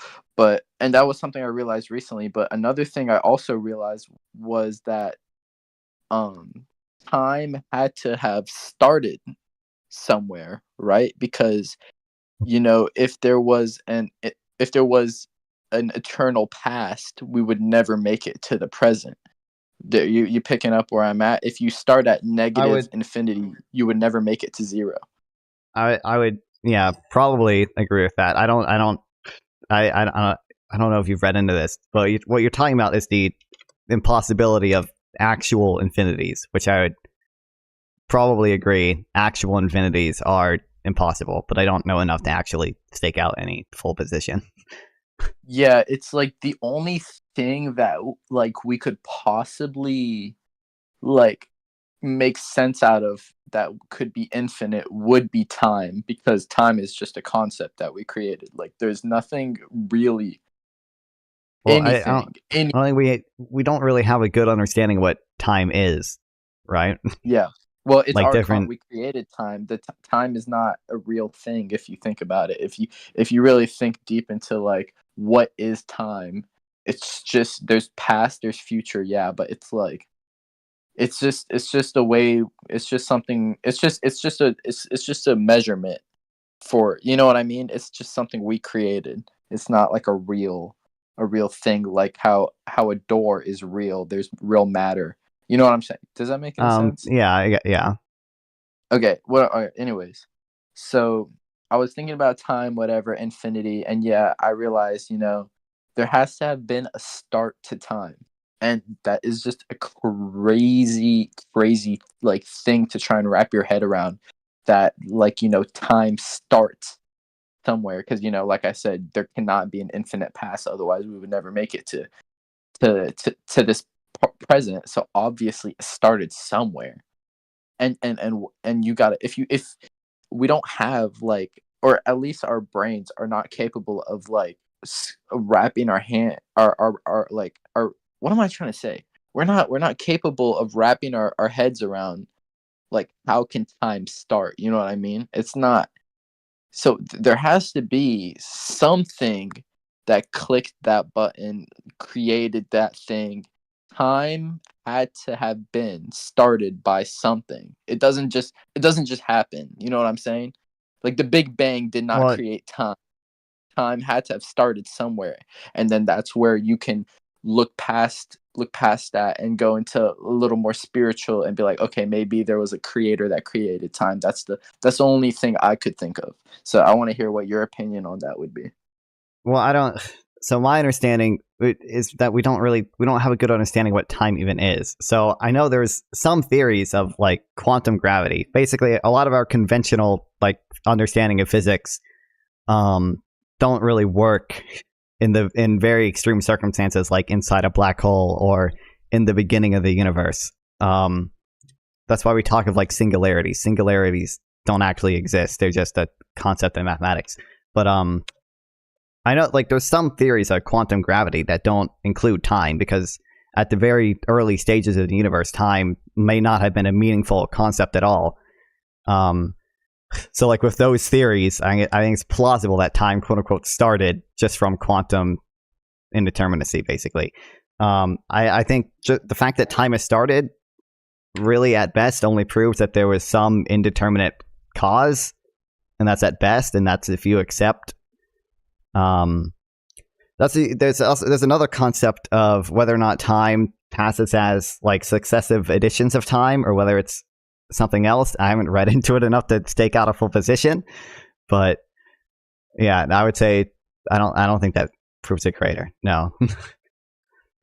And also, even if it proved a cause, which by the way, there are non-causal explanations of things, like mathematical explanations are non-causal. Even if it proved a cause, that cause wouldn't necessarily be God. No, I didn't say God. I said a creator. Another thing that I like possibly thought of was, there was two things. It was creator. There was something that create, and either way, it would still be a creator. Like either there was some kind of code, as in like we live in a simulation that like started time, or a creator, which I guess, either way, it would be a creator, because there's a creator creating the simulation. So that was another. Those were the only two possibilities I was thinking of. You see, I'm not gonna lie, the way you were describing it, too advanced for me. You're gonna have to dumb it down to a high schooler because I don't know that much until what were you saying? Quantum what? I don't know that much either. I'm not really prepared to have a super in-depth cosmological conversation.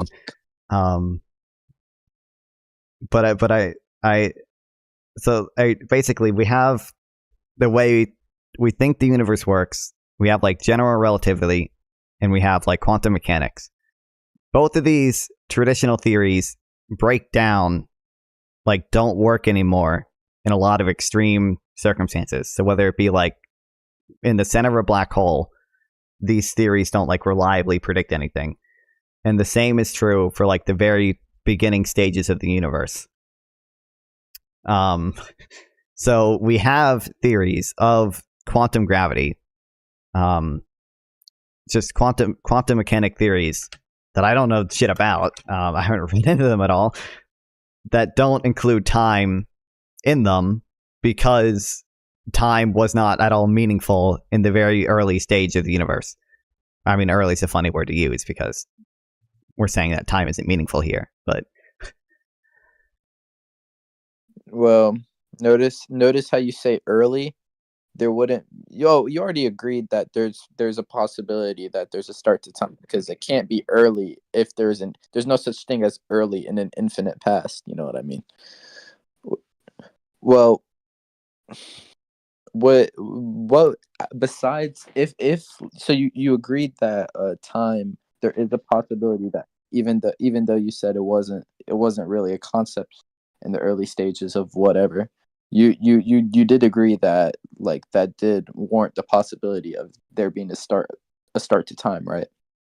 Well, yeah, it's definitely possible. I would say it's probably more likely than not even that time started, but yeah, it just does. Like I just cannot.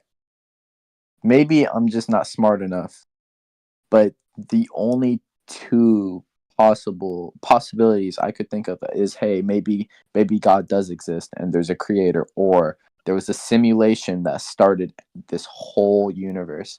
So those are the only two I could think of. If you could think of anything out of those two, what would you pick? Or if you could think of your own thing, like maybe kind of on the spot, you let me know right now. But probably maybe a necessary initial state, basically a state of the universe that could not have failed to exist.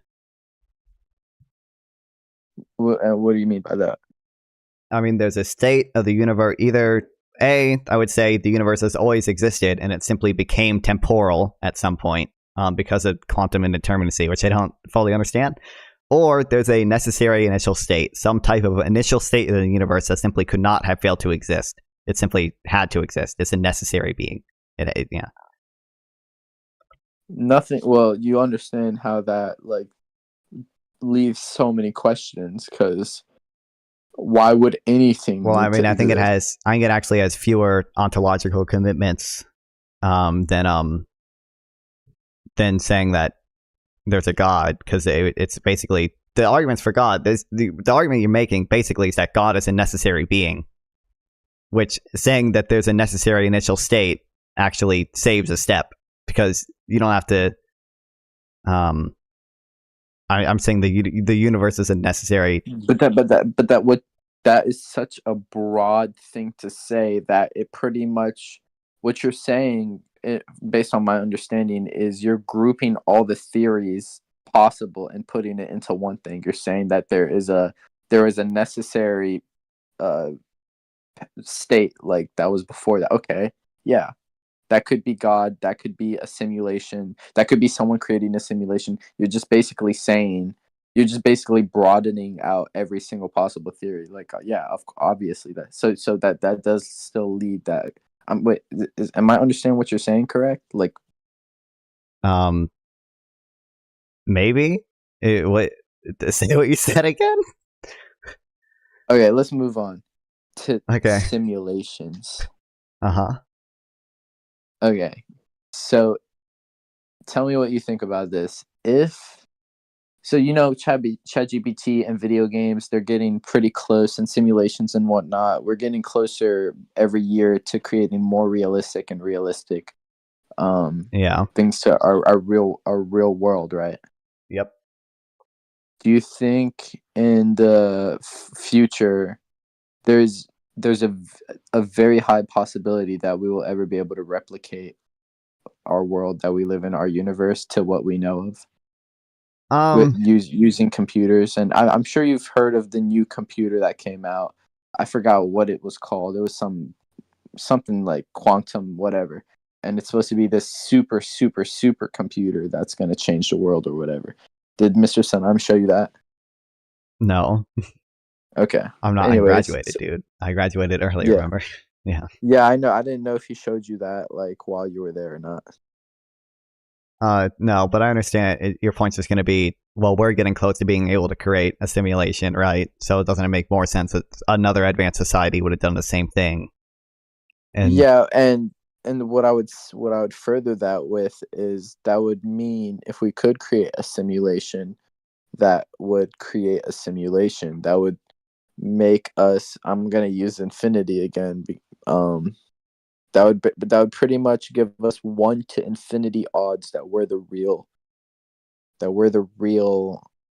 matter. You know, we're the real things that aren't coded. Because it would just be more simulations going deeper and deeper and deeper. So what do you think about that? I don't know. I've heard it before again in fucking YouTube Shorts, but I've never thought about it that much. I mean, you realize you just sound like you're quoting YouTube Shorts and Instagram Reels right now. You realize that, right? I'll tell you what. I do not watch YouTube Shorts and I do not watch Instagram Reels. Sure. I watch TikTok. Oh, wow. So much better. I'm not saying there's anything wrong with Instagram. Instagram Reels are funny as hell. YouTube Shorts, I've never watched them. The Instagram really Reels that pop up on my page are like people dying from car crashes or like dog memes. You know, I'm not getting any quantum mechanics. These are things I've heard before, but I haven't gotten them from Shorts or TikTok or anything. I think this is just from conversations I've had with other people. Yeah. Have you seen any of the? What's your take on the TikTok ban? The TikTok ban? That's good, dude. I wish I could stop watching TikTok. It's so brain.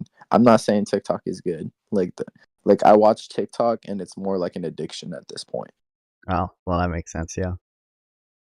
Like if I could, I would stop watching TikTok, but I keep deleting it, and then like I'll be like, wait, but I like this one music, and now I'm not able to go to the saved videos, you know what I mean, and see if I can find that one song that I like that's, and then I'll end up re-downloading it. That's not even the point, man. I'm trying to talk about philosophy. But TikTok's so much more interesting. But all the data about China sensitive topics being suppressed on TikTok. Okay, what do you think about? Wait. Okay. What do you think if I'm going to say something and I want to get your opinion on it? And I'm not saying this is my thoughts, okay? So don't get triggered. Okay. All right. What do you think about me saying that the most, how do I say this? I'm trying to figure out how I can put this.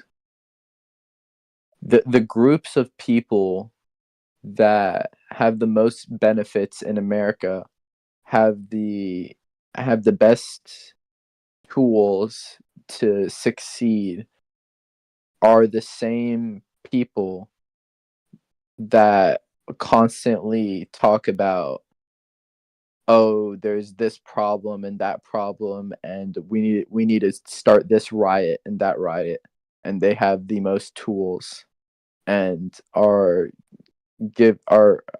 given essentially, what's the word? Not not training wheels. DEI. Just like, you know what I'm trying to say, right? Kind of. I'm not saying any specific groups. I'm not saying any specific riots. Sure. I'm not saying anything specific. I mean, I'll agree with you in some sense, because I mean, there was like recent study that came out that looked at where all the pro-Palestine encampments are happening, and the vast majority of these pro-Palestine encampments were happening at the richest colleges, right? So definitely is an amount of I mean, I'll say the people in the most privileged positions have a lot of the woke views, right, about oppression a lot and of about things how to say, right? They have yeah. they have a lot of opinions that maybe maybe they're not so important. And by the Yeah, way, I'm no, I pro mean, Palestine. what did you say? I'm Sorry. sure you're pro Israel for whatever reason, but I'm pro I am Palestine. pro-Israel. I am Israel's strongest warrior, baby. I think that is really sad that you are pro-Israel, knowing how immoral they are and the things they do. And I'm sure Palestine has done some terrible things too. It's war, but Yep. Yeah. So what? killing babies. babies. Do we think that there's maybe some differences in the way that Israel is potentially immoral and the way that Hamas is immoral, or do we think these are the same? Well, I'm pretty sure majority of people, at least at this point, do not fuck with Hamas that live in Palestine. You'd be surprised. I don't know if they have majority support anymore, but they definitely did at some point. And the majority of people in Palestine, even in the West Bank, support violence at the very least. The support for the October 7th attacks is very high, even within the West Bank, which is supposedly the more moderate of the two Palestinian territories. Oh shit! What was I gonna say? I'm not too educated on this, but I will always be a Palestine supporter. That's compared to America, Always? dude. Yeah, they're my people. I stand by my people, and that's just going to be the end of it. I will not. There's nothing that could change your mind. No, I'm sure there are things that can change my mind. Okay, so you won't always stand with them. I don't think you would be able to. I mean, okay, but I mean, it's fine to say you stand with your people. That's fine or whatever, but we're not talking about standing with your people. We're talking about the actions of a military, about Hamas's military wing, Al-Qassam brigades. But it's just citizens should never be in the mix of that. Citizens shouldn't die because of that. You're absolutely right. Yes, 100%. And guess what? Hamas is failing in passive precautions. Hamas intentionally locates himself in densely populated civilian areas. There are no military installations in the Gaza Strip. Hamas exclusively operates out of civilian infrastructure, and they build tunnels under civilian buildings. Let me see. I'm doing some research right now because I'm not too well. You're doing some research, okay. Just looking at some statistics here. Oh, yep. I'd love to hear them.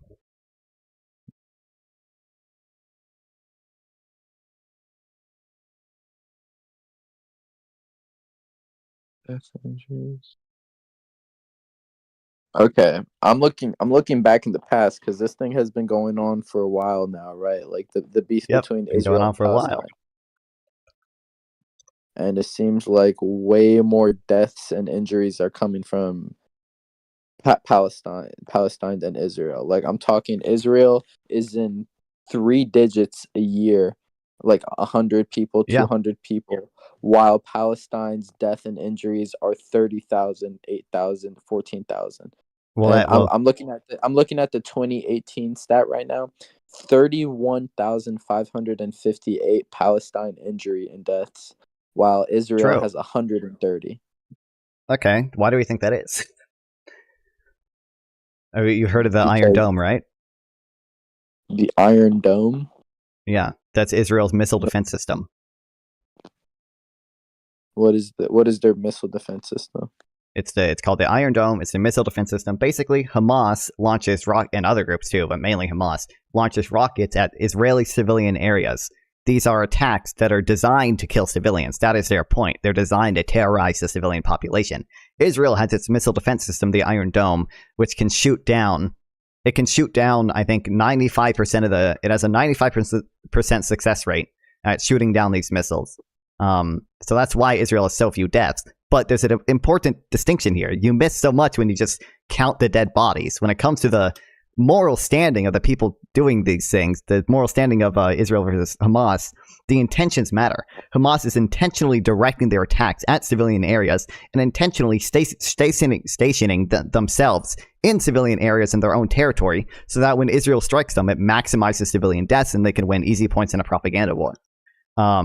Israel takes massive Hamas? steps Why to are try they to. going for the citizens? Okay, like it seems like this war is But Israel Israel's versus not going Hamas, for the not citizens. Israel versus Palestine. So Israel should focus on fucking up Hamas and then leave the citizens out of it. Hamas is gonna. Israel does its best. Israel clearly doesn't do its best, dude. These stats Israel are does insane. more than any military in history. Israel dropped over 7 million flyers. Israel literally has a phone bank system that is totally dedicated to calling people who might be affected by a military strike and giving them directions on how and where to leave. They gave 70,000 direct phone calls. They left 13 million text messages, 15 million pre-recorded voicemails. They use drones with speakers attached to them to go around the buildings telling people to evacuate. They parachute speakers into Gaza to tell people to evacuate as well. They do daily this is something almost totally unprecedented in this type of urban warfare. They do daily pauses in fightings to allow civilians to flee, and they opened up safe routes for those civilians to flee. Like, they try to do their absolute best to minimize civilian casualties, where Hamas is intentionally going after civilians. Hamas's strategy, Hamas's intention is to kill as many Israeli civilians as possible. That's what they did on October 7th. They killed a ton of Israeli civilians, like 800 Israeli civilians, and intentionally took the civilians hostages. You see, that's cool and all that you said, all of that stuff that Israel is doing to help not kill Palestine civilians, but that doesn't change the stats, man. The stats here clearly show that not true. You're saying. First of all, you're relying on numbers that come from the Gaza media office. Those numbers probably aren't reliable. There are multiple things that we can look at that show they're probably over-reporting.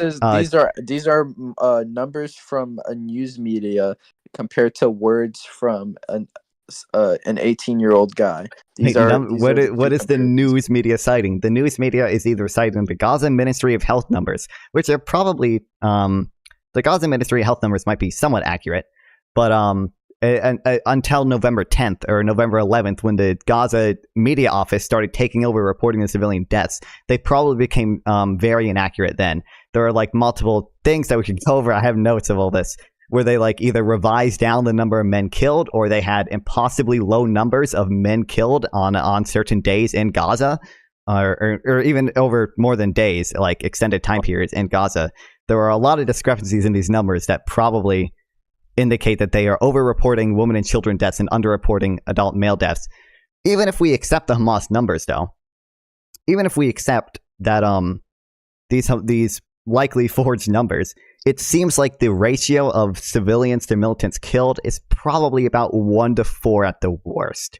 I think it might even be closer to 1-2. What are you talking about, dude? The ratio of combatants. 2022. This is 10,340. Wait, 1-4 of what? Civilians and soldiers, or 1-4. 1-4. One combatant to 4 civilians is like probably the worst the ratio could be right now, which is within historical norms, and that's actually kind of impressive that it's that low in one of the most densely populated areas on Earth. I think it's the 3rd most densely populated politically, and Hamas uses co-locates with civilians. These numbers absolutely do not support what you're saying they support. I don't know. So then why don't you check the numbers for killed Israeli soldiers to civilians? Those numbers are because the ratio also doesn't particularly matter for Hamas, because Hamas is intentionally killing and taking civilians hostages. They don't try to hide this. They state this openly. That is their stated goal.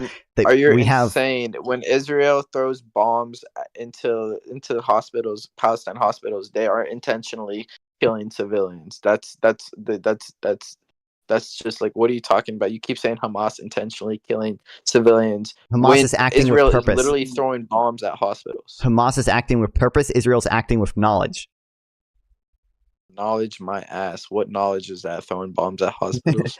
I mean, it's perfectly legal to kill civilians in war knowingly. You can't do it with purpose, though. The point of proportion. Do you know what proportionality is? Proportionality. What is there? A certain portion of soldiers that need to be in the area to bomb it or something? No, well, kind of. The proportionality in international law is about weighing the expected harm to civilians versus the direct and concrete military gain from a strike. It's perfectly legal to kill people, even children, in war knowingly. You can know that you're about to drop a bomb that's going to kill 5 children, and that could be a legal strike, at least in theory.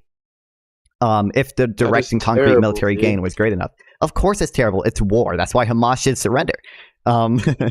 Of course it's terrible, but there's a difference between knowingly killing 5 children in a strike that you know is also going to kill militants, and intentionally going after civilians because your goal is to terrorize the population and kill Jews. I mean, that at the end of the day, the members of Hamas are mostly jihadists. They want to kill Jews. That is their goal. Yeah. Clearly, the Jews want to kill the Muslims as well. I mean, I just described to you the difference between these things. There may be Jews that want to kill Muslims. That's fine. There definitely is a problem of radicalization in Israel, but the policy of Israel is to try to minimize civilian deaths, whereas the policy of Hamas is try to maximize them. Okay, but how do you know that? By the actions by the statements and actions of Israel, and by the statements and actions of Hamas. Okay, what are the actions of Hamas the actions of Hamas is that on October 7th they paraglided over the Gaza border and they tore down the wall and they went into Nova Music Festival and started massacring civilians and burning them. They launched rockets at densely populated civilian areas. There's videos that we can look at of Hamas members throwing grenades into bomb shelters and then shooting the innocent people who run out. There's videos of them point blank executing people. There's videos of them going into the kibbutzim and just shooting people who are sitting in their home. All this footage is freely available online. You can go ahead and watch it if you want to.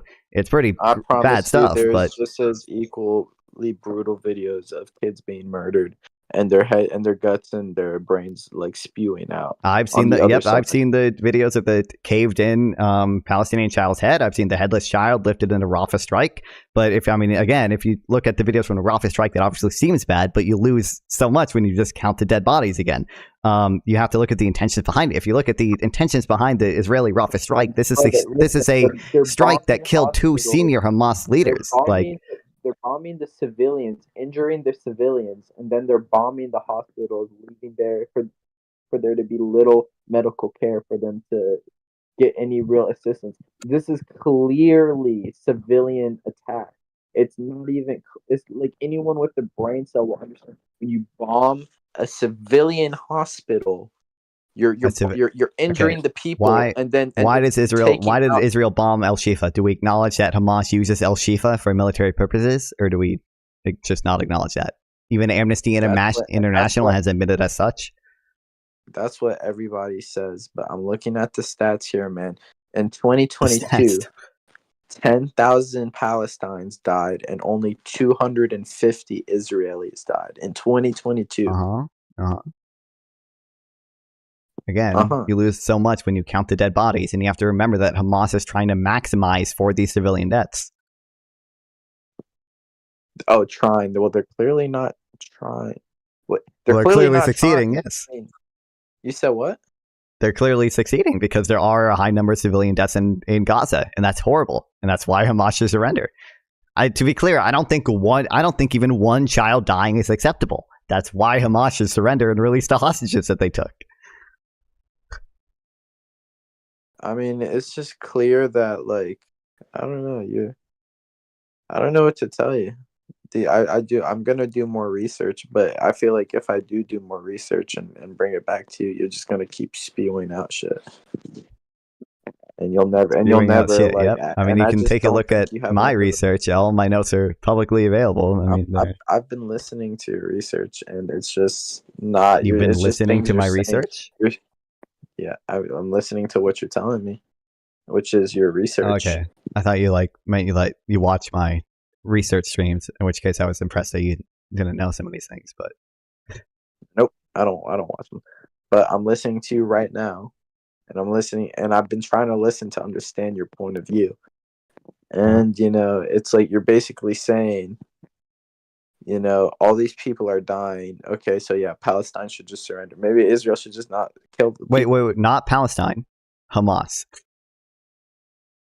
Okay. Or why can't Israel surrender? It's the same. No, I'm actually. What would happen if Israel surrendered? Don't even answer that because I don't. I'm kind of drained from this argument. I just wanted to talk about philosophy. This is philosophy. Right now, we're talking about the philosophy of Hamas and Israel, and it seems like Israel tries to minimize civilian harm, and Hamas tries to maximize it. No, you're just trying to talk because you wanted to talk about this so you could feel good because I'm not well versed in it, and you knew that I had different opinions. If I brought Andrew in here, then you would be under some heat. Oh, true. Yeah. Yeah, you would. Andrew would put you in your place when it came to this argument. Okay. Well, have you brought him onto your stream yet? Not for a while now. Have you guys talked about it? Talked about what? Israel Palestine? We talked about a lot. And did he give you any new insights? Did he give you any new looks on it, or are you just stone cold? Israel is the best in this scenario. I'm definitely stone cold that Israel is the best. I feel like I don't know. We haven't talked about it in a while, but I'm trying to think. I don't remember exactly what we talked about. I think we debated over whether or not Gaza was apartheid, which kind of seems obvious to me that it's not. So he didn't really change my mind much on that. But I guess there was kind of one thing where he was like, at one point, I acknowledged there are actors in the Israeli right that are acting in bad faith when they do things like undermining negotiations with the PA intentionally because they want to annex Area C. That's what the Israeli right wants to do. The Israeli right does not want a two-state solution. And I think at one point he's like, oh, well, why are you defending these people that are acting in bad faith then? But I don't think I was necessarily defending them, but that's cool. How much money do you have in stocks? In stocks? None. Yeah. Why not? Because I don't get much money. So I don't. I thought you were rich. Twitch doesn't pay that much, man. So you don't have that much money to put into stocks? You don't work? No, not right now. Did you ever work? No, not only for my dad ever. So no. I'm sure I'll tell you what, Jared. I think you're a very smart person. I think you're very smart. But that's all I think you are is smart. You can't I feel like your intelligence, you need to put it into dude, oh my gosh. You have literally so much potential and you're out here on Twitch playing Fall Guys or whatever the hell I saw you playing. What are you playing? I gotta go back on the stream. What right now? Right now I haven't been playing anything today. I've just been reading. You had something on the side, some. Oh, that's for whenever I read stuff. I put ADHD videos there, so people don't leave the stream while I read about economics. Really? Yeah.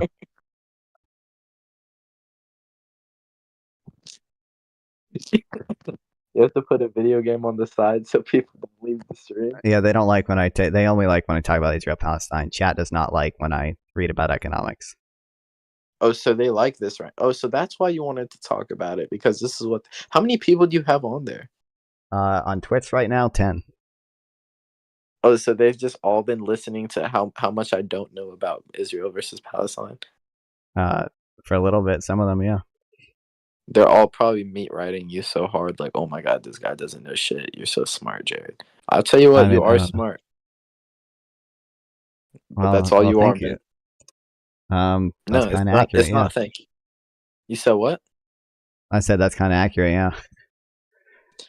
So, me, I think intelligence is relative, and I think I'm also smart. I just put my intelligence into the right things. Like you're putting them into Israel versus Palestine and politics. But then also, you're not going to be a politician. So how's that really gonna What if I make become an you economist, bro? an economist? Okay. Do you think you're not getting any further education, are you? No, I will. I wanna go to school for economics, probably. Well, why aren't you doing that? Are you taking a gap year? No, because I want to go to college in Europe. Remember, so I think I'm gonna be taking some math classes at Sandhills. I think I need to know more math shit to understand some of the more complex economic shit. But then I want to go to college in Europe. Okay. Well, is there a lot of money in economics? I don't know. What's the benefits of being an economist? I like learning about it. I feel like it gives you a good understanding of the world, and it gives you a good understanding of what's going on. So when I read news headlines about inflation, I understand them more. Yeah, I that's don't cool. know. I understand inflation and everything, and all I needed to do was take one AP class. Now I can okay. understand. What's the Phillips curve? What do you mean? What's the Phillips curve? I know what I'm the asking Phillips you curve. what it is. Yeah. No, I'm just curious what's your opinions on it. What is that? Inflation over employment? Yeah. What about it? Like, what do you mean? Like, what's your opinions on it? Like, what do you think about it? Do you think it's real? Do you think how much? Yeah, I think it's real. I know how it works. I know higher inflation means higher. Wait, let me think. Yeah, higher inflation means higher. Lower unemployment. One of them. I understand the Phillips curve, bro. What do you mean? Okay. You're not proving a point right now. I know No, the I mean, I was Phillips just like I thought I understood the Phillips curve, but like then after I looked into it more because I was being made fun of for believing in it, and now I don't think the Phillips curve is very, very robust. higher. What is it? Higher inflation means higher unemployment, right? Or no, lower unemployment. Lower unemployment means higher inflation. Lower unemployment. Yeah. You don't think that's real? Doesn't seem to be much evidence for it, and it also kind of relies on constructing the natural rate of unemployment. And I think natural rates kind of have their own problems. It's kind of like based on unobservables in the economy, and like the Fed has consistently underestimated how low the unemployment rate can go before inflation starts being pushed up. Yeah, I mean, like the empirical evidence for it doesn't seem very high. Like even like in the UK, the Phillips curve is inverted, and even in places where the Phillips curve isn't inverted, there's like a very low correlation, and that's before adjusting for like the fact that like inflation can be autocorrelated, or there's another term. It can be autocorrelated, and it can be something else. Fuck. I'm trying to watch your Twitch right now, but I don't think I can watch your Twitch and be on Discord at the same time. I want to see what what you're researching right now. Can you not open two tabs? What? What? I'm on my phone. I'm not like on a laptop. Oh, well, I mean, you should be able to. You'll stay in the Discord call if you just sit on the Discord. I'm trying to see if I can do it. I'm trying. I'm clicking tap to play. Like I'm clicking. Okay, it says starting soon. Damn, bro! 10 hours and 30 minutes. It seems like you stopped the Twitch stream. What? I'm still streaming on Twitch. I don't. What are you? Like the link you sent me, I click on it, and it's now giving me a 10-hour and 30-minute video. Oh, well, I don't know. It might be broken for you. It still says I'm live on my end. And there's still people on it. Do they comment? Read me some of the comments. I want to see what they said about my. Someone are making fun of you. No, the philosophical stuff. This guy said it's all voodoo man from the philosophical stuff. Someone said you're metaphysically incorrect, but I don't know enough to know whether that's true or not. And I don't trust this guy since he's an MMTer. So what's an MMT mean? Tier. Oh, modern monetary theory. Is that me? I'm the modern tier. No, my chatter is. I feel like this guy's gonna get mad at how I explain MMT. MMT is basically this idea. You've definitely thought of it before. Oh, if the government can print money, then why do I pay taxes? It's basically that turned into a whole legitimate economic theory. Yeah, you don't want them to print the money. Like that's the whole point. You want to keep them because then they'll just create more inflation. I don't know enough to really debate you on MMT. MMT is like descriptively true. I don't think I've ever disagreed with that. Well, yeah, the whole point of MMT is that No, I'm saying the reason why that's stupid is because you don't want the government to print money. That's the whole Well, that's it. You pay. That's the main argument against it, kind of. Well, MMT actually, to be fair to MMT, they take inflation seriously. They say the actual constraint on government spending isn't how much in tax revenue we can raise, but how much inflation it would cause. So, hey, let your chat know I'm going to NC State for mechanical engineering. I don't know shit about philosophy. I don't know shit about economics. I don't know shit about Israel versus Palestine. I have my knowledge is in my field. Right now I'm just talking for fun. So they can make fun of me all they want. But they're an 18-year-old Twitch stream right now. They got nothing else better to do in their life. So, boom. Bro, owned. Wow. What do they got to say about that? I don't know. I feel like they just enjoy hanging out with me, and they enjoy. Some of them probably enjoy some of my research. I think most of them just come here for me reacting to dumb shit, though. But why don't you start leaning maybe. You could still do educational economic shit and whatnot. But you should. There's tons of guys that talk exactly like you and are interested in niche things just like you. I know you know who Wendigoon is, right? Yeah, I know who Wendigoon is. Dude, just do his style of videos. You literally are built for that shit. Your brain, I feel like, is hardwired, just like Wendigoon. Just find a topic, maybe steer away from economics. I mean, I do that. I mean, have you seen my Instagram reels? I mean, No, I'm talking about on YouTube though. That's probably where you'll have the most success. I mean, I upload stuff to YouTube. I also live stream on YouTube. Well, let me see. What's your channel called? Non-fun, NONFON, like everything. Non-fun. I only get views when I react to Destiny, though. So 717. I'm actually. Oh, you're live streaming on YouTube right now, brother? Yeah, I stream on everything. Oh snap! I'm listening to myself right now. Let me see what you're researching. This is notes from a book. I have plenty of other. Rise of Follow. Okay. Oh, so now I can see these chats. Oh, this is just the YouTuber chats. What the fuck is this? Yeah, people don't really chat on YouTube.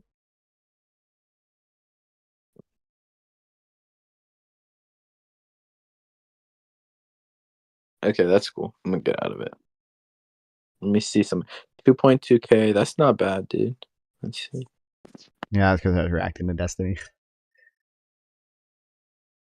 Hey, let me be your what's the word? Your manager. I'll help you blow up. You'll help me blow up? How would I? What's your advice to me? Wait. I feel like I have tons of ideas, and I know you probably think I'm an idiot, but I feel like I have tons of ideas on what people like, the common guy, how you could draw their attention with your videos. Because I'll tell you what, I fuck with Wendigoon heavy, and I'm not I don't give a fuck about what he's really talking about. Like I'll see his videos and it's shit I've never even heard of in my life. I'll click on that shit and I'll start being so engaged. Like what's it, dude? Oh my god, that one book. Like I know you're gonna. It's like with the men, like these aliens, like turn these men into like different versions of men, kind of like they turn them into all of tomorrow or something. You know what I'm I talking don't know about? what you're talking about now. Hold on, let me look it up. All of tomorrow or something. Hold on, give me a second. Give me. All tomorrows. You need to watch that video from Wendigoon. That shit was insane. I just want to real quick. I think we should do some promotion. You know, you have a book too. They're not promote. You know I don't get any money from that, right? My publisher scammed me. I was 10 years old. I was 11 years old, and I think he put in I have a lot of his good bank points in account Israel information Hamas. Thank you, Ben West. into Amazon. So any book that's bought, he gets the money. Yeah, you got scammed. I'm aware. But I was 11 years old, so I don't really care. I should read this book on stream. It'd be a good stream, I bet. No, you should read All Tomorrows. Look it up right now. Well, I don't really. The opportunity cost is kind of high to reading that stuff on stream. You said what? The opportunity cost to reading that stuff on stream is kind of No. high, Just look at some look at some pictures. Like look at some. Like just get an idea talking about. Yeah, you think I should do this style of content? I should talk about. Are you looking it up? Wait, let me go to your YouTube. No, I am looking at these pictures. Right. Right. Doesn't it look interesting? I mean, these are cool drawings. Yeah.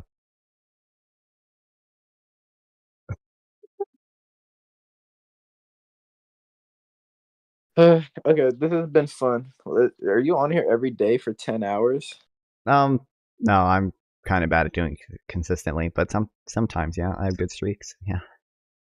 All right, I'm gonna hit you up and when I come up with ideas, and this is the deal we'll make. If you follow my ideas, if you find some of my ideas you like and you start following them, and you blow up from them, then you have to make me part of your team. Right. Deal.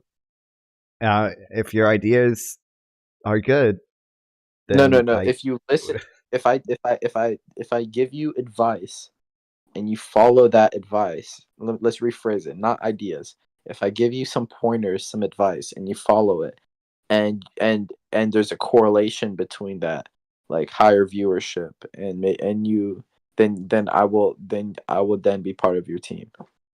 Oh. Deal.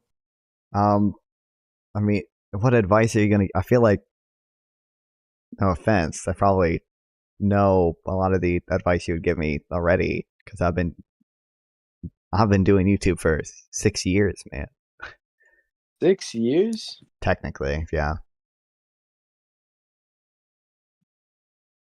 Well, I feel like you could definitely. Let me think of what I would say. Are you good at Okay. I have some great advice for you. Uh-huh. People when people start to really get into watching a personality, like a person that like anybody, PewDiePie, whatever, whoever you watch, Mr. Beast, I don't freaking know, Destiny. Thanks for the they elixir, look man. at that person Appreciate and they want to engulf their they look at that person and they agree with that person, number one, Yeah. right? Like usually you only I listen get told to I'm a Destiny clone a lot. Yeah. yeah. And when they agree to that person, they also look up to that person. And I know this is probably, I don't know how much of a Destiny meat writer you are, but in some sense, do you not look up to Destiny? look And up you're to is probably a strong word. I mean, I like his content. I obviously agree with some of his political beliefs. I think he's probably one of the better streamers, just because right now he's actually in Israel, like on the ground interviewing like former prime ministers of Israel, whereas like the other streamers are just like circle jerking pro-Palestinian talking points, and I don't think they really know what they're talking about. So I mean, I hate saying I look up to him, but like I like Everybody it. Sure. hates saying it. Everybody hates saying they look up to someone. That's just like I couldn't think of one person where I would be like, oh, I look up to them and say it without like swallowing some of my pride. But that's kind of what it is when you start watching someone for a very long time, and that's what you want. You want people to watch you constantly. So my advice would be, you need to change your appearance, you need to change your demeanor, and you need to change yourself into someone that people can look up to. You know, nobody's gonna look up to the 18-year-old that's living in his parents' house still and isn't in school and is spending a bunch of time on stream. And obviously you need to spend a lot of time on stream, but I'd say you kind of need to level up, in my opinion, and then more people will start to stick to that. They'll listen, and it's just like, it's obvious, man. You people you look like someone that someone can admire, and they're gonna listen to what you say more. Like, that's just like common sense. Like, Sure. if Yeah. I'm trying to think of a good example, like,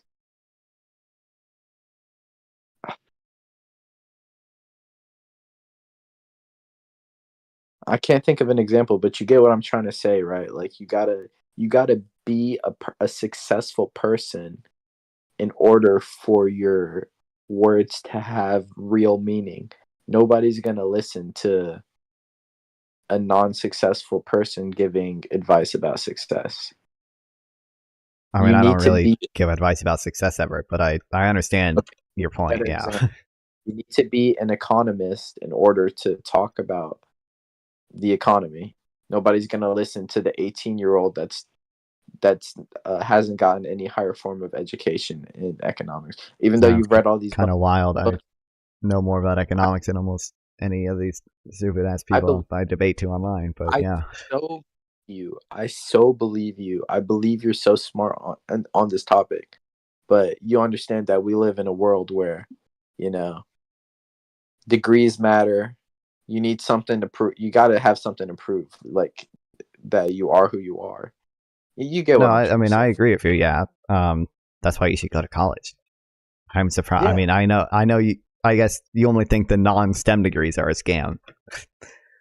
I do. I think any communications degree is a scam. But credentials matter. Yeah, I mean, if you're gonna go that deep into it, into economics, then why the hell wouldn't you go to college for economics? It's just like, I plan on going to college for economics. That's what I want to do. I'm going to be so over prepared, but well, that's my first advice as your manager starting now. Yeah, so change my appearance and change how I act and change. get rid of yeah. Appearance is such a big thing. Let's be real here, man. You need to get rid of the comb over. You need a my comb over. Listen, I don't know what's wrong with my barber. Listen. I'm sorry. Side part. You gotta get.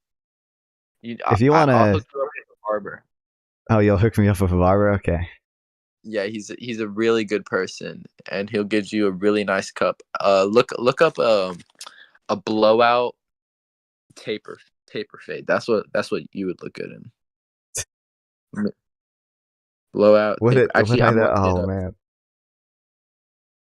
Tell me you wouldn't look fly in that. I don't know if I have. My hair's not curly naturally or anything, so.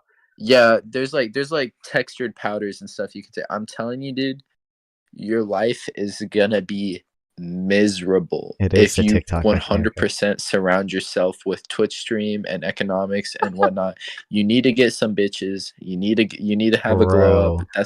That's the only. I'm being so dead ass. That's the only way. But what if I could get bitches through doing economic stuff? What if there's a bitch out there who is really interested? No, You cannot think like that. You will literally end up like lonely. You're gonna end up like Destiny. Like whatever happened to him, he got cheated on or something. I'm telling you right now, that is not the way. That is not the way. You're not. That you're living in a fantasy world where there's going to be that other female version of you that's in economic. That's also in the economics and whatnot. That's fantasy, dude. I'm trying to put you on. Right. I feel like I just value doing this more than getting bitches or whatever else I could do. I don't like. Yeah, our bodies are hardwired to be attracted to females. I strongly doubt that that's actually how you feel. Our bodies. I'm obviously attracted to females. I'm just saying, like I like. I mean, I like doing this. I don't think I'm going to be miserable doing this. Well, I'm not saying that you can't also be into be in economics. Just goddamn, dude. Like, just literally start taking care of yourself. That's literally the advice I'm giving you. Yeah. That's it, man. Start eating meat. Stop being a vegetarian. Okay. This was fun, dude. Don't you not eat pork? Aren't you? Yeah, I don't eat pork. Pork is yeah. Do you think if I ate pork, it would improve my appearance? I'm not necessarily, but like I'm like, why don't you eat pork? Like, I don't eat pork because as much as you're gonna hate this, I trust the Quran, and it tells you not to eat it. There's a lot of toxins that could be in pork, and I just truly trust the Quran when it says do not eat pork. The Jewish what's it called? The hell is Hebrew the Bible? Jewish pork? Huh? Torah. The Torah says don't eat pork. You're right. The Hebrew Bible, doesn't it say don't eat pork? I think. Well, those are the same thing, but yeah. Okay, yeah. Well, I just I don't like. Do you think it's immoral to eat pork? Immoral? No, I'm not gonna look at you. You can eat pork, and I'm not gonna be like, oh, he's a bad person. Well, but you trust the Quran. Are you just saying you don't eat it because of the toxins? And the toxins tell you in the Quran tells you that there's toxins in it. You don't think it's the Quran basically the way it explains it, the things we should and should not eat. There's different animals serve different purposes in our ecosystem, and pigs' purposes are not for food. That's pretty much as simplified as it can get. Cows, their purpose is to sustain humans. Chickens, sheep, lamb, goats, birds, eggs, whatever. But there's certain animals. There's plenty of animals like horses. We're not supposed to eat horses.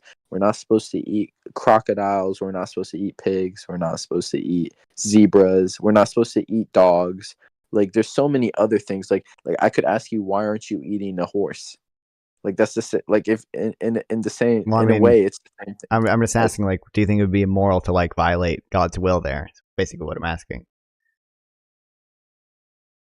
It's not immoral. Oh, okay. Well, but I just trust the Quran. If it says don't eat it, maybe there's something there, and I'm not losing that much by not eating pork. I'm actually probably gaining more than losing. Okay. Well, I mean, I eat plenty of fake meat, but I try to make up for the protein loss of meat with a lot of other things. I just think it's probably mostly immoral to eat a lot of the animals we kill, especially in a way that we do it with factory farming. I think it's probably bad for the environment as well. Yeah. Well, that's cool. It's your body, your choice. I'm sure you've heard that many times. True. If you wanna starve and hurt your body to save or the lives of other animals, I think that's very noble of you. I guess it's all just depending on what you put first in life. If you want to put first animals, well, I do put morality first in life. Yeah, I do try to do that in general. Oh, I bet you thought you ate with that, didn't you? Yes, I do. Yep. No, you didn't eat. If you want to put first the lives of animals with the IQ of 30 that are going to die either way, then go ahead, brother. Okay. Well, I just don't think it's really possible for me to hold a consistent moral position and still eat meat. So, why I don't eat it. But I feel you. Ain't nothing wrong with that. I'm not gonna. That leaves more meat for me, man. So, I'm happy either way. Yeah. My body, All right. my choice. I'm gonna head out. I'll talk to you later, brother. Okay. Well, stay safe. Was this fun? Was it fun? This was or not? fun. No, I did enjoy it. Yeah. You can. I'll give you the. I'm gonna make a role that lets you join the stream chat anytime you want. I need to give it to a few people, but I'll give it to you as well. Yeah. Nice. So I could just hop on anytime. Well, I'm talking to other people sometimes as well, but yeah. Okay, that's cool. Sweet. All right, brother. I'll talk to you later. All right. Talk to you later, buddy.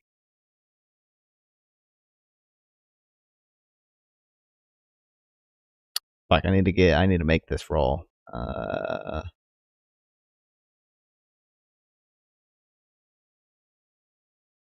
Server settings.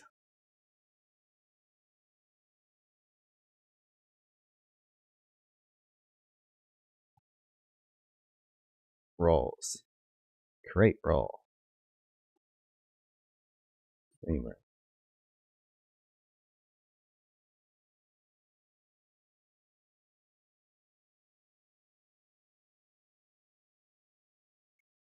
I edit the stream room thing. Permissions. Streamer. View channel. Speak. Connect. Video. Yeah. Save changes.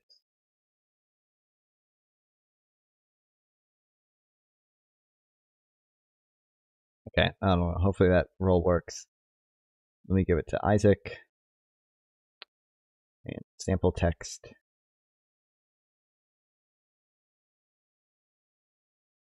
And Adam. Or sample text, that leaves offline.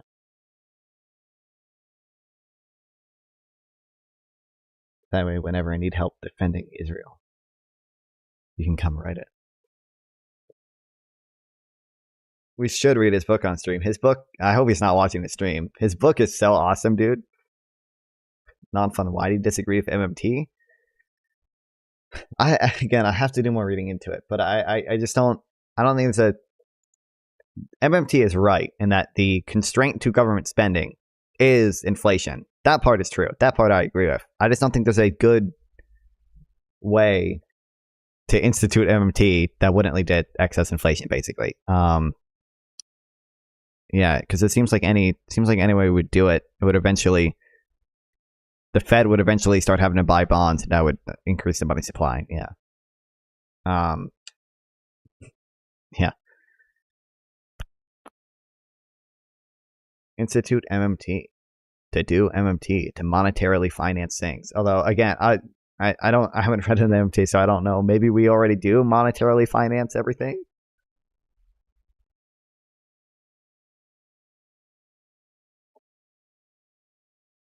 Hold on, let's just read like the first few pages of this. Okay.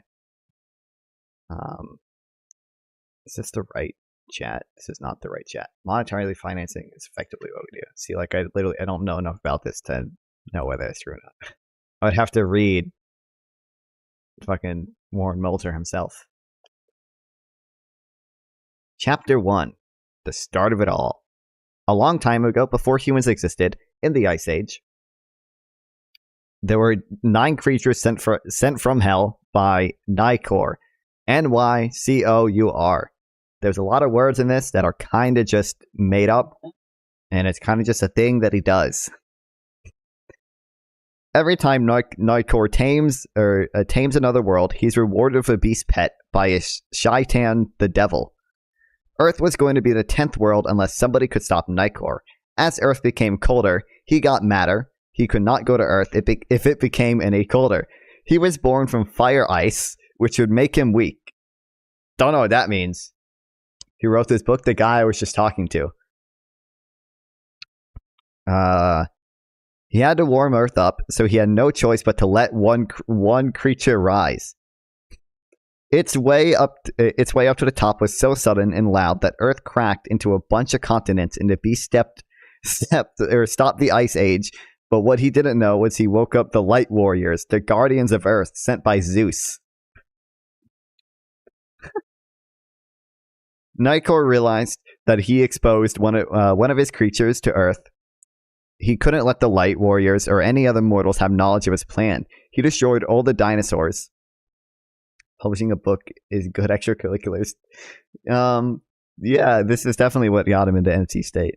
I bet. And the other mortals failed because the Light Warriors fought hard and well. Although there were only 3 remaining, they won, but it wasn't over. Nycor said, "I will return, and when he does, he will be the ruler of 99 worlds." He will come and send one beast at a time until he gets what he wants. Time has gone by, and the 3 guardians still didn't know what to do until one of them said, "How about if we create incredibly smart creatures so we could use their brains to defeat Nycor?" They decided to call the first one Adam because that name stands for the first or number 1. The guardians' plan was working as time passed. Humans were getting smarter and smarter by the minute, and their military force was growing faster. The lightning. The guardians were very proud. One of them said, "I would like to see Nycor try to stop us now," but he spoke too soon because Nycor had finished his collection. It was sending Collider. The Phillips curve is a Zionist lie created to enslave us from inflation. True! Unironically true. Mod this guy. What the hell?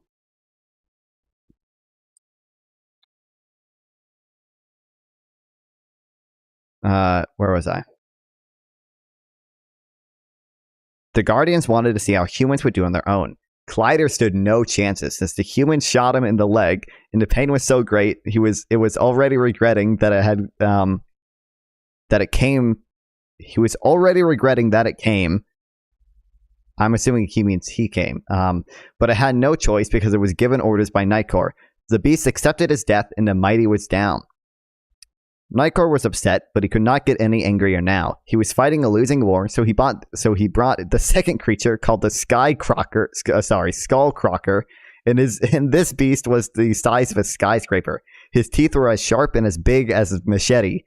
The demon thought that this would really. What grade did you get in real analysis? B+. In real analysis. I didn't do real analysis, brother. Hold on, where the fuck was I? The demon thought that this would really teach us humans what would happen if you take down his creatures. When the soldier shot the Skullcrocker, the bullets didn't even pass the first layer of his skin due to a thick layer of blubber. It wasn't looking good. There were only a few soldiers left, and one was just a small teenager named Lincoln. Fake econ nerd sad. Don't even know what EJMR means. EJMR. I'm trying to think. I don't think I know what it means now. Economic job market rumors. I'm not that big of an econ nerd. I haven't gone to college for econ or anything, so not yet. The Light Warriors had to do something, so one decided to help them, and that was what he did. I promise you I'm not making this name up, okay? He jumped so high that he blocked the sun with his sharp blade and stabbed the beast in the foot. In pain, Collider stomped and crushed one of the soldiers. Within that moment, Lincoln went full on stealth mode, and this mode was only achieved by John Milk's Booth. This is what he says. Lincoln went full on stealth mode, and this mode was only achieved by John Wilkes Booth. I don't really know how to interpret that, but sick, I guess. That good one, Adam. Lincoln realized he had a knife in his pocket, so he grabbed it before the beast could know. Before the beast could know it, he was stabbed in the eye. Lincoln revealed what he did. The beast had no choice. Lincoln realized what he did. Sorry, the beast had no choice and was given orders he does not deserve. This is so he started. So he started to gently stroke the creature and saw there was a gentle beast from that time on. The citizens called him the Beast Tamer. By the way, later in the story, the beast he tames gives birth, and it's really, really cool. Half of the story is a family sitcom about this guy trying to raise the beast that he tamed. It's such a really cool book. All of a sudden, armor came from the sky, and Lincoln was confused. What is this witch sorcery? One of the warriors with his jaw on then said, Zeus has seen a warrior. I read that correctly. One of the warriors with his jaw on. I'm assuming he missed the word floor there. Then said, Zeus has seen a warrior in you, and they bowed down and said, what is your name, warrior? Lincoln showed them the badge on his chest while saying, Lincoln, my name is Lincoln. Lincoln asked the light warriors what their names were. What? Said Lincoln. I know you're not humans, but you look a lot like us. No, said one of them. We were here way longer. We created you, and we don't look like humans. Humans look like us. Got it. Yep, Lincoln said. Anyway, let's give you some names. I'll call you Jack, I'll call you Alex, and I'll call you Max. Is that good? All together, they said yes. Chapter 2. Pregnant.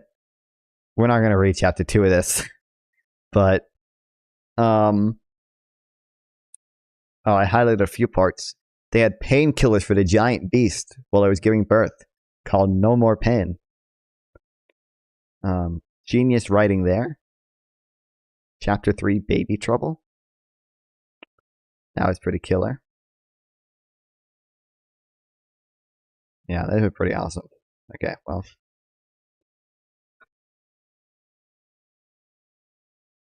This was a really cool book. I don't think there's any PDF of it online, unfortunately. Not a big enough book to pirate it.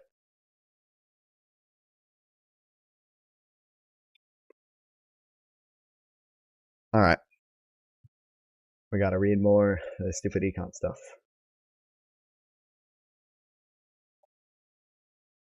It's not stupid in econ stuff. You guys just think it is. Because you guys are lame.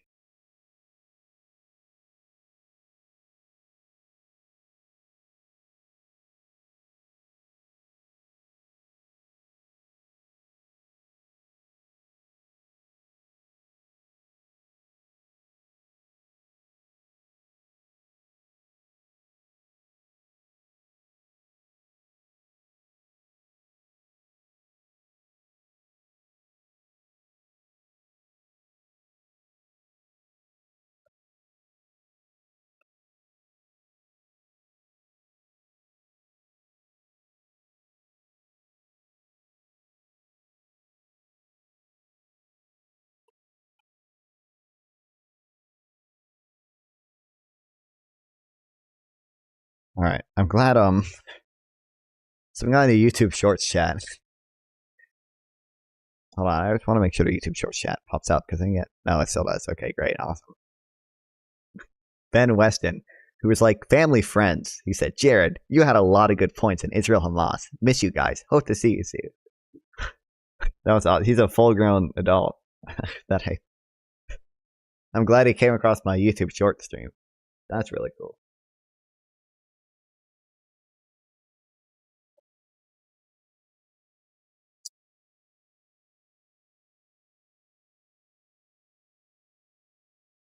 Alright.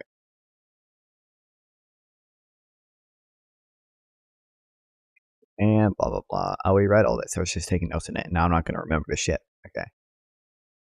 I had this graph. Okay, they were convinced by higher commodity prices. Yep, I remember that.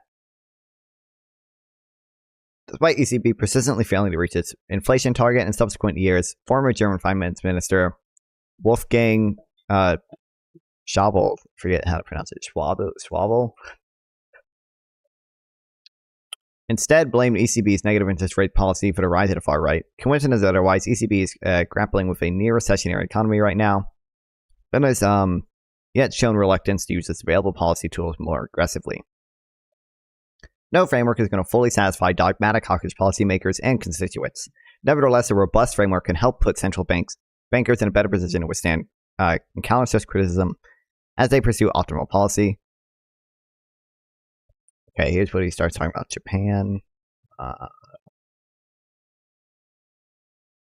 don't know if I care about this.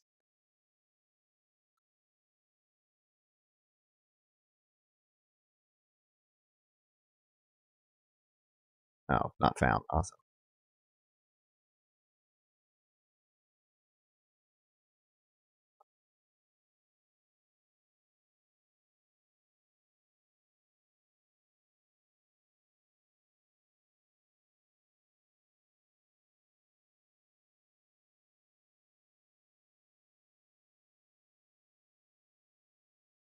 Sorry, my brain broke for a second there. Okay. Preparing and preventing the next war at the lower bound.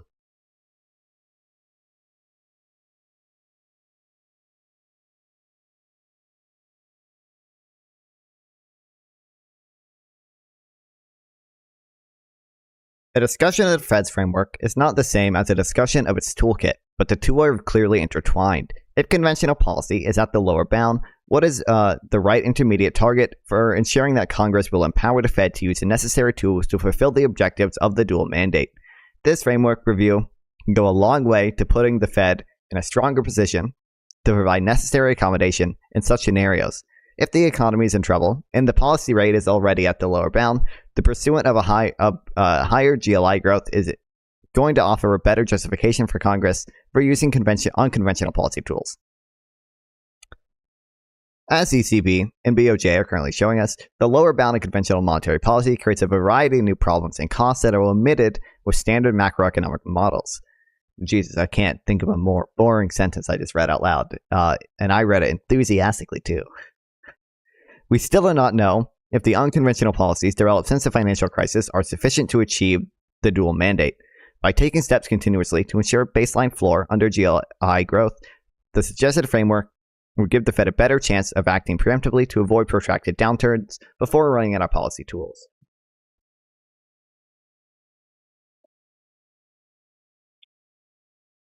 Focusing on a gross labor income floor rate. Our gross labor income floor would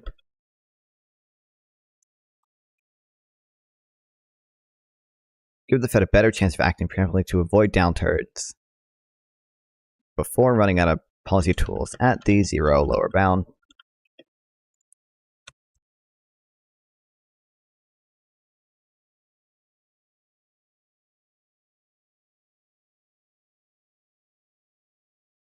Economy is in trouble and the policy rate is already at the lower bound. Pursuant. Okay.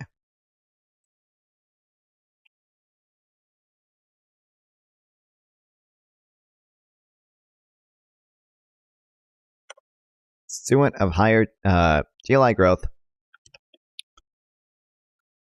and the Fed is already at the zero lower bound. Great justification for Congress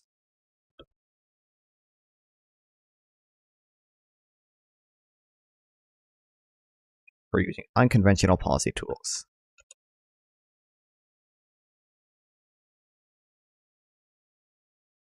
The mechanics of our framework. When and how to support gross labor income. Oh, shit.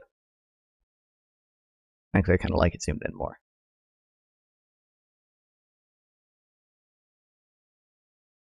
Bro, I got a bunch of fucking shit that I need to take those math classes for down here. What the hell?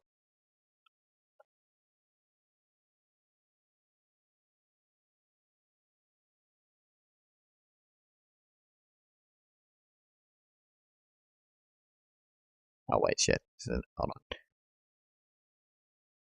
Policy rules for understanding the reaction function. GLI, like consumer prices and nominal GDP, can be placed within policy rules in a way that will still satisfy mainstream economic principles.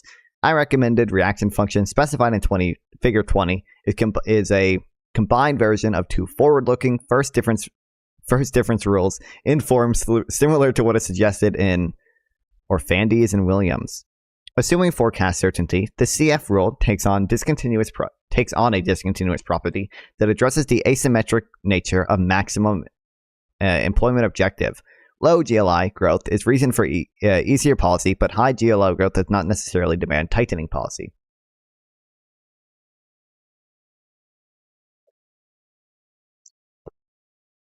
Okay. What is this about? Oh.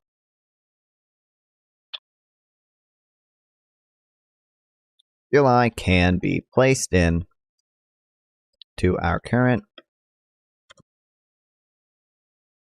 monetary framework.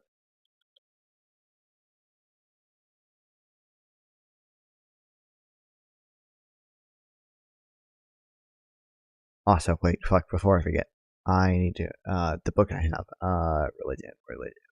Where's religion? Okay, religion should be up here too.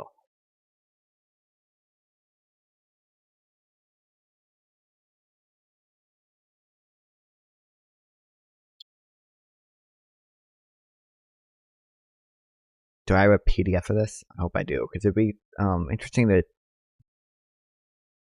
to me to read on stream. You guys probably fucking wouldn't like it. Yeah, okay, I do. Good. Oh, wait, do I still have it?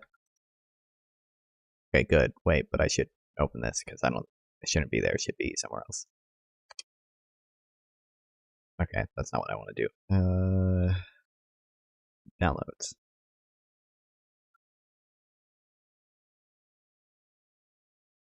Desktop. Notes. Okay, we might start reading this on stream too. Fuck, wait, okay, I'm trying to think. We still have to finish Guards of War. We're not even like halfway through it.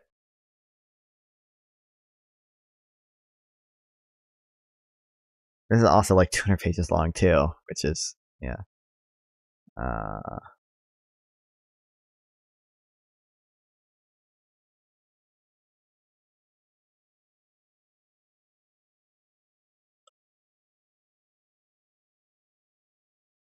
$151 pages. Fuck, I need to get better. I need fucking Adderall, dude. I could zoom through this shit.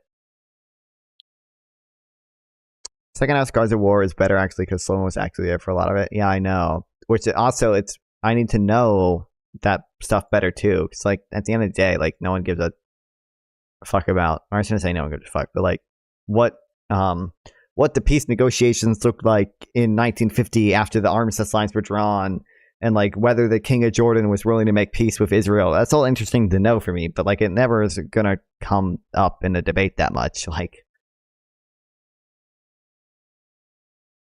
nobody gets a trail.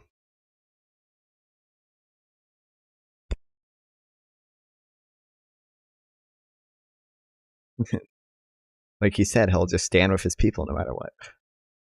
That's a wild, dude. That's a wild take. He'll stand with his people no matter what.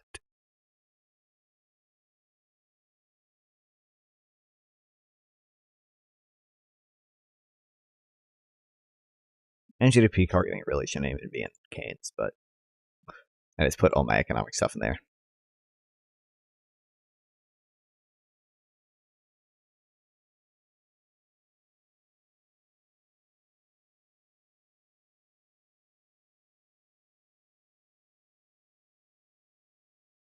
And current policy rules that still satisfy mainstream economic principles. Talking to real people about politics is one of the most depressing, vapid pursuant things possible. True. I wish I knew more about that. I should have. You just want to talk about how like time fucking started. Like, well, neither of us know enough about that to have that conversation.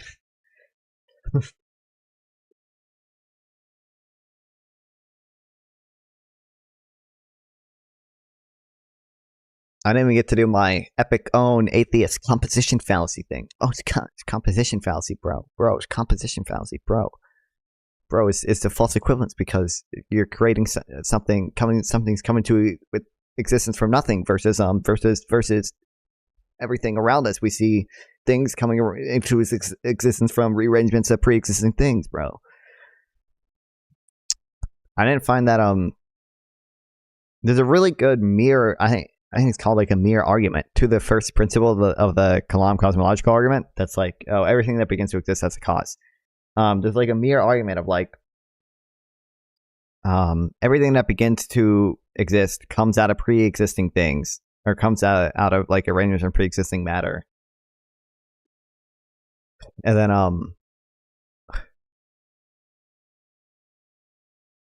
fuck, I wish hold on. I know it's in that YouTube video. Hold on.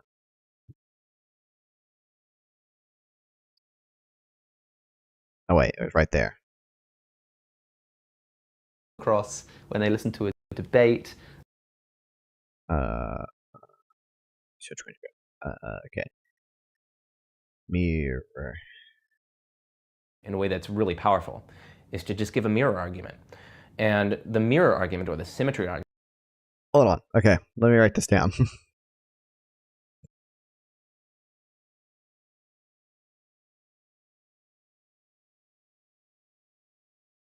Why is all this shit just out here?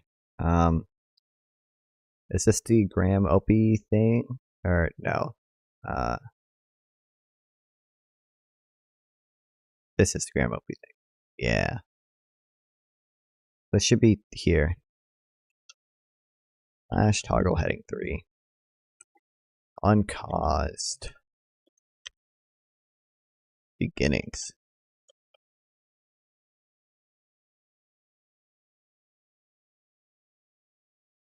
Dude, I wish I could be on here 10 hours a day like he thought I was, and I could just pump this shit out, dude.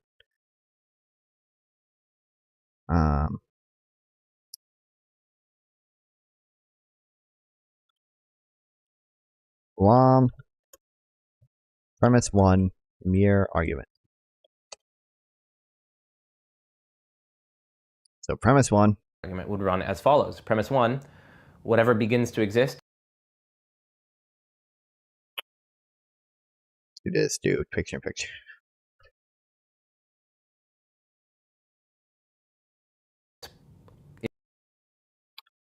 Whatever begins to exist. I get a little too considerate about just coming up with replies to things people say, whereas more often it's important to build a conceptual framework that gives you an understanding of a subject, and in trying to fit information people give you into that framework. What do you mean with Israel-Palestine stuff? I don't think I try to build a I obviously try to have like an idea of what I'm going to say to certain arguments, especially because I've had them before with people. But I feel like I tried Tiananmen Square. I feel like I would try to do that. I don't know. I've never really thought about it.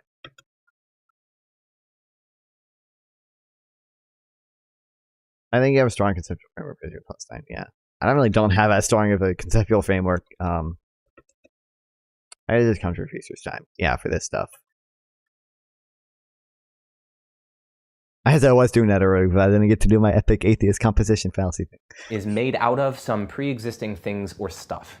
And the pre-existing doesn't actually have to be a temporal pre-existent. It could be a kind of ontological pre-existent. Yeah, like stuff. Logically preceding. Yeah, like ontologically or explanatorily prior stuff from which it is made. Just to break that down for a moment, because we're moving through this quite fast. A kind of ontological stuff. And the pre-existing doesn't actually have to be a temporal pre-existent. It could be a kind of ontological pre-existent. Yeah, like stuff. logically preceding. Yeah, like ontologically or explanatorily prior stuff from which it is made. Just to break that down for a moment, because we're moving through this quite fast. There's a difference here between you were saying a distinction between a temporal prior existence and ontological prior existence. So there are when we think of something existing prior, we tend to think it happened beforehand or existed beforehand. But you could have an example that's often given of the reverse is God's foreknowledge and free will. Yeah. That is, God knowing what you'll freely choose to do is temporally prior to you doing it, but it's explanatorily dependent. Exactly. It's it's ontologically posterior to it. Yes. So. And I mean, you don't even need to bring. I think it's hard to debate someone on these types of metaphysical claims about God without a good prior understanding of metaphysics. This is essentially something TDX would say. Well, yeah. Well, again, I don't really want to have that conversation because, like, neither of us know enough about it to really have that conversation. That's why I have. Fuck, now I really want to read this, but I have other shit to read. Okay, wait, how many pages is this? It's like 100. And I can't do it. I can't read for shit off stream. I could read stuff in school because, like, I didn't have my phone most of the time, and, like, I could focus on school, reading shit in school. That's why I could read so many books while I was in school, but now I can't focus for shit unless I'm streaming for some reason. I shouldn't say for some reason. I have ADHD. That's the reason.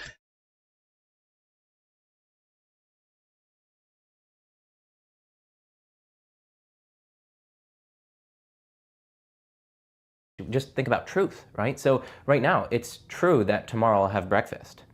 And so, like, this truth is in some sense earlier than my having breakfast. Yeah. But the truth, I don't eat breakfast because it's true today. No, yeah. It's true today because I eat breakfast tomorrow. The thing that makes it true is eating breakfast the next day. Or a medication? No. I'm actually trying to get some, though. Because, again, I can't focus for shit without it. Even though it's temporally prior, it's actually ontologically, or we could say explanatorily posterior. It's dependent on that. We don't eat breakfast tomorrow. Yeah, daily streams tomorrow. Because it's true today.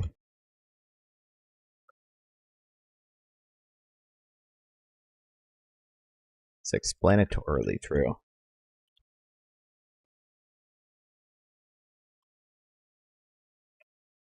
Before it. The thing that makes it true is eating breakfast the next day. Even though it's temporally prior, it's actually ontologically, or we could say explanatorily posterior. It's dependent on that. So yeah, there's a distinction between those two senses of priority. So back to the premise, right? Everything that begins to exist comes from or is made from some pre-existent things or stuff. And again, that pre is either temporal or this kind of explanatory priority. That is just as empirically confirmed as the causal principle in William Lane Craig's. Do I have a fan group? Excellent. Yeah, of course. By my life, my just Discord, as intuitive. Bro.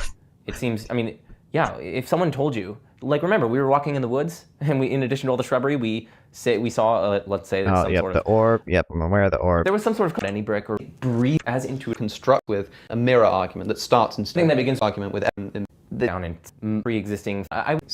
Begins to exist out of pre-existing stuff. And if the universe began to exist, which is the exact same premise too, it would follow that the universe also.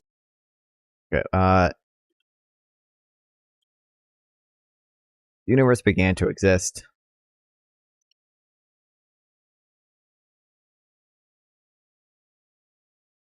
P3.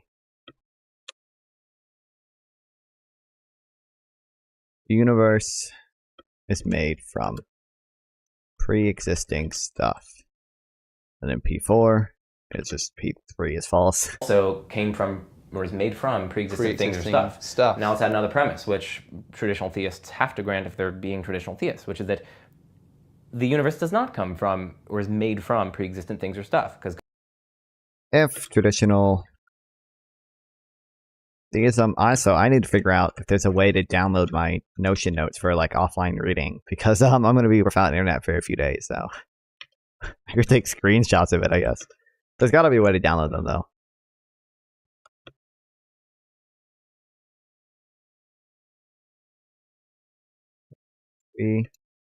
Existing stuff.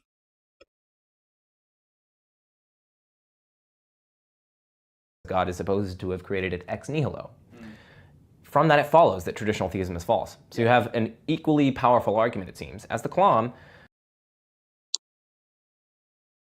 Traditional theism is false. I really like you. Wow, thank you, Gene. Gene72, who is a real person, a real living, breathing Iranian bot. You know, I watched this funny video today. Apparently, Iran. I don't know if this was the Iranian government or if it was just someone in Iran or someone else even. Apparently, there's a bot that added a bunch of Wikipedia articles to Iran. About like just random Iranian villages. Iran Wikipedia bot. It's not this. Iran villages Wikipedia bot.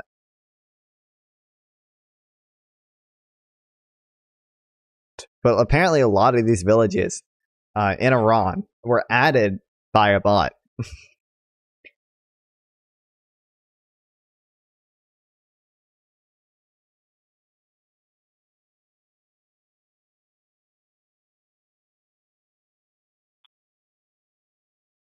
God damn it.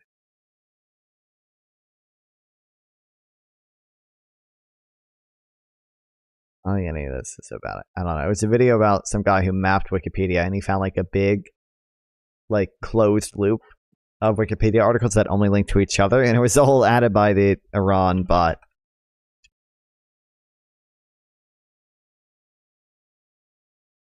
What you are looking at is a visual representation of Wikipedia, a website that It's I a can really almost good guarantee video. you've used at some point in your life. Each circle represents one of the 6.3 million English Wikipedia articles, and these are the nearly 200 million links between these created by a bot. Contribute to the English Wikipedia. You'll notice a fairly consistent overlap with the highlighted countries having the largest circles. There are some exceptions, like Iran, which has many thousands of articles for villages and counties in Iran that were created by a bot, but for the most part, That was wild. He goes over later in the video. I don't know if I'm going to be able to find it,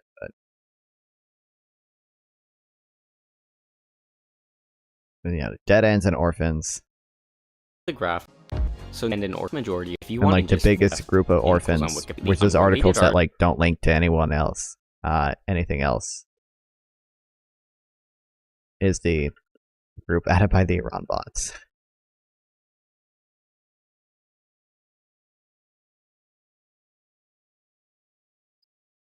God damn it! I'm gonna find it. That was funny to me. I wonder if I couldn't find anything else on it. I don't know how he knows it was a bot, but it'd be really funny if the Iranian government did that.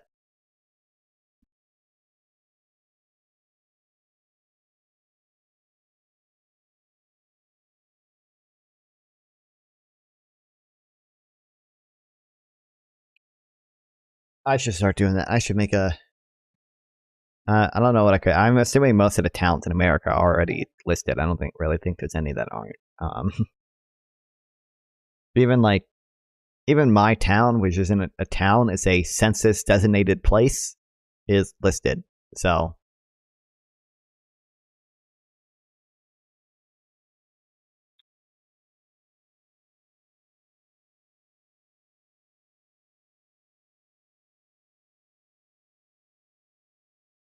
Okay,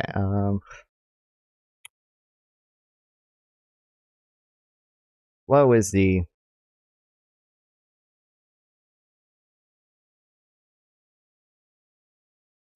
call it response formula or whatever? Reaction function. Which I do not understand.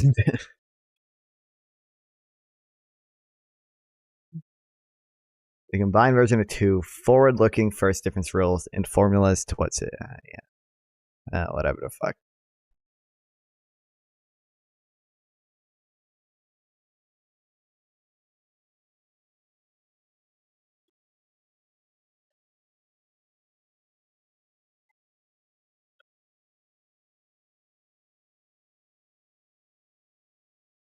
Oh, hold on. Oh, fuck.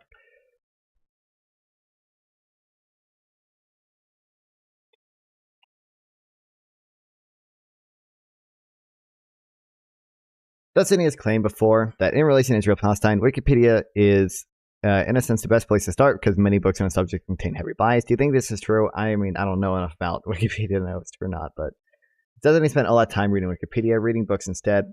Would he have more knowledge or be factually correct? Well, I think Wikipedia is probably good for providing you the conceptual framework that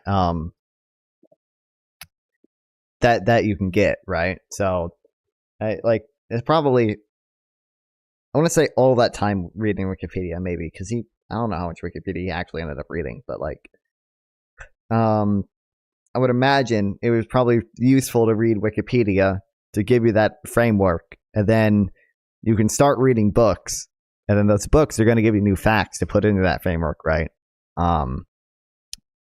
Yeah, and obviously some of the books are going to be biased, but I don't know. I would assume most books are probably more biased than Wikipedia, so yeah, maybe. I don't know. I want to say all that time reading Wikipedia, but it depends on how much Wikipedia. I can give it a conceptual framework by reading books. Yeah, well, yes, but the problem is I don't know if books. Well, the problem is the books are biased. I don't like books aren't necessarily going to give you both sides, right? At least Wikipedia can be edited by anyone, so all the pro-Palestinian people can come in. You know what? It'd be good if you read the Arabic Wikipedia.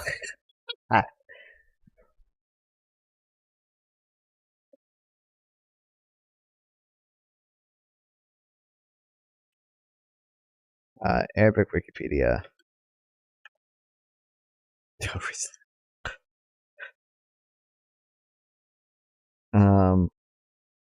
Can it just link to the Arabic Wikipedia? What about the Palestinian article, or not Palestinian?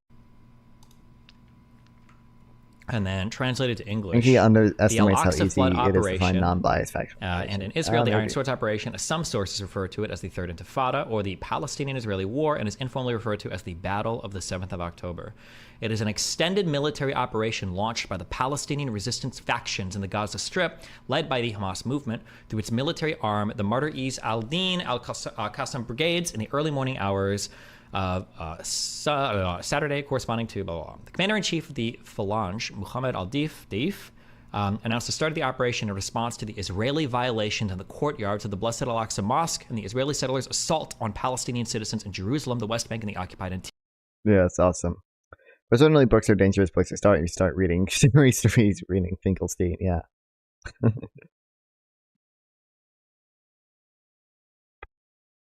I need to read some Finkelstein, I think. The problem is I'm not capable of reading Finkelstein because I wouldn't trust him on anything. I would even the most basic claim I'd have to look up. Is that true? Because I literally just don't trust him from what I've seen of him.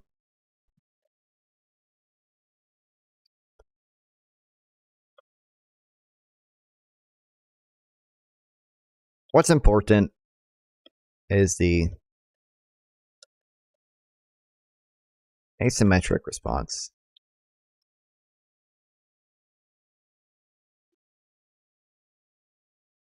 I've always dreamed about doing a research debunking every single claim in Finkelstein work. A similar work has been done and widely shared with Chomsky, I think. Yeah. Wait, actually, you should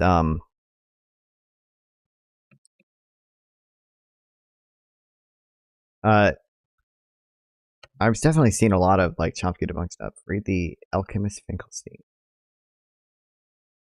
Feels like. So, welcome to the stream, by the way. Is this?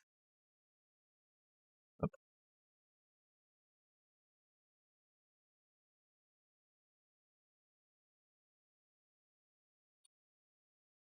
You should send me that stuff on Noam Chomsky because I still have a lot of Noam Chomsky in my brain.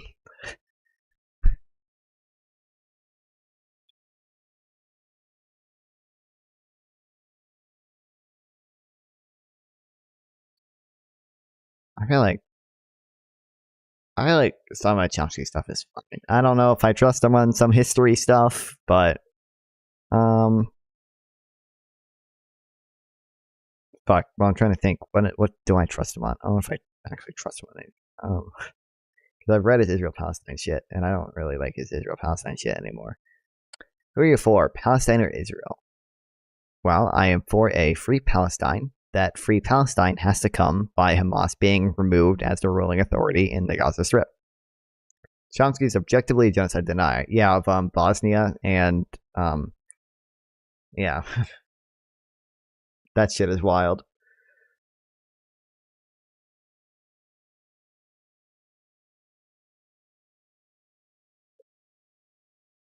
Why? Why what? I think Hamas is a jihadist organization. I don't think it's ever going to be a partner for peace with Israel. I think it tries to maximize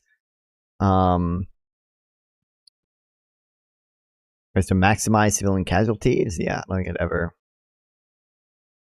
I don't think a two-state solution ever comes into existence with Palestine. Did you mean to add me instead of the other guy? I'm assuming.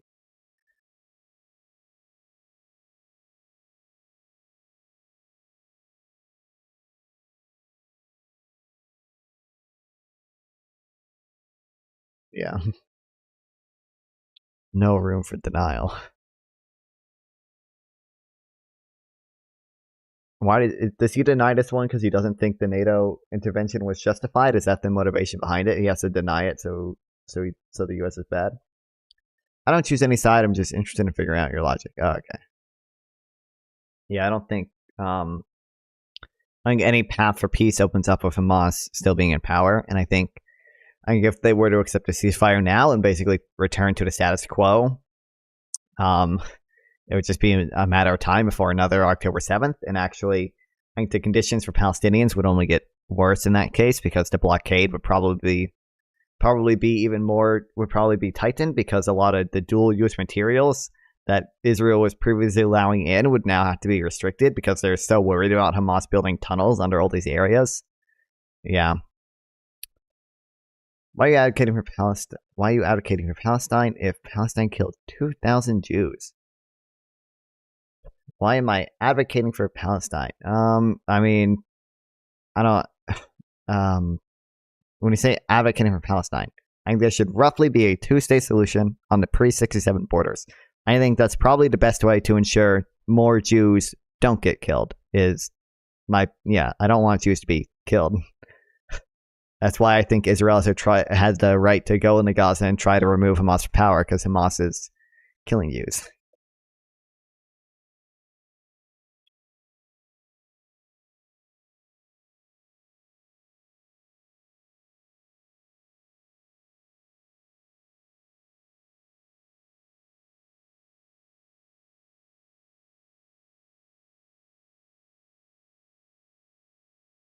Okay. Accounting for forecast uncertainty asymmetrically. Of course, assuming forecast certainty would be unrealistic by taking a more probabilistic view of the projected outcomes. Early pre-67 borders with Egypt and Jordan. Yeah, I believe the post-67 borders. The maximum extent, I think Israel should retake the Sinai, and I think they should fully annex the West Bank and Gaza and the Golan Heights, is my position. It seems to me hypocritical if you support people who supported genocide in Ukraine and the genocide of the Donbass. True, when Russia stations troops in Ukraine and then Ukraine fires at those troops, that's somehow genocide. Do you think your position is realistic? Do you mean my meme position or real one?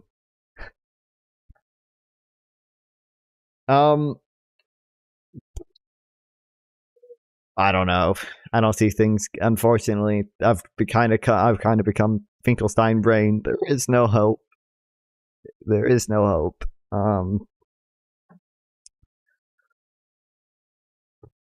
I feel like there's a decent chance that Israel ends up just saying fuck it and accepting a ceasefire soon. It seems like they're more willing to do that. I don't think it's. I'd say it's still under 50%, definitely, but I think it's definitely more of a likelihood now that they just say fuck it. Genocide is just a term that people like you use. I do not consider any genocide, not in Gaza, not Donbass. Do not consider any genocide not in Gaza, not in Donbass. It's easier to make fun of people who meme one-state solution ideas and such stuff. Well, that's true, but I don't know. I mean, I feel like it's what some people in Israel want, at least. It's what most of the Arab states want. It's what the U.S. wants. So I think it's the most realistic thing that could happen, but I don't see it happening anytime soon. But I would expect after, like, let's say Israel gets rid of Hamas, I would kind of expect Gaza to basically be returned to the Palestinian Authority at some point. I don't expect any two-state solution to happen soon. No, at best I would say we'll get like sort of an Oslo V2 where it's like we don't get a two-state solution, but there might be elections held. The government of the PA might be reformed a little bit. I think the U.S. has said they want Gaza to come under the control of a reformed PA. Yeah.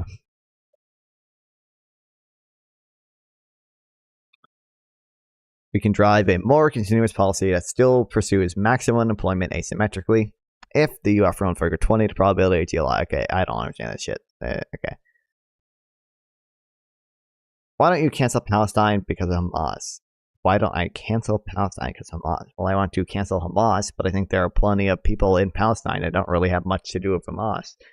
Even if they support their ideology to an extent, I don't think they're I don't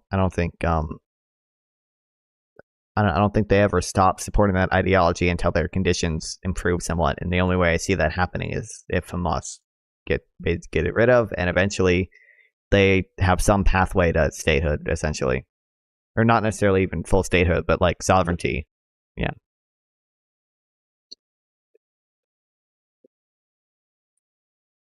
No, why am I canceling Russia? Because Russia unjustly invaded Ukraine. Do you think there is a satisfying answer in economics? Nope, not at all. Russia invaded another sovereign country unprovoked. Seems to me a logical mistake.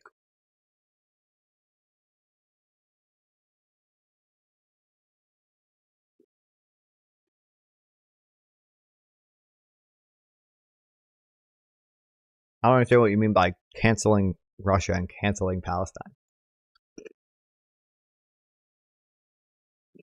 I don't have a hatred for the Russian people,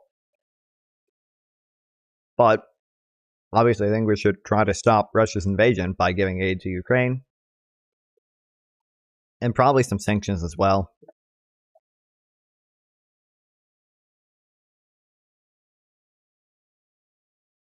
Individuals in Palestine can kill, and you're not abolishing Palestine. You cancel Russia. I don't want to abolish Russia. Russia is still going to be a state at the end of the war.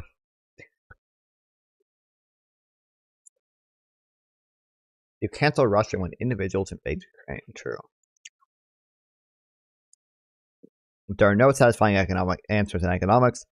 It seems not very worthwhile to... No, you don't understand. I am going to be the one that finds a satisfying answer. I'm though going to be the one who brings macroeconomics out of its infancy, bro. I'm going to be the one to do it, bro. I will be. I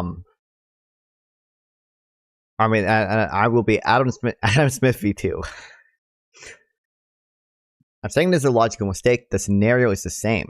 But I'm treating... Well, A, I don't think the scenario is the same at all. But B, I hold the same position. I don't want to abolish Russia.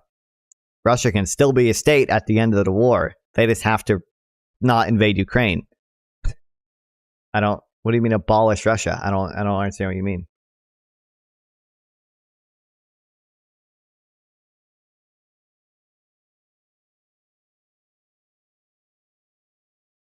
I mean, the situation kind of the same. Ukraine is a democracy that was attacked first, and Israel was a democracy that was attacked first. It's obviously more complicated than that in both wars, but...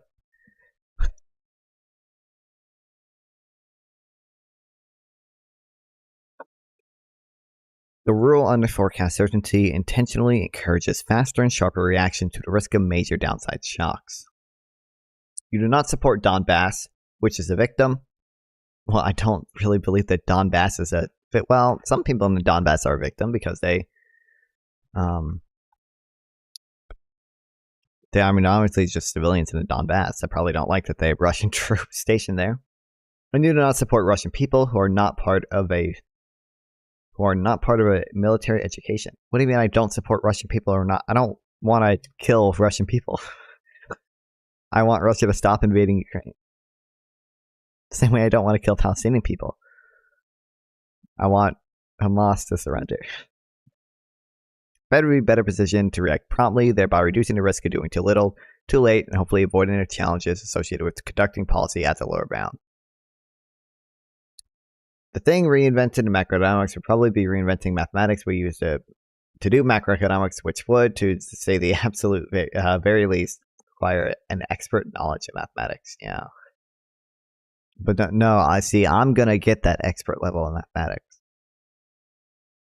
I'm actually just going to invent it. I'm going to use that expert level in mathematics to just invent an AI, and that AI, the AGI, by 2027, will take macroeconomics out of its infancy. It will have perfect inflation forecast. It'll have perfect, I don't know, what else is like unobservable that aren't like natural rates for sure. We'll say it's a logical mistake. If Donbass is not a victim of Ukrainian aggression, then why is Palestine a victim of Israeli aggression? I don't necessarily think. When you say Palestine, there's a ton of different things that could mean. I think arguably, in the West Bank, to some extent, the Palestinians there can be victims of Israeli aggression. But I think in Gaza, they're not as much.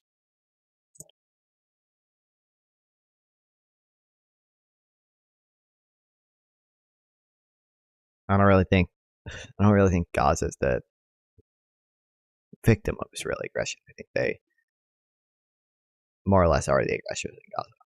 In the West Bank, there's definitely like the settlements are sort of Israeli aggression. Conservative method for setting the GLI floor. Show how to root can be built in practice. We take a conservative approach to setting the GLI floor. I guess I should add.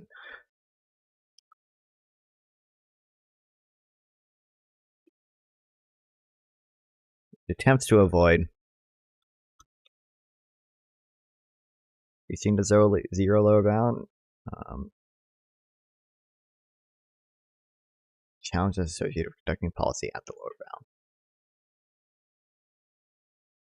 Is this guy representing the rare Israel-Russia position? He might be.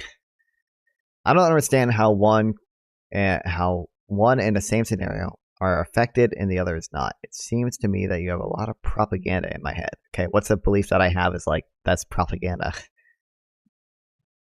I don't even know this guy's position.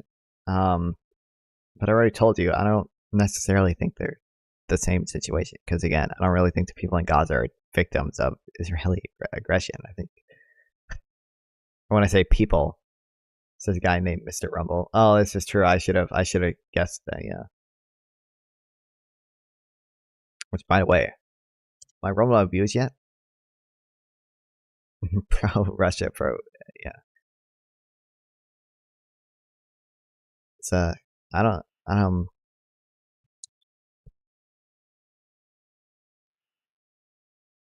I hate Rumble so much. I have to go to my videos. Unique viewers 0, 0, 0, 0. Okay, awesome.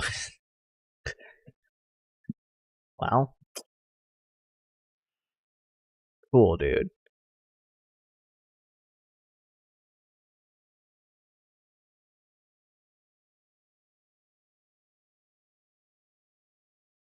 Propaganda is the same scenario. Works differently for you. Again, I don't think it's the same scenario really.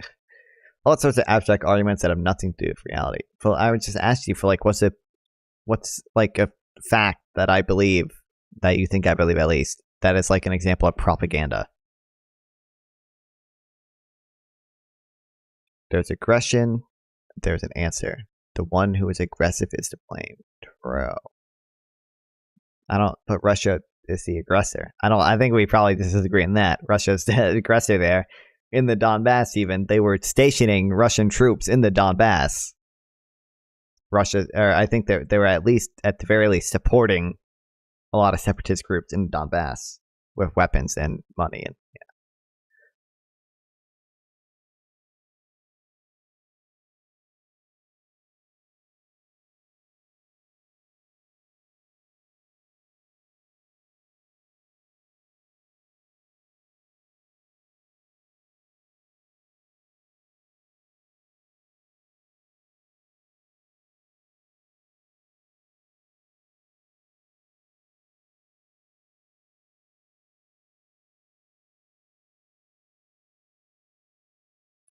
Well, then, according to scenario, are mercenaries from Europe, NATO? No, I don't think that's at all equivalent. We say mercenaries. I don't know exactly what you mean. I know Ukraine has cooperated with NATO at various times, but I don't think that's aggression towards Russia. I think that's Ukraine trying to defend itself against a Russian threat, which clearly existed. It's not like Ukraine was ever going to invade Russia. Russia may sponsor mercenaries, but this is not the Russian army in the Donbass. Pretty sure Russia had troops, or at least paramilitary groups, in the Donbass. I'm pretty sure even Putin admitted this.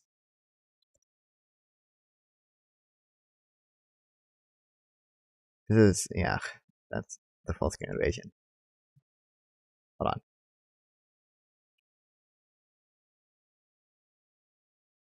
on. Oh. Putin admits Russian military presence in Ukraine for the first time.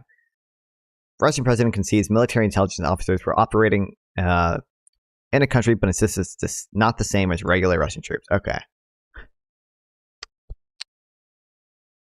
Despite overwhelming evidence to the contrary.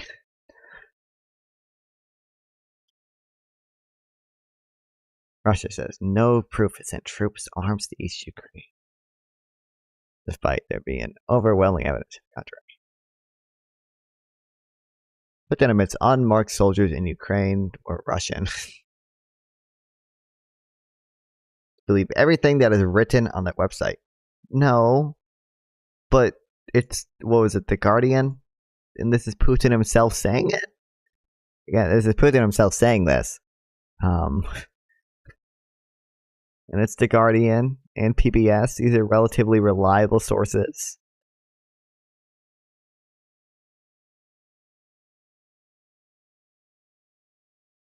You only believe it's really true.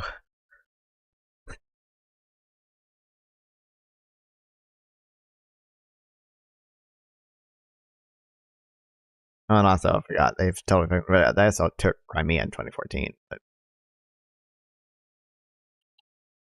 is Wikipedia propaganda? That is a site that is not like Putin. They write badly about Putin, so it's true. True. That's my thought process. Most sources don't like Putin because Putin's probably not a very good guy. I don't see. Then why don't you go to a site where they don't like Palestinians and read the proof? True. Owned. I feel like a lot of sites probably don't like Palestinians, although a lot of sites are a lot of news agencies are kind of starting to lean more pro-Palestinian. I never did write that article about the Rafah strike, but like I wouldn't trust a site that fucking supports Hamas, just like I probably wouldn't trust a site that fully supports Putin. Or like the whole world hates Israel. That's kind of true.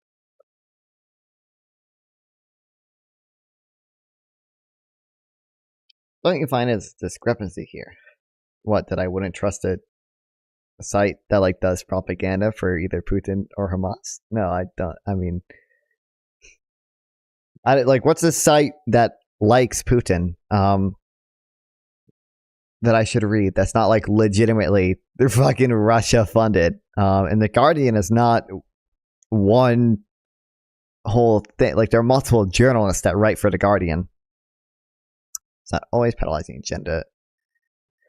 It's not always true. True. I mean, I get like, you can say a site that doesn't like Putin, but they were reporting on something Putin said, and they were reporting on facts. True. I should look into Tucker Carlson stuff. The guy who got sued for defamation and fucking lost. Was fired because he cost Fox News $1 billion for the defamation suit.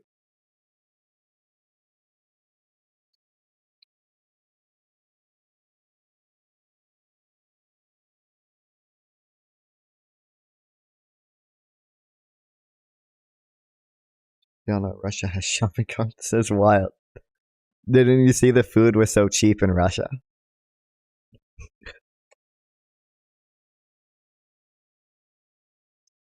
realize the function of labor supply growth, real wage growth, and inflation. A conservative approach to setting the labor supply growth component at a threshold would only include a demographic.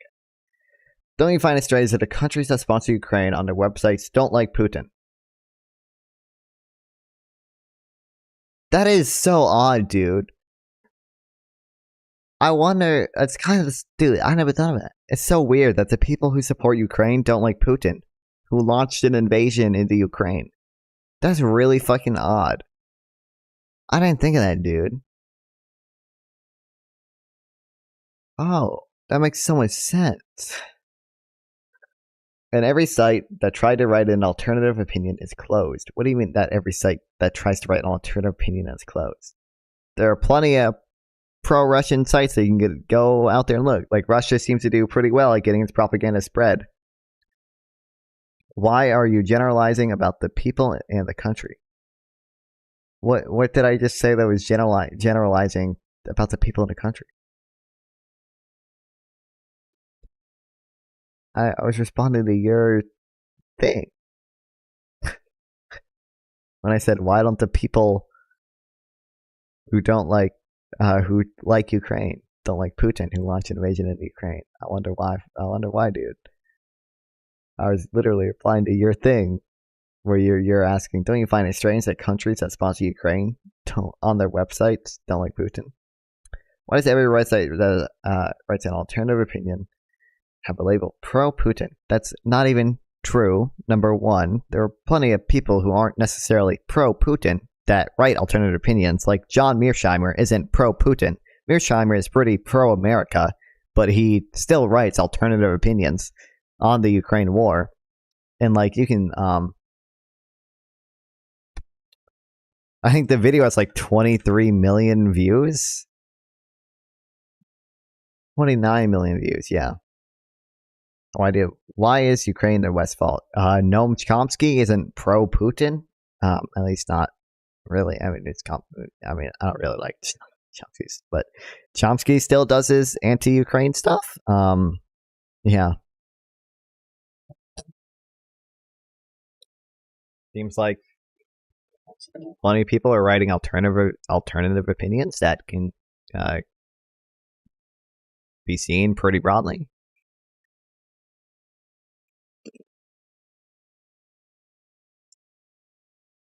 The U.S. has one of the highest press freedoms in the world.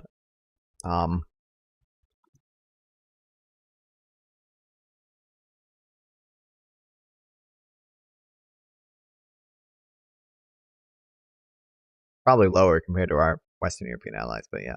What are we, 55? What's Russia at?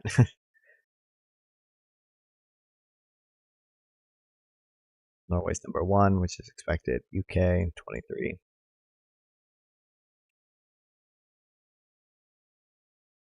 Goddamn, what? We're yellow? We're problematic? What the fuck? Actually, that kind of makes sense, but...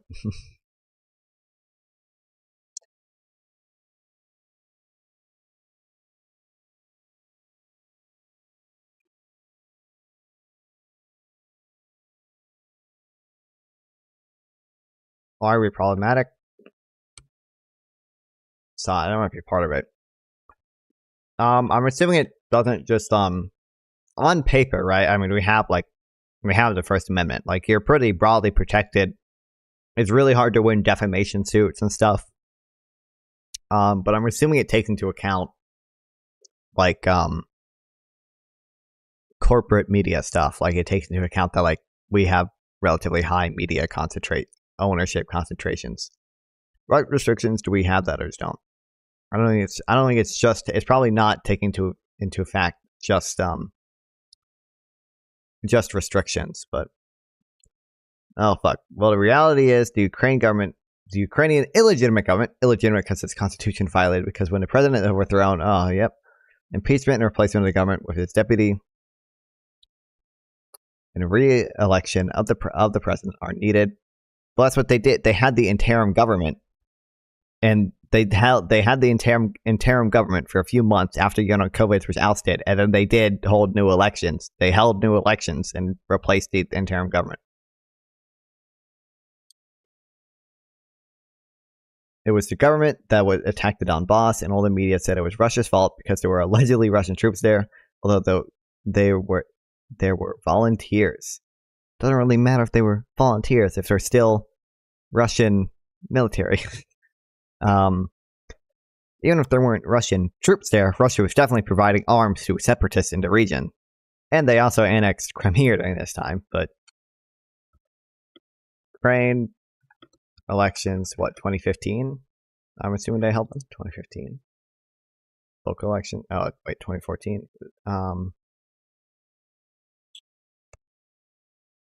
Was it before or after Yanukovych was ousted? Oh, no, this was after, okay. No illegitimate government took power and attacked Donbass. That was the interim government, which existed for a few months before they held new elections. You're also missing the fact that during this period, Russia was attacking Ukraine from the Maidan protest is what sparked Russia to annex Crimea and start attacking Ukraine from the Donbass. The illegitimate government of Russia attacked Donbass. This is true. But the interim government only existed for a few months.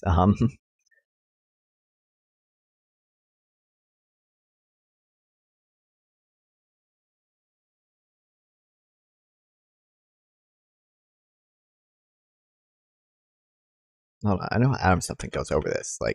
Adam something. Rain to Bell. Institute.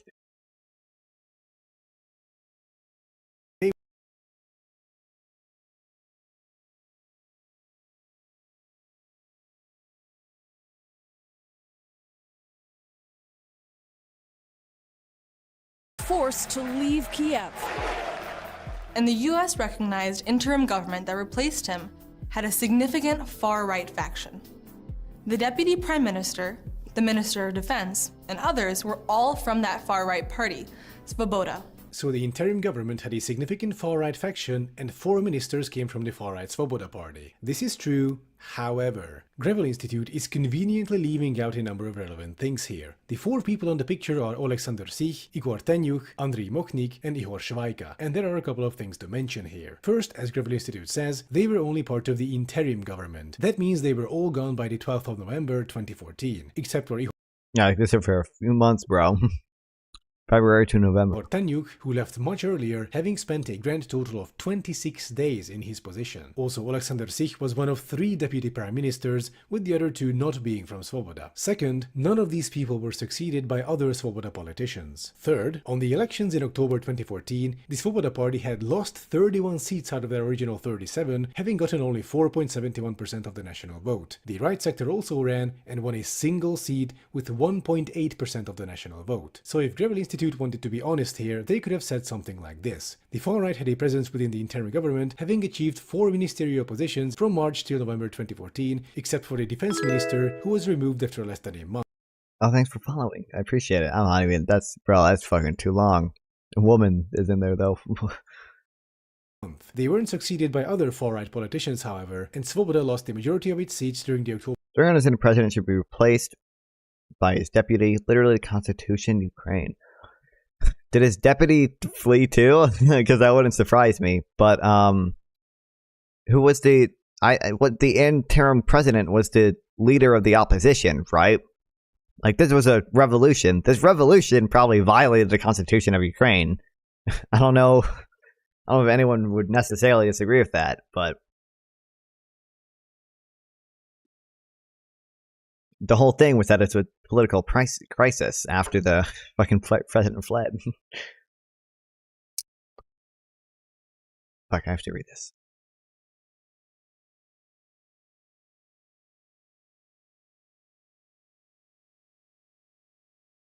But actually, if you think about it, Russia leaked a phone call between 2 U.S. diplomats, and they said they wanted whatever his name is to take over. So it must be must be evidence for coup.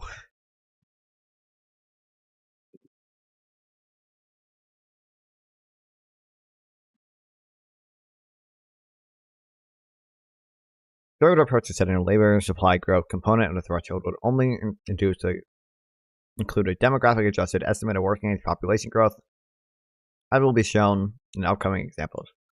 Other people come to the revolution when the opposition came, so if Trump takes power from Biden right now, is it a revolution?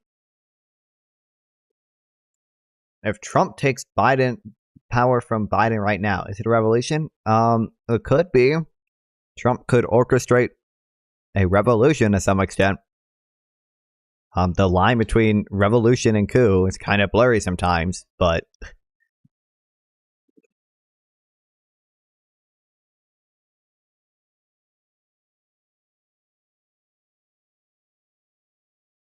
it's something conceivable that Trump could do. He could orchestrate a revolution, technically.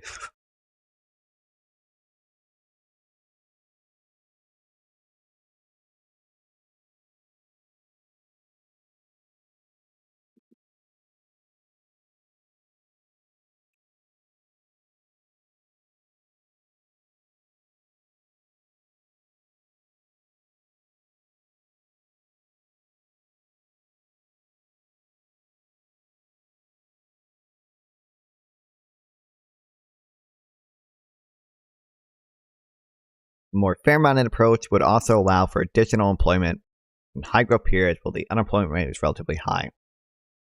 The revolution, if it's the communist, came to the United States right now.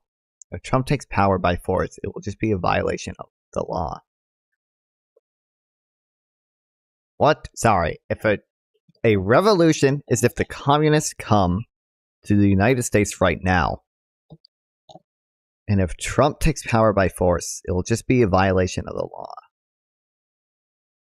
Are you saying the revolution is when the communists take over, or when Trump takes back over? No, if Trump takes over power by force, it will just be a violation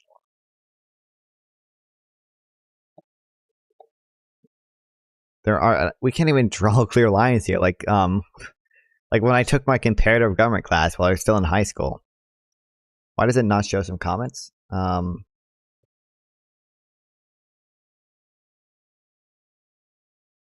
don't know. It should show all of them.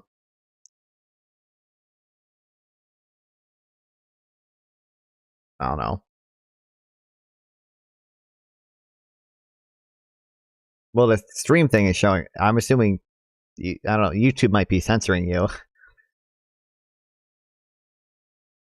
I don't really know. Who knows? Fuck, I have to finish this and I have to sleep. I have to go to lunch with my grandparents tomorrow. Do you think they'll let me stream it? Can we get... Where's the gooning?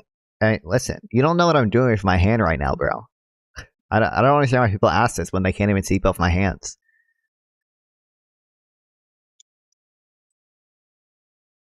We need a goon cam.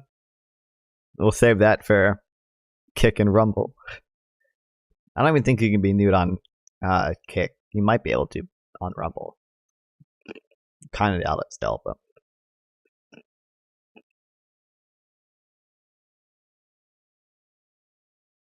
You don't know what I'm doing with either of my hands right now, bro. You don't know if there's a girl or guys Pride Month underneath my desk right now.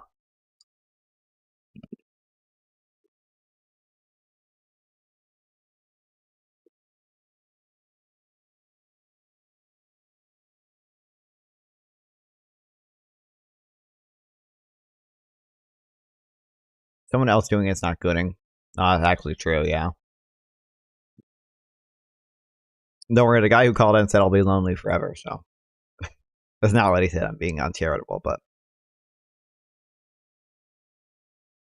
He said I wouldn't get bitches by reading economic stuff. Come on, learn your brain rot terms, loser. You know what's funny is that I'm feeling myself, even though I'm only 18. I'm still young. I still live at home and everything. I'm by no means an adult. Somehow I still feel myself losing track of the new brain rot terms. Wait till you're rich and famous, you'll be drowning. It's just true. Well, I mean, he also went out to the same, I don't want to call her bitch, that I was going after. He did not get her either, so there's that. She'd also ghost me as well, but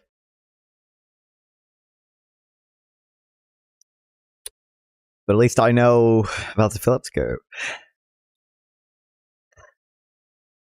There's that. There's always that. And GDP targeting and gross labor income target.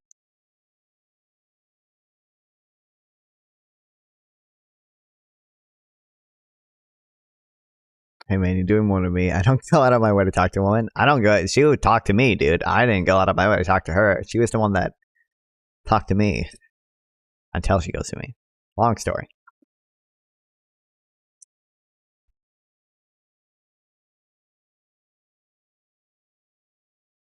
I'm also afraid of one base. Me too, bro.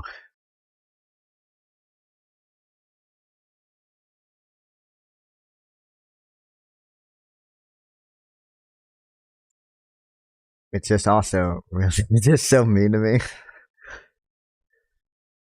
Relatable. It's just really unfortunate, guys, that Jewish immigration to the state of Palestine, to the region of Jewish immigration, the geographic region of Israel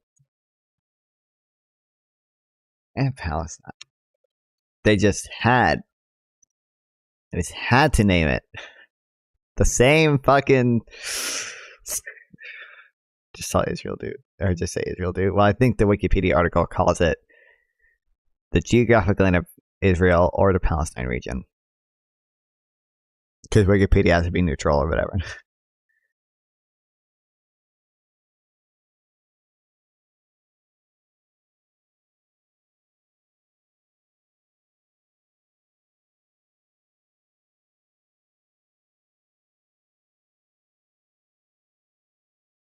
It's just so many. I'm mostly over it now, but so many stars aligned for like Hamas attacks on October 7th. And then I do research streams about it at the same time that the girl, literally the same name, fucking does whatever. Yeah, it's wild.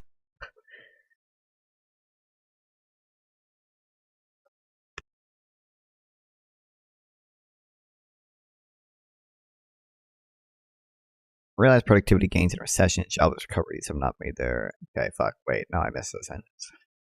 Okay, I need to actually fucking take notes. Okay, hold on. Lock it. Even though I don't understand the math shit. Okay. GLI growth is a function of labor supply growth, real wage growth, and inflation.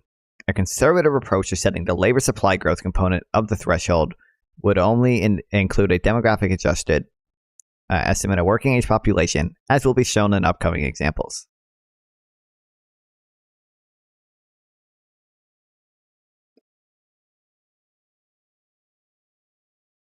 Okay. Conservative way to measure the labor supply is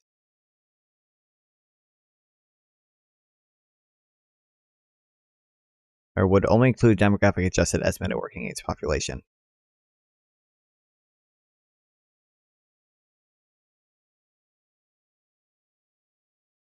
A more fair-minded approach would also allow for additional employment growth in periods when unemployment rate is relatively high. So more fair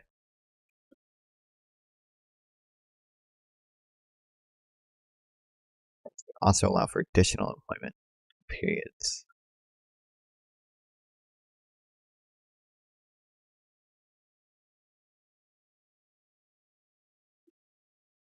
Unemployment rate is relatively high. Real wage growth is supposed to be consistent with productivity growth, but the full extent of productivity gains are often only revealed after the fact in the weakest moments of the labor market activity. The realized productivity gains in recessions and jobless recoveries have not made their way back to labor compensation. Oh wait, also Did I? I don't think I included this in there.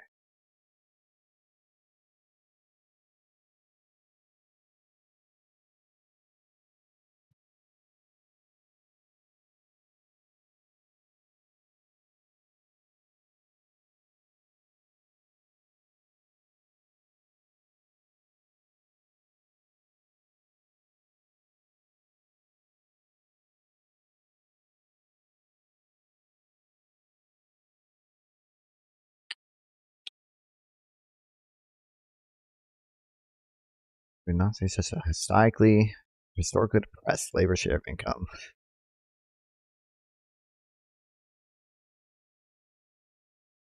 Wait, what is this index to?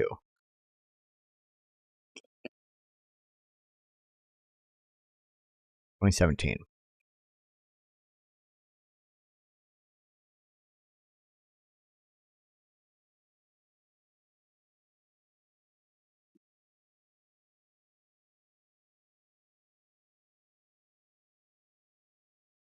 Why the fuck did they index it to 2017? Why just have a percentage?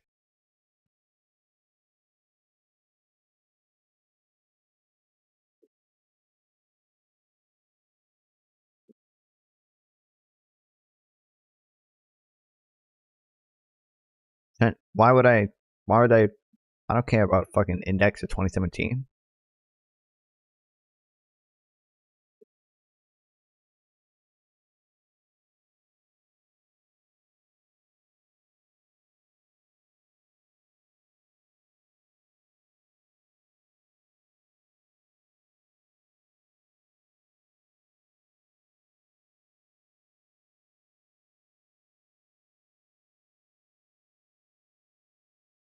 Well, it's not a good reason to constrain future wage outcomes. The realized long-term productivity trend that spans full business cycles can serve as a reasonable baseline for real wage growth. The inflation component of threshold should simply be the Fed's inflation target over the medium run. Oh wait, I'm missing this one.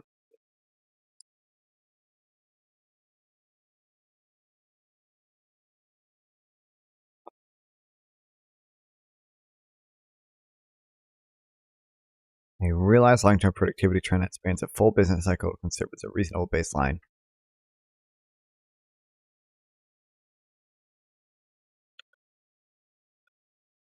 For real wage growth.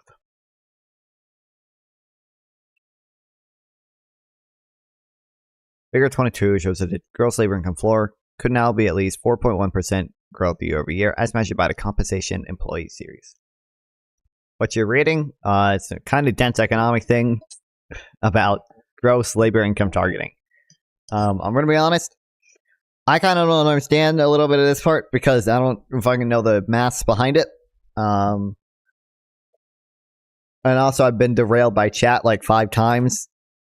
All I've done this stream is try to read this article. You're such a virgin. No.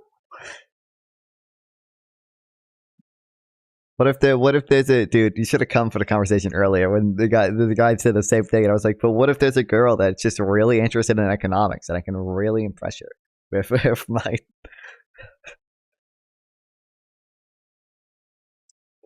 They don't exist. This is accurate. I don't think women exist to begin with, so let alone one interested in economics. Yeah.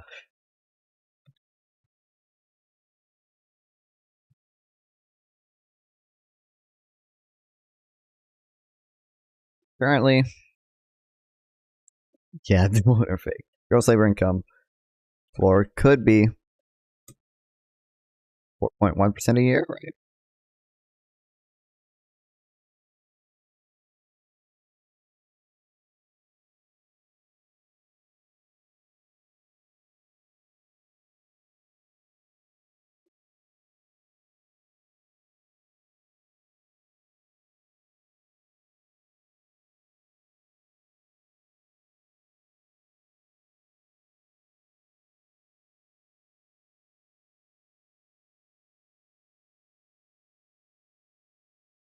Also, wait, I just want to test.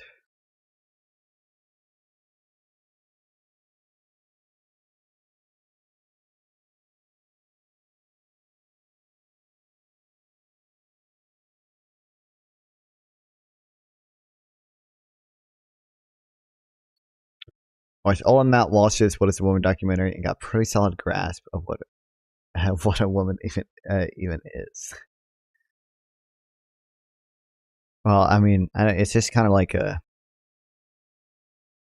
Dude, I wish this had like fucking dynamic scaling with it. Like, I want the size of my lone Discord icon to be the same size it is that, like, when 3 people are in a call. Because, like, when 3 people are in a call, he's an adult human female. No, I'm aware. I've seen the whole thing. It took me 4 hours to watch. I watched it a long time ago. I think my trans takes when I watched it were more cringe than my trans takes are now, because I've moderated my position on trans people.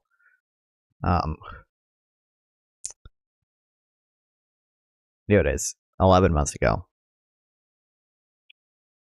It's like it's asymmetric. Also, the webcam quality is improved. The hair has been cut. Psychiatry, but the microphone, British Association. I got a new piece for my microphone that actually lets it stand up. You look so much better. Like, actually, like today, or do you mean back then? Regularly by doctors, like they have gone through clinical trials. I was very tired compared to back then. Yeah, okay, thanks. I was worried it was the other way around. Thanks, Zach. But to promote it himself, like actively say everyone should watch this. I had been streaming for like 10 hours at this point. And like I watched this whole last 4-hour thing. No, it was more than 10 hours because this stream itself, it must have been 8 hours because the stream itself was just like 12 hours. Early stop them. You be sterilizing kids. Also, the editing has improved dramatically. Just compare this to like a more recent intro of like whatever. I'm trying to think. What do I probably have the best intro for this. This is classified, totally classified, right? We have him saying like he flushes them down the toilet, right? And it's like all this evidence, but we didn't show you actually classified documents, even though we can't. Okay, so you're not gonna... can I ask you a question? Trump said he grabs girls by the pussy. Can you prove that? He says it's classified. In the recording, he says it's classified. Okay, maybe he's fucking lying, man. So how do you know? Maybe he's trying to impress a girl. Why are you stretching so fucking far? Why do you have Trump dick so far up your ass when he literally tried to ban? The editing is much improved. How can this whole thing be happening, Matt? Didn't even have any overlays, bro. I didn't make this black and white. They if you stop puberty, bro. Now we have the notion, so we have all these notes written down. I was just skimming this shit, bro. Not even permanently. If you just temporarily stop them, you can gain the ability.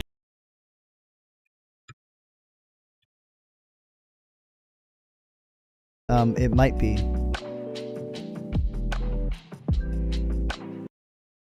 Kind of really bought into the rumor that I should unlist this dude, but hold on real quick. What's the server that people are in? Hold on. Do you see like if I join? I'm gonna join as deafened. If I join this, hold on. There's way too many people in this one, right? So it's okay. If I join this, okay. Well, that's way too small now. Just this. I want like, okay, even that's too small. But I want, see how the icon gets way smaller? Like when there's 3 people in the call, it's like the size I want it to be all the time. See how, like, I think it's fine how it's this small. But like if I leave the call and go back to my stream room, it's way too fucking big. But then if I make it smaller, when people join the call, it'll be way too fucking small. I don't have a solution.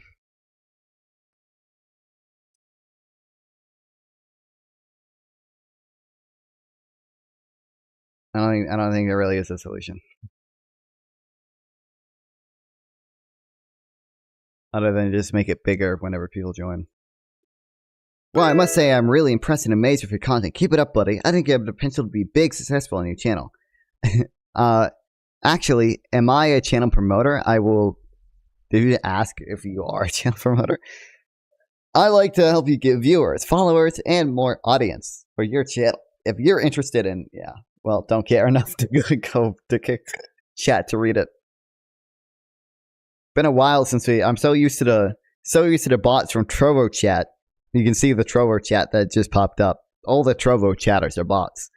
Been a while since we got a good kick channel bot.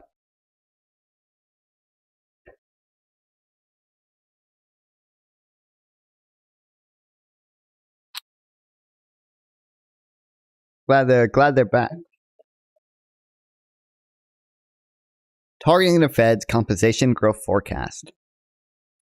As shown in Figure 23, the Fed's Green Book can help us derive what the fuck is the Green Book? I don't think I think I can use context clues to interpret what it is. But Teal Book. Oh, Teal Book. I've heard of Teal Book before.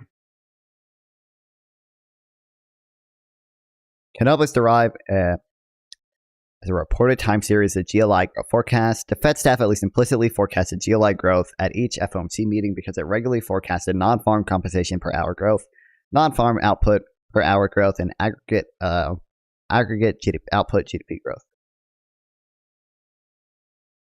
Still hard to stay above your GLI floor. Maybe 2% inflation is just a ceiling.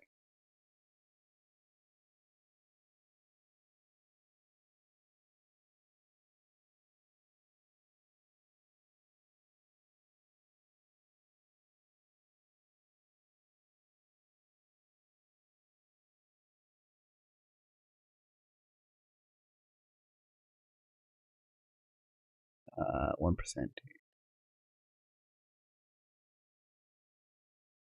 These are minor issues associated with mixing non-farm and aggregate measures and adjusting for the opaque policy assumptions that underlie these forecasts. But the forecasts in this exercise should not be particularly sensitive to the issue.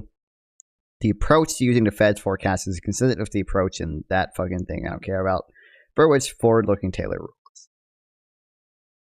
I don't know what I'm reading right now.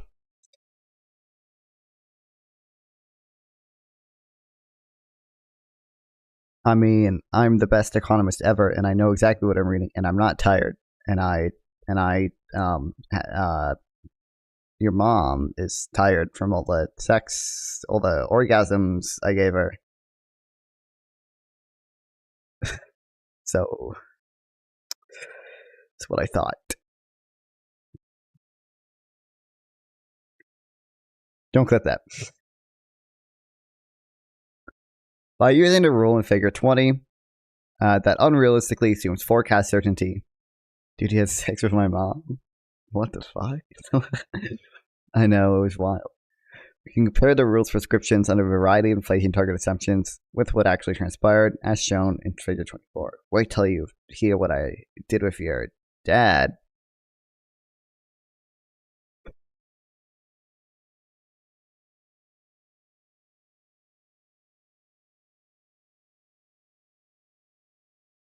My dad isn't even gay.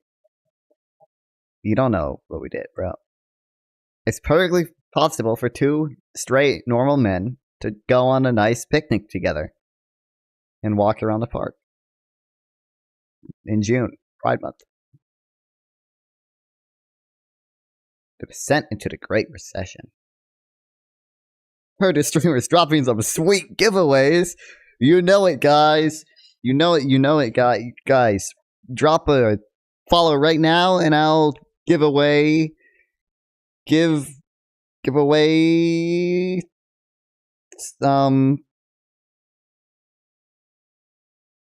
I don't have anything to give. I'm broke. I don't have anything to give away. I'm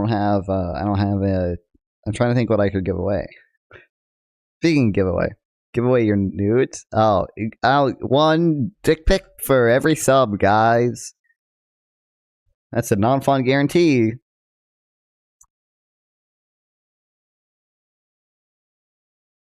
Speaking of giveaways, did they announce that I won this yet? Because I did win it, and I'm manifesting it, pending confirmation. I don't know. It's taking them so long to confirm that it's me. You know, because it's me. There's no way it's not me. There's no way I didn't win the $12,000 mic locker giveaway, because I really want the microphones in it, because it'd be cool. I'm tempted to sub just to see a dick pic. To be clear, this was we need at least we would need way more subs than one for a dick pic. Way more than one. We would need like a lot more than you could give me. I will start the non-Fonz only fan though. It will happen, guys. You just wait. Inevitably, it's inevitable.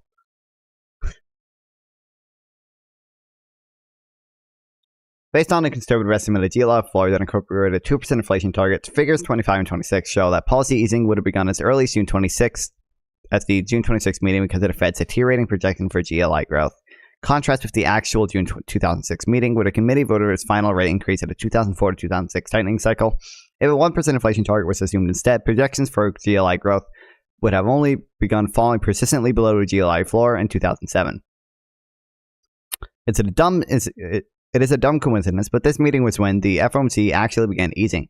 Despite the elevated rates of inflation in 2007 and 2008, the cost of the Great Recession and the financial crisis now show that it was better to err on the side of easing rather than earlier and faster in this period.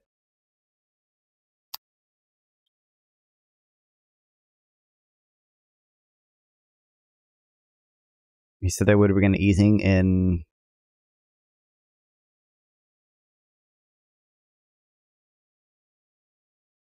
No, that's 27.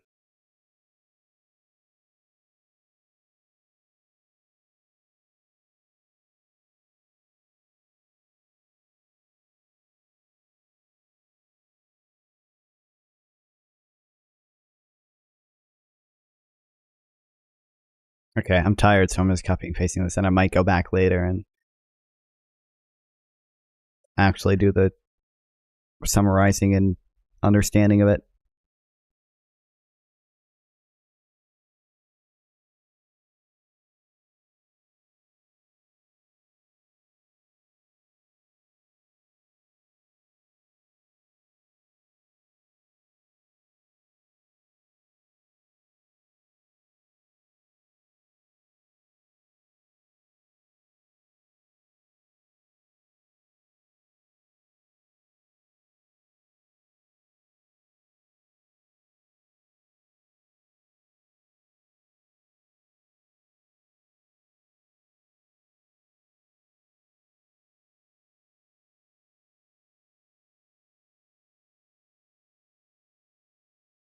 Based on the conservative figure estimates, the GLI floor uncovered a 2% inflation target. Figures 25 and 26 showed that policy easing would have begun as early as the June 2006 meeting. Where's June 2006? June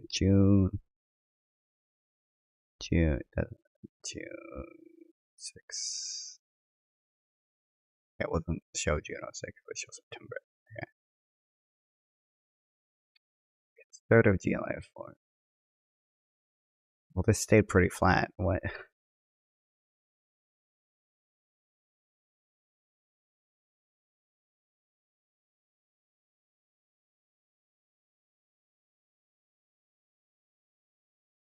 Oh, well, this is the floor. Never mind. Hold on. Okay, this is the actual. This is the forecast. Okay, I'm dumb. Sorry, I'm tired. PPD's research streams are so much better. No offense. He just digs a lot deeper. I bet.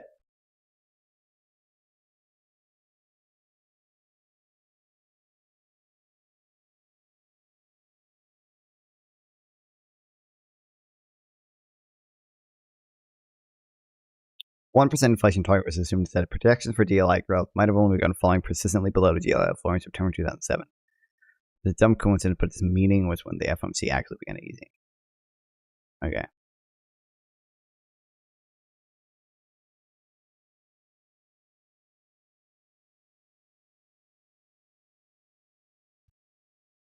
Despite the higher rates of inflation in 2007 and 2008, the hindsight from the Great Recession shows that it was still better to err on the side of easing earlier and faster in this period.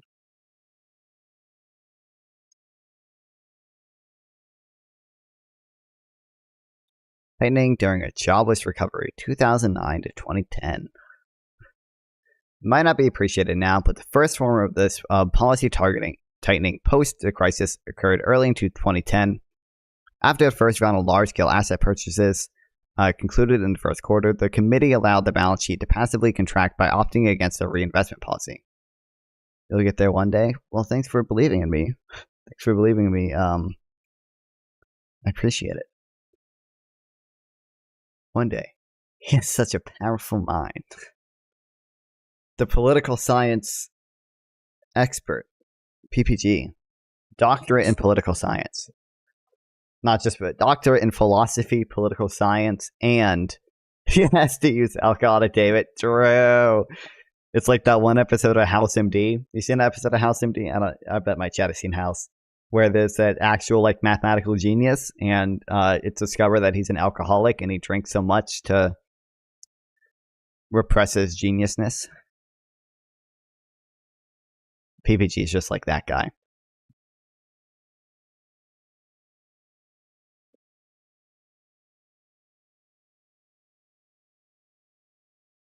At that time, GLI growth was projected to be roughly 4.5 to 5%, a sharp rise from the previous projections, but hardly impressive in the context of the population growth and historically high unemployment.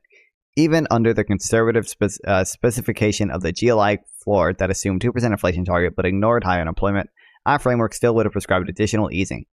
Policy tightening under our approach would have required a GLI floor with a much lower assumption for the inflation target, closer to 1% or a lower threshold for real wage growth.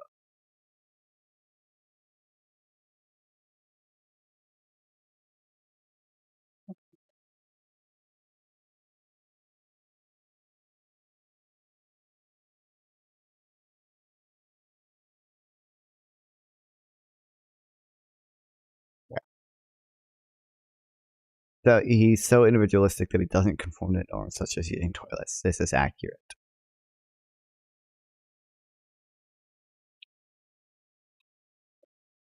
GLI floor also would have prescribed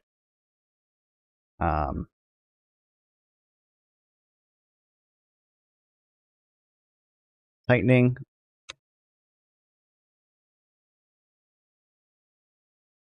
policy later than the Fed did in 2010.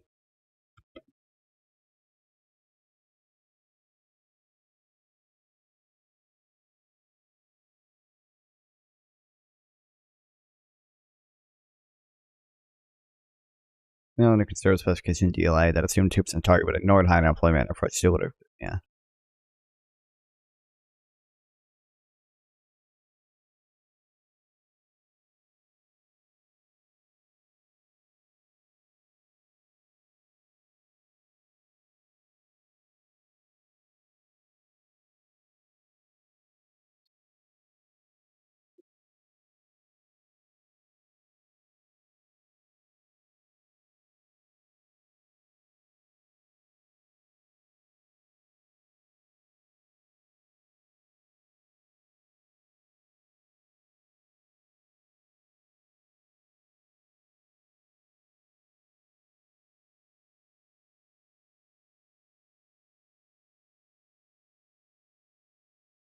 The amount of tightening might seem trivial, but after staff forecasts weakened throughout 2010, the FOMC did a 180 by establishing a reinvestment policy alongside other measures.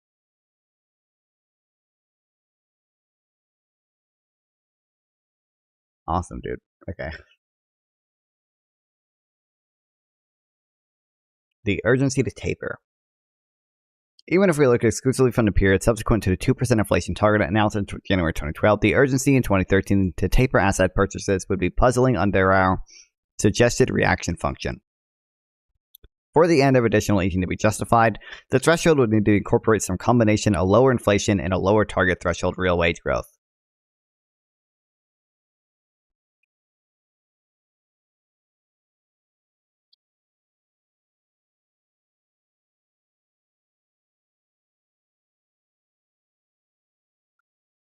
Do we even see that much inflation in 2013? I'm not aware of any. The GLI floor also would have questioned the decision to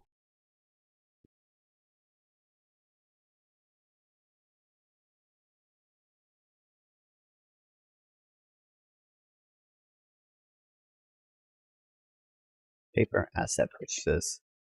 Why he just call it quantitative easing in 2013? Oh fuck! The microphone sound fine if it's down here. If it's down here, I can't even see it. It kind of looks better in theory, right? I don't know. It's kind of a cool looking microphone though. I don't know. I don't know. I feel weird talking like this though. It seems like just from my levels you can hear me perfectly fine. It's kind of hard to my arm though when I have it down here, I guess. Oh, there goes my webcam.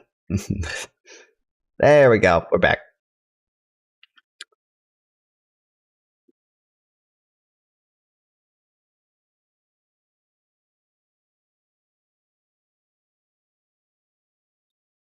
I'm so used to seeing it in my content. It kind of looks better to me when it's there, at least.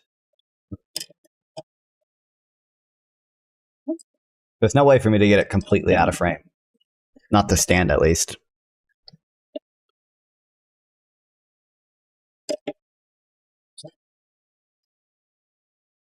I can do that. Oh. There we go. If I have it like this is fine. Can you still hear me okay like this? Does it still sound normal? Or does it sound weird? I can turn myself up if it's just quiet, but I don't know if it sounds more echoey or something. I mean, I can just check, but...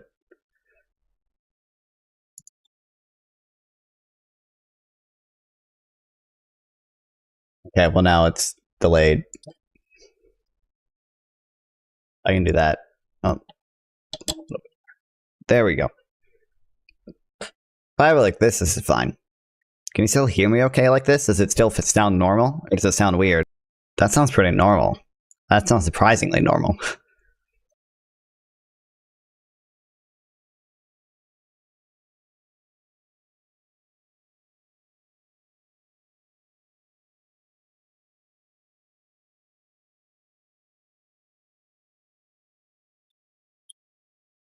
For the end of additional easing to be justified to threshold, we need to incorporate some combination of... Yeah, okay.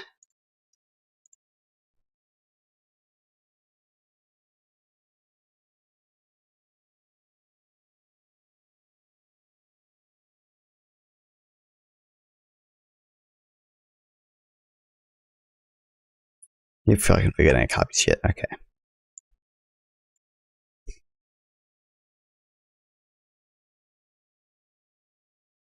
Extracting the advantages of level targeting whilst avoiding its drawbacks. This framework can also incorporate a level targeting strategy, which seems to appropriate on a temporary basis if policy tools are diminished at a capacity or reliability, as was the case during and after the financial crisis. A level targeting approach in these instances would ensure that if GLI growth underperformed the floor, the Fed would aim for faster GLI growth in subsequent periods. A level targeting approach in these instances would ensure that if GLI growth underperformed the floor, the Fed would aim for faster GLI growth in subsequent periods. Okay. Nevertheless, a permanent level targeting system strategy using GLL does face some practical challenges. The first is simply a matter of false precision. Aiming to achieve a certain rate of growth is challenging enough, but to achieve a predefined set of levels makes policy especially sensitive to one-offs. Transitory dynamics may otherwise prove irrelevant over the medium run, but could distort the policy response under a level targeting strategy. In the case of the GLI, there is some scope for short-term distortion if tax laws are expected to change as they were during the fiscal cliff negotiations of 2012. The challenge here, or the second challenge, will be permanently adopting a level targeting strategy. Relates back to the asymmetric preference for surrounding GLI as a benchmark. While it is reasonable to see why insufficient paycheck growth deserves some catch-up, we do not think outperforming paycheck growth, as was the case in 1999 or 2000, deserved catch down policy tightening.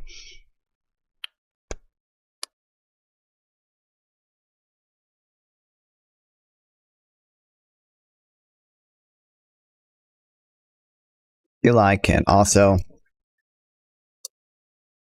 incorporate a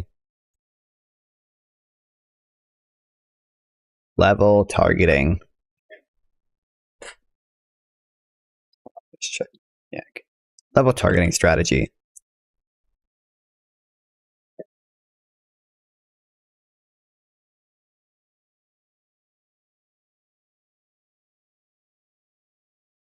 Policy tools are diminished. Policy tools are diminished capacity or reliability. To ensure that GLI growth underperformed the floor.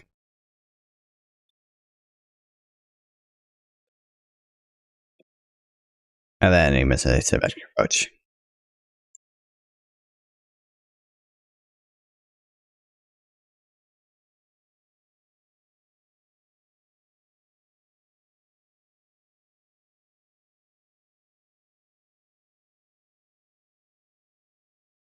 Continuing with the asymmetric approach.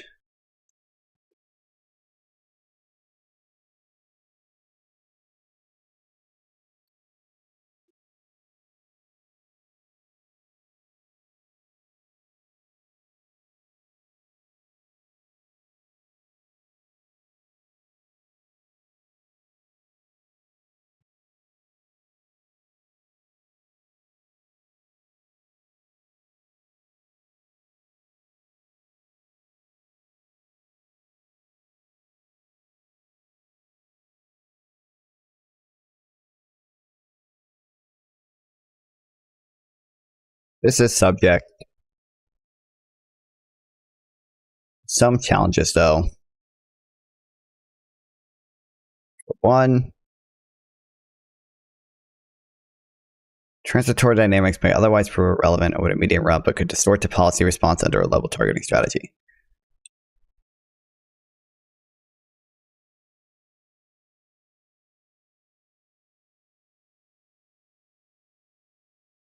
The second challenge would be permanently.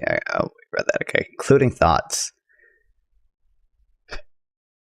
The Fed's ongoing review of its framework is a great opportunity to correct some of its persistent mistakes and recommit to the goals expressed in the Hawkins Act. Now is not the time for tinkering on the margins of inflation targeting. To rectify its more glaring and costly errors, the Fed needs to focus on supporting GLI growth. GLI is a better nominal anchor than consumer prices for reflecting downside cyclical risk in a timely manner. By ensuring sufficient GLI growth, the Fed will be less distracted by faulty estimates of labor market constraints and more focused on fulfilling its mandate to emphasize employment. Ultimately, supporting GLI growth will politically empower the Fed to pursue policy that is both optimal and unpopular, which could prove helpful if the Fed needs additional policy tools or credibility to reshape expectations. In more recent decades, the major macroeconomic problem has been one-sided and suggests that monetary and other macroeconomic policies have been systematically too tight. High wage growth and high price inflation have become exceedingly rare. It's in pre-COVID, remember? Pre-COVID kind of changed this. This did happen during COVID, but COVID was obviously kind of a special circumstance. Well, contractions in employment have been protracted. Again, pre-COVID, when we were at like 3% unemployment. Or I guess we're really close to 4. We're at like 3.9%. So the mechanics of the GLI floor within our framework offer a straightforward correction. The FOMC and Fed staff have never been better positioned to get this right. Americans want more in their paychecks, not a higher cost of living. The Fed can help. The Fed should help. Based. Okay. I am just going to quote like half of that.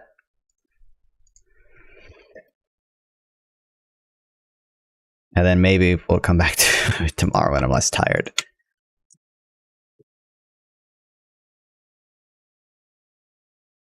Fuck, I keep forgetting. I have to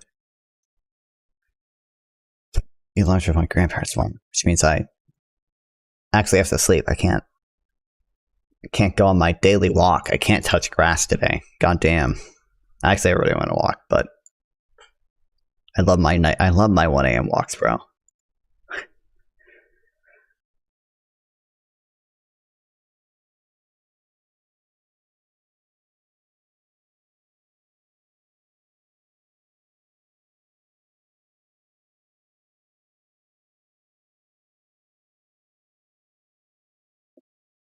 Okay.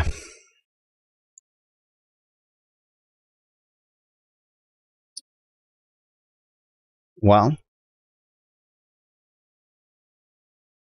I enjoyed today's stream. It was fun reading and talking to Adam at one point. Yeah, I'll be streaming again tomorrow at about the same time. I appreciate everyone stopping by. Love all you guys. I love streaming. Yeah. I guess I'll give it to Minar because Minar rated me. I was going to give it to Gort, but I need to repay Minar. All right, everyone. Go over to Minar and enjoy his insane takes. We love Minar here, okay? So, thank you everyone for watching. Appreciate you guys. I will see you guys tomorrow. Oh, wow. Thanks, RoboViewer, man.